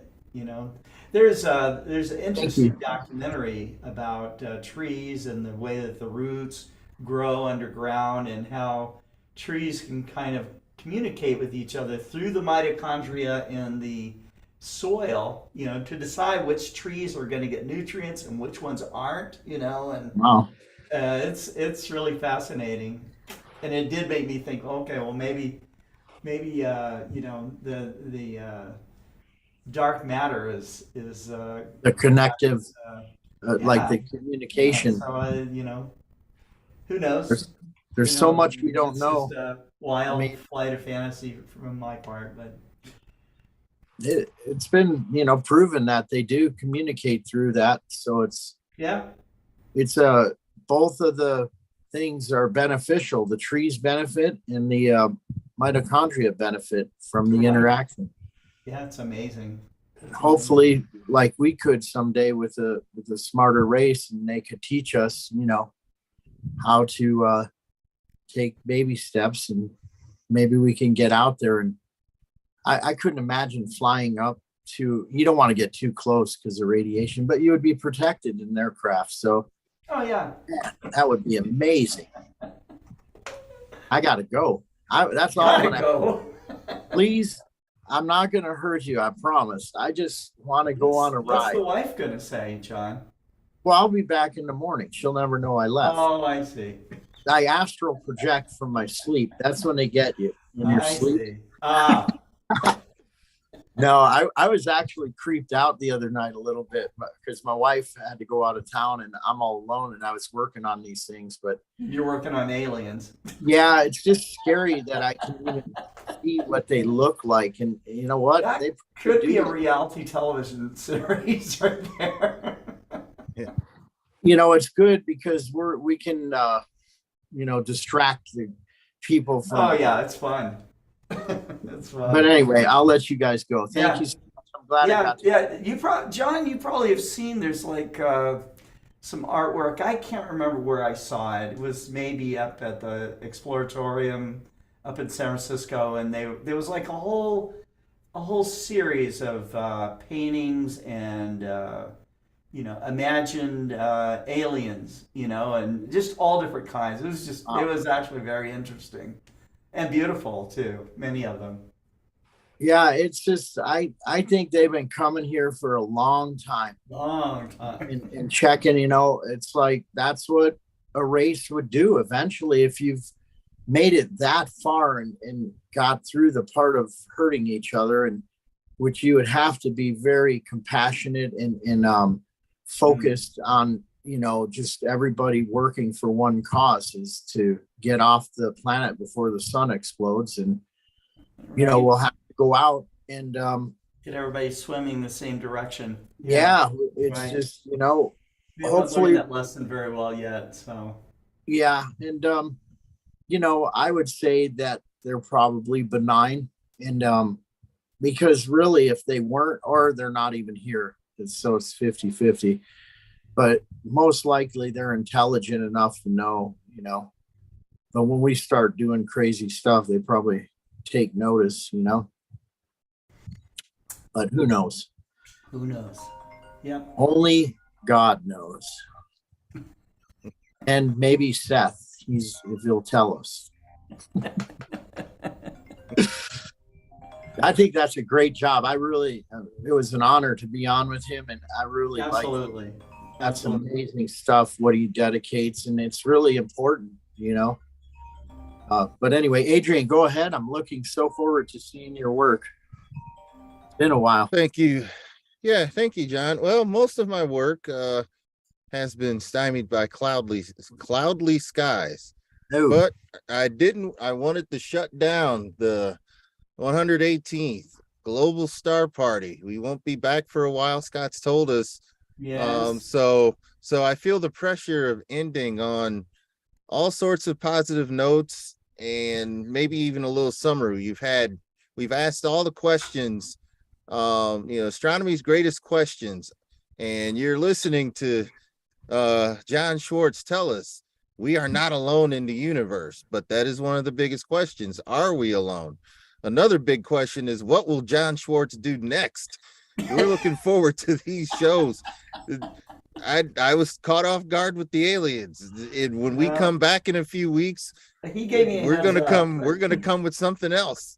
And it's gonna be entertaining. We are the back half of Global Star Party, and we hope to leave you with something for you to for those of you who love astronomy.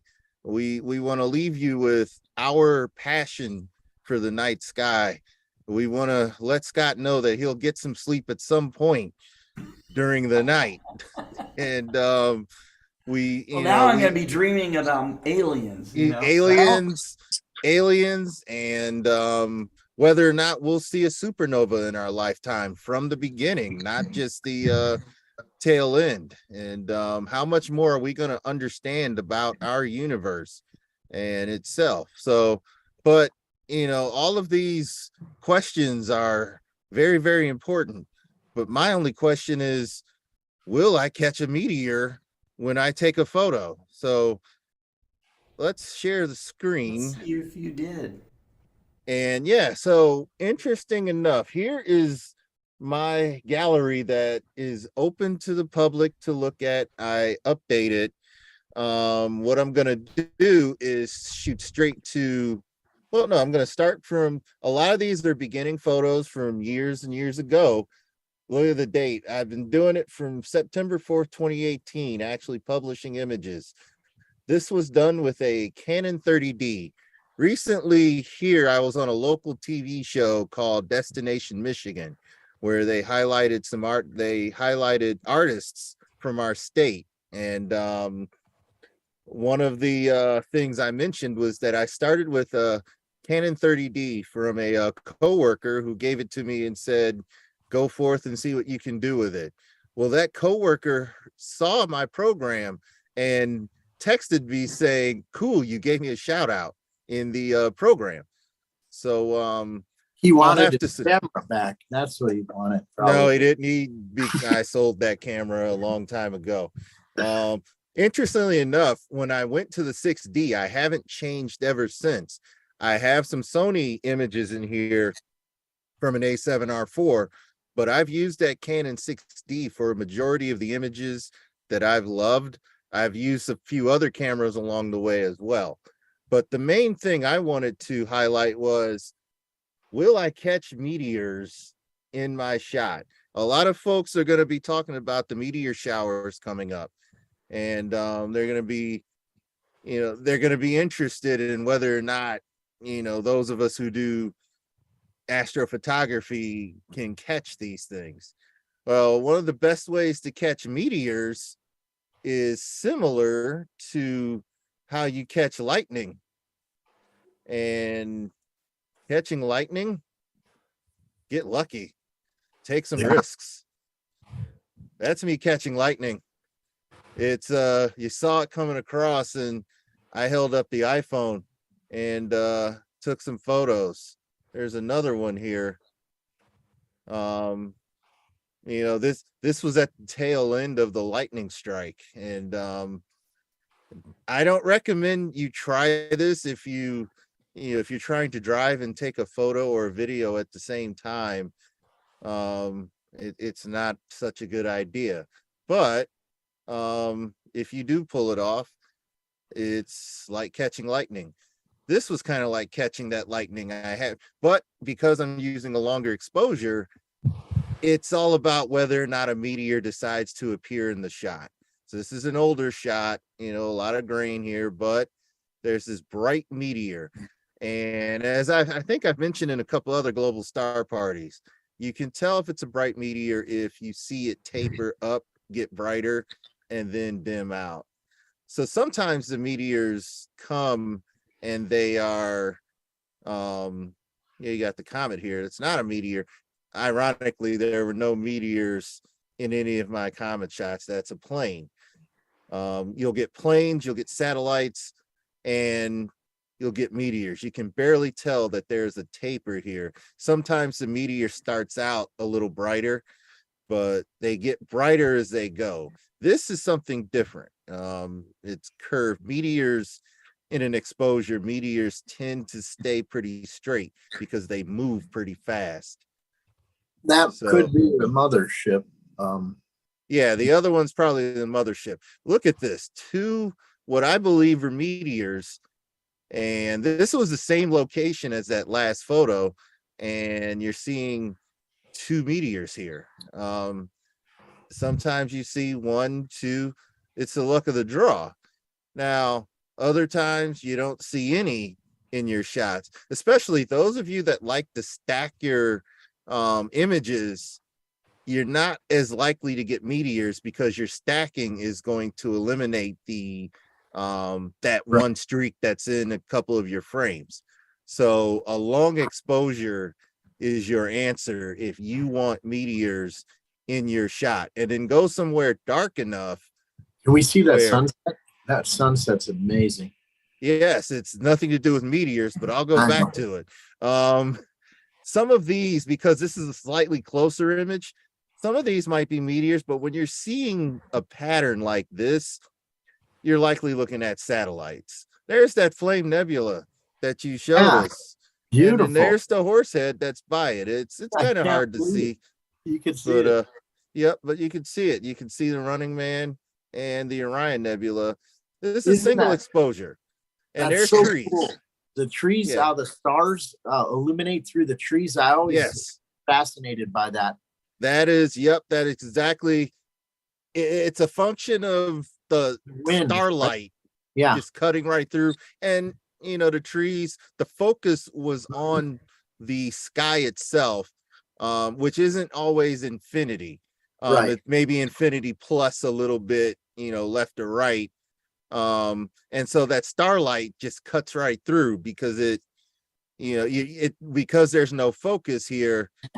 That's pretty much, it's not it doesn't treat this as solid objects because it's up close, so it goes around it. That's pretty cool. Yeah, so these are sunrises. That's a sunset. Wow, that's right here. Great location. Look at the colors. Yep. Put the camera, for a shot like this, you put the camera right on the sea and shoot right across the top of the water.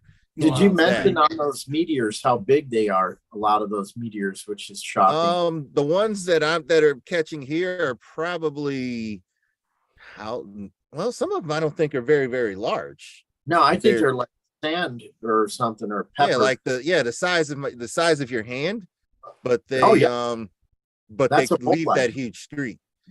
So yeah, these are light pillars. I think there's a meteor in this shot. Is there? No, I went through these earlier to look for meteors to show just how, Is that Lake surprising they can be. Michigan? Lake Michigan? Where here? This Lake Huron. Oh, Huron. Park. Yeah, this is Lake Huron. Yep. A lot of my shots are Lake Huron. This is Lake Huron. We had an aurora outburst recently. The reason that I didn't respond, well, one, I was working for the Ann Arbor Film Festival. I do terrestrial photography from time to time, and the outbreak of aurora was during one of the nights. I was just tired and I went home. But March of 2021, I caught some aurora. No meteors here, but a lot of aurora. And because I'm mentioning aurora, I'll mention this photo. Some will mistake this as aurora, but it's light pillars. Fairly rare. You have to have ice crystals in the sky. As you can see, you can have a hazy sky and you can have ice crystals. You've got these lower level clouds. This is all light coming from a distant town being refracted into the air. So life's great mysteries, but some of them we solve. For someone who doesn't know what these are, this would be a great mystery as to what are all these colored things. It might look like your aliens coming to get you, don't you think, John? I think they're communicating. They're calling. Yeah, that's exactly what that would look Backup. like, is that they're communicating. But those are light pillars. Now, true aurora looks like this. You look into the north side and you're seeing the green colors, the purples. So cool. This is why I come to this park, because it's a beautiful park and it can get pretty dark. I'll show you a comparison shot. Let's look at this shot, which is Did you light that bar? Is that your light? You lit that? No, that's light coming from, that's just surrounding light that's in that park. And the lighthouse, this lighthouse goes off every 15 or so seconds or 20 seconds. You're going to see another lighthouse later that goes off every 30 seconds. And it's gonna be another one similarly built to this, but a little taller brick facade. You'll see it. And it's, the light goes every 30 seconds. Sometimes I time my pictures with that if I'm at a lighthouse. So you're seeing it here. It's a very nice seeing color. it here. Yeah, this one is actually, this one may become an image that will be for sale on my website. I've had a lot of interest in it because of how clear I was able to get this. For those of you that know what ISO is up to 6400 on this shot. And after cleaning it up with some of my tools, it turned into this. That's amazing. You could get notice that because I seem to have forgotten how to do that. Way down here where I took some new photos recently, I completely blasted that, but I Look got at the horse. The horse Yeah. is so clear. Yeah, all of the rest of this has got really clear, and you can see, you can see the crazy horse right there, very clear. This was a good night for the sky meter read 21.4 SQM meter. It read 21.2 the last time I was here. On this night, it was 21.4, and you can see the Milky Way rising here.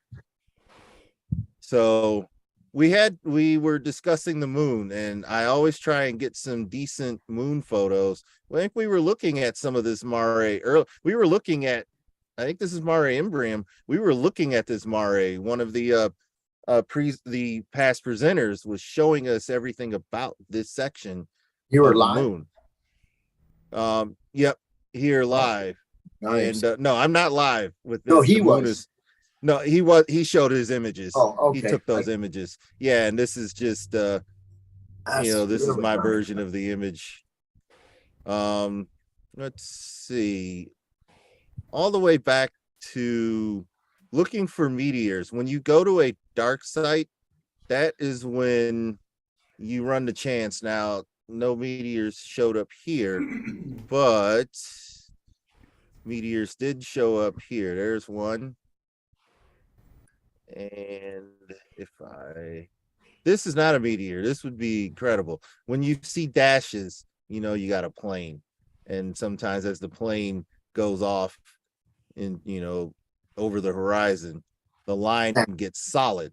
So one way to know whether or not you're seeing meteors is to see the meteor, as it happens. This is obviously a plane. And that was that first picture that there's a got meteor started. here. Oh no, there's and as you notice, not a lot of meteors where I'm shooting, but man, you must get a lot of show up. wildlife too, like fowl, like blue You heron. can hear it, you don't necessarily see it, because the wildlife isn't always particularly interested in you. Moonrise, I've got some streaks. Sometimes I'll see parallel streaks that I believe are the meteors. This could be a plane. Very How about bright. radiant? Do you have any radiant shots, like on a meteor shower, where they come from one point? No, I haven't done that yet. I have this where I happen to have two meteors going one to the other. There's Andromeda Galaxy. Jeez, that's Andromeda. Wow. And that's a planet. I forget which planet. I think Jupiter's here, Mars, and the Pleiades. So planets have been lining up for a while. There's something else over here. I think it's another one. That's like Michigan. Of all the shades of the subtle hues in the sky, Yeah, you've got legitimate city light pollution to sky glow to nebula that are barely showing up. Looks like some gravity waves. Oh, there you go. Oh, wow. Yeah, there's California. There's California right there. And so we know, the winter circle's coming up when you see that. And I forget, the times that I took it are like right here. There's the summer shot at 2 a.m. 2 a.m, 2 to 3 a.m is always preview of coming attractions. It's all you night sky shooters. You want to answer astronomy's biggest questions. Wake up at 2 a.m. to see a preview of what is your coming attractions for the given season, because here we're in the middle of the summer and the Pleiades is leading the way for the winter circle. And that's, to me, that's one of the fascinating parts about doing night sky photography, capturing moments in time, the repetition that happens. It repeats itself to the point where if you really don't want to wait to take a picture of your favorite constellation, rather than wait for an entire season or two, just wait for a month or two. And at some point, your favorite object in the night sky will be in that night sky at some point. When it will be, it depends on where we are around the sun. I almost said calendar year, but we're more dependent on the Earth's placement around the sun, as opposed to, whether the weather is cooperating. Is it wintry in April still? Opening day has typically been snowy for a lot of baseball teams, but when it's clear, you can go out and accidentally catch aurora. I just fired this north. I'm pretty sure this is a plane, but some of these streaks may be meteors. You can see that much color in the aurora without the camera, or no, not without. I couldn't see anything without the camera. Amazing. This turned out to be, it turned out to be distant aurora, but it was not naked eye visible, at least to my eyes. I couldn't, there's no pillars here, so we couldn't see it moving. So it was just glowing. So that green looks awfully familiar. Are you sure? That is the auroral green, we'll call it. And then this is also a part of the aurora. Wow. The magenta or pink. Yeah, it's intense. Yeah, that's really subtle. Yep, and you're seeing this is, this is a familiar. Let's see if there's meteors here. No meteors here, but as you notice, very familiar this is the part that a lot of Milky Way photographers will capture in scenes, and I'm no different. I capture it too. Wow. That's Darker the clouds, the darker a sky that Yeah. you're in. When you see, you know, absence of light. Now notice over here, there's a color underneath. So what we've captured in this photo high is pressure not, sodium. yeah, it's not just a beautiful image of lightning bugs running along the side of the street. This is actually showing two different zones, where over here, where the Milky Way is here, it's dark, but over here there's a town nearby. So it's That like you're must be seeing Chicago in the background. no, I'm in the Upper Peninsula of Michigan. Okay. That's not Chicago. That's like No. Sault Ste. Marie or Yeah. St. Ignace. It's a town somewhere between, or maybe even Mackinac City. I'd have to look at a map. I think this may be reflecting Your- light from Your Mackinac. portal 2, portal 1. This is Bortle 3. I had never took the SQM meter out, but given a chance to go out there, I will be getting a reading here. You had a good. This was a good night. And it might be a meteor right here. Look at that. Yeah, you got it. See these little, and this actually goes to my point. The darker your skies, the more likely you're going to catch a meteor anywhere in the image, because it's easier to see them when the skies are dark. When you get these little bitty ones, you don't see these little bitty ones too much when you're. How long is that exposure? Right over here, 30 seconds. That's it. Oh, That's man. it. 30 Jeez. seconds. So I suspect that the numbers here are between 21.6 and 21.7. So we're between Bortle 3, maybe high Bortle 2. I wish I had an SQM meter when I took this image, and I wish I had an SQM meter when I took this image. Now over here, we are 21.9. This is 8 seconds. Look at the time, 8 seconds. Bortle, high Bortle 2, low Bortle 1. 8 seconds with an f1.4 50mm lens. ISO all the way up. So it's heightening, it's brightening all of the all the data here. And obviously I've got some aberration that I would need to the deal with. Lagoon Nebula? That is the lagoon. Yes. Let's see if it sharpens in a little bit. That's the pretty lagoon. good. It's hard And to look at that. And we got a streak. Yes. So the theme of all of these images, if you come through and look at all the images,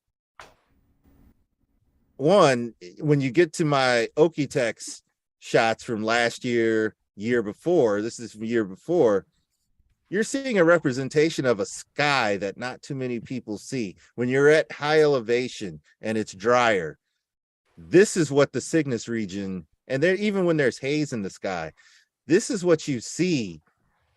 Everything here. This was not taken with a modified camera. I had one of my unmodified cameras, and I went and took the shot here. And it's representative of what I saw. When I first saw that with the naked eye, I was blown away, even more so than when I saw the galactic center come peering out at us during when is Okie-Tex? This year it's early September. I forgot I was going to register for it. Man, I should show up there. That's pretty dark. If you show up there, it's going to be awesome. The Star Party. Okie-Tex is There's another one. Dates here. It's at Camp Billy Joe. Is it? Yep. September 8th through the 16th. Yeah, they moved it up, Scott, because they wanted people to have the opportunity to go see the annular solar eclipse. Give them some more time, as opposed to having it and then you'd have to hightail it out of there to go see it, because they would run into the date of the eclipse. Right. Yep. So there's many more images. Yep. There's many more images with meteors But I started out by showing a picture of a captured lightning bolt, and that's how I'm going to end the 118th Global Star Party, by showing you a couple of images that I discovered that I didn't realize what I had. A meteor. Now, within 30 seconds, of course, these two images could happen at different times within that 30 seconds, but you capture them together. And I think this is an underrated thing. You got a lightning bolt and you have a meteor. And I didn't do this just once, but I did that twice. Yeah, it's cool. And there you go, meteor coming down. Part of the Big Dipper's over here somewhere. And you've got thunderheads with a visible bolt coming in. You know, that's cool. We went to Colorado and it was lightning and thundering. People don't know about lightning and thunder. If you live in where you live, because I used to live in Chicago, it's dangerous. That's some bad weather over there. But so my brother-in-law said, we'll drive all the way to the Pikes Peak. It will be at like, I forget how many thousand feet he told me. He goes, Johnny, it'll be clear. And it was clear. And I saw M33 naked eye. So I got the truck and I plopped it up, and then it clouded in and it rained all night long. And we were in a camper back of a truck with a metal shell. And then when we woke up, it was beautiful, clear sky. But man, that was amazing to see naked eye. I love that moon. That's your moon. favorite. You know what? Halloween I was wrong. We're gonna end Global Star Party 118th edition on John's favorite picture that I ever took of the moon. There you go. That's so good. Look at the crater. You got cratering up there. Yeah, I managed to focus on a crater or something and caught that. Yeah, I caught the actual crater. Because as you know, with autofocus, you're liable to catch the cloud. So to catch the actual moon surface itself, that's why this picture is in my gallery. And yeah, see, that one reminds me of the Zihuatanejo one I did right there to the right of it. This way, the colors. Very Yep, similar. that's the sun. Yeah, I know. Sunset. Yep. That's and I forgot. You know what? I'm trying to end the 118th Global Star Party. New stuff. So yeah, just keep it rolling. Scott, are this you was okay? interesting. Yeah, no, we're gonna get through. So this is the new lighthouse that I plan on getting some images from. This is Lake Michigan. So this is the other side of Michigan. I traveled 3 hours to get here, and I traveled 3 hours to get back. Wow. And went to bed. Yeah, it's a long drive. So, yep, but it was worth it. Oh, wow. The moon. Cool. Yeah. We framed the moon. There we go. We framed the moon over the top of the lighthouse. Yeah. A little bit of curvature because of the lens. But obviously, this is blue hour. Yeah, the Venus belt. There's. Oh, man. So the sun hasn't finished setting. All the stars in the sky, and that moon I just showed you is the key light lighting up the lighthouse. Look at the settings. That's amazing. amazing. Those of you that know cameras, most of you wonder, can you shoot? You know, the know-it-alls on the internet tell you never to take your ISO above 100. Well, little do they know that, well, if you can track the night sky and you know how to do a composite photo, you can luck out and actually keep ISO at base, and it can get, because the sensor will pick up all of the data regardless of this setting. What I've learned from someone, and I believe it to be true, the ISO setting in a digital camera, be it mirrorless or a DSLR, is essentially how much do you want to amplify the data that you pulled in. So if you use a higher ISO, as you saw in a lot of my other photos, where it's dark enough, it amplifies the all of the data. Now that can be a good thing. With the moon out, it turns out that moonlight and ambient light at this area is enough to where a long exposure gives you essentially, this is what I saw. That's amazing. I love the tower. It's all lit from behind it. It makes it important, which, you know, was the whole trip. You really would stand out as the star of the. Yep. Even here, when I put it in the center, now I've got the tree, Venus, and Orion is occulted by the lighthouse. But here you have a lot of stars. We haven't made it quite to astronomical twilight. There were a lot of waves. In a long exposure, you end up getting ripples like this when you have an active sea and you're taking a long exposure. Now this was only 30 seconds, and then the ISO turned up to 200. Very serene. It's very, nice. Very serene. I was happy with how. Yep, I was happy with how this came out. Let's see if it sharpens in. Yeah, everything.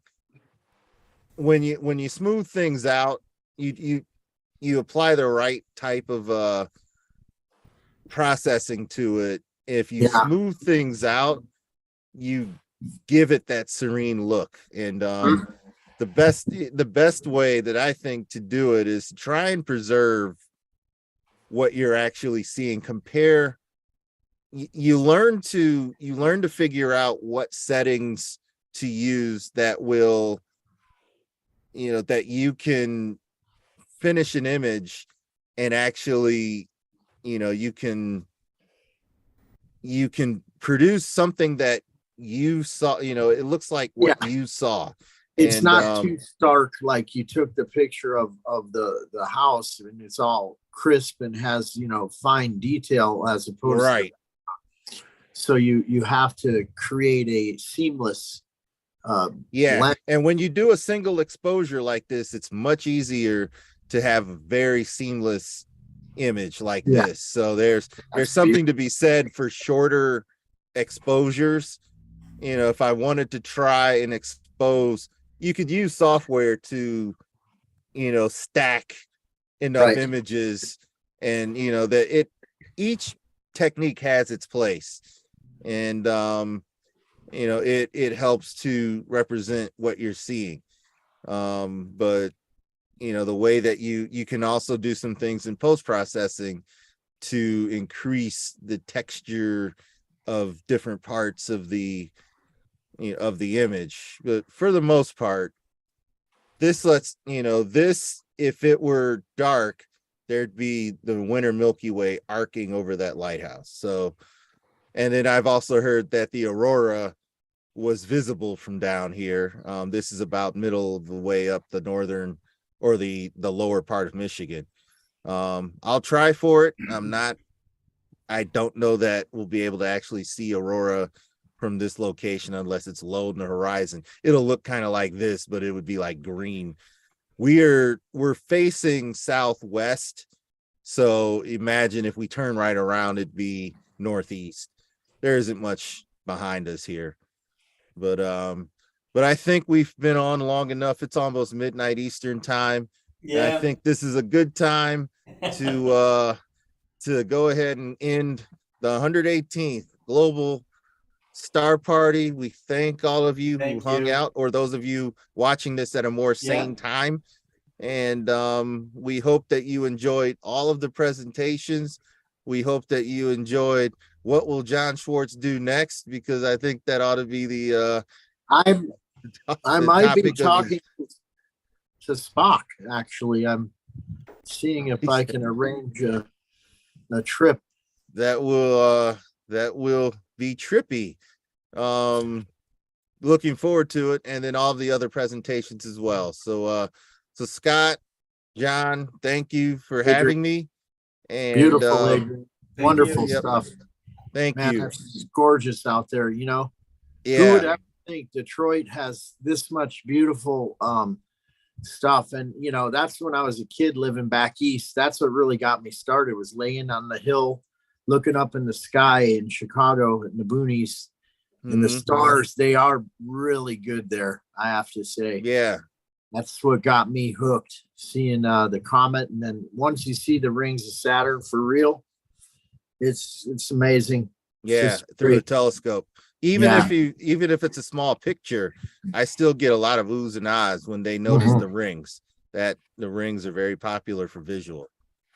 But all right, gentlemen. All right. Thank you, I'm sir. gonna go. So much. Yep. Thank you. Thank you. And Beautiful stuff. yep. A wonderful 118th Global Star Party coming Yep. to a close. Scott, I will hand the floor to you. Thank you All right. for Thank putting you these very on much. whenever you can. Thank You're you very back much. to NEAF. Is that what you're going? You're going to be gone for NEAF? Yeah, we will be at NE for actually it's the imaging conference itself, and Say hi to Al. which is the Northeast Astronomy Imaging Conference, and then the Northeast Astronomy Forum. So we've got a big booth. I mean, we've got like a whole center aisle, and we will have Vixen there. We will have Unistellar there. I understand, Norman Fulham from Optique Fulham will be there as well, which is going to be cool. Of course, Explore Scientific Products. So we've got a lot to talk about, a lot to show. And if you're coming to Northeast Astronomy Forum, please stop by and come and see us. Frank Marchus, who's the Chief Science Officer for Unistellar, is going to be there. He'll be giving a talk with the Northeast Astronomy Forum's special convention. It's kind of a convention within a convention on citizen science. And so there is a few speakers involved with that, and Frank's one of them. And we always have a great time there. And if you love astronomy gear, you love amateur astronomers, it is the one spot probably in the whole world where you can go and see the stuff in person. You can see observatory domes, you can see equipment of all kinds from everybody, and so much fun, to go to those. It like is. Riverside. It is a lot of fun. The Astronomical League's going to be there, of course. You got organizations like the League that will be there. And it's just a great time to go and see a lot of your friends, that you might have seen at other star parties or something. So, and the friend building aspect of amateur astronomy is a hugely significant aspect of our community. So you're going to meet some of the finest and most interesting people in the world that way. And so, and good anyway, deals. I do want to thank you, John, and our audience, and all of our presenters, and big thanks to Seth Shostak for coming on to answer astronomy's biggest questions. David, who else did we have? We had David Levy, who at all odds made it on. Chuck Allen, that amazing presentation he gave on the elements, that was cool. Pranvera Hyseni with her spectral properties of asteroids and comets. Maxie showing us his Carina Nebula images, which were amazing, and comparing them to the Hubble Space Telescope images. Robert Reeves with just truly mind-blowing images of the moon, explaining, the rills and valleys and stuff there.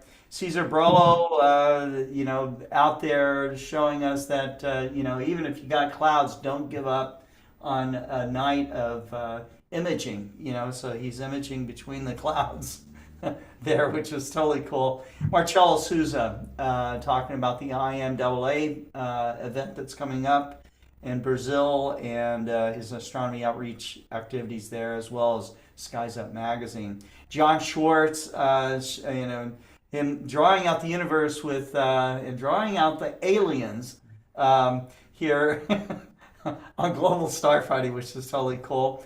Then we did a little change up in the schedule, and we had young Navin Senthil Kumar, who was showing us the aspects of cosmology that blows everyone's minds. And then Adrian Bradley's beautiful nightscape shots, including some of his latest stuff. So we will be back on with Global Star Party with, I have to come back with a schedule that's going to work, but I think we're coming back in the month of May. But of course, I'll let you know if it happens anytime sooner. Thanks, everyone, and keep looking up. Have a great evening.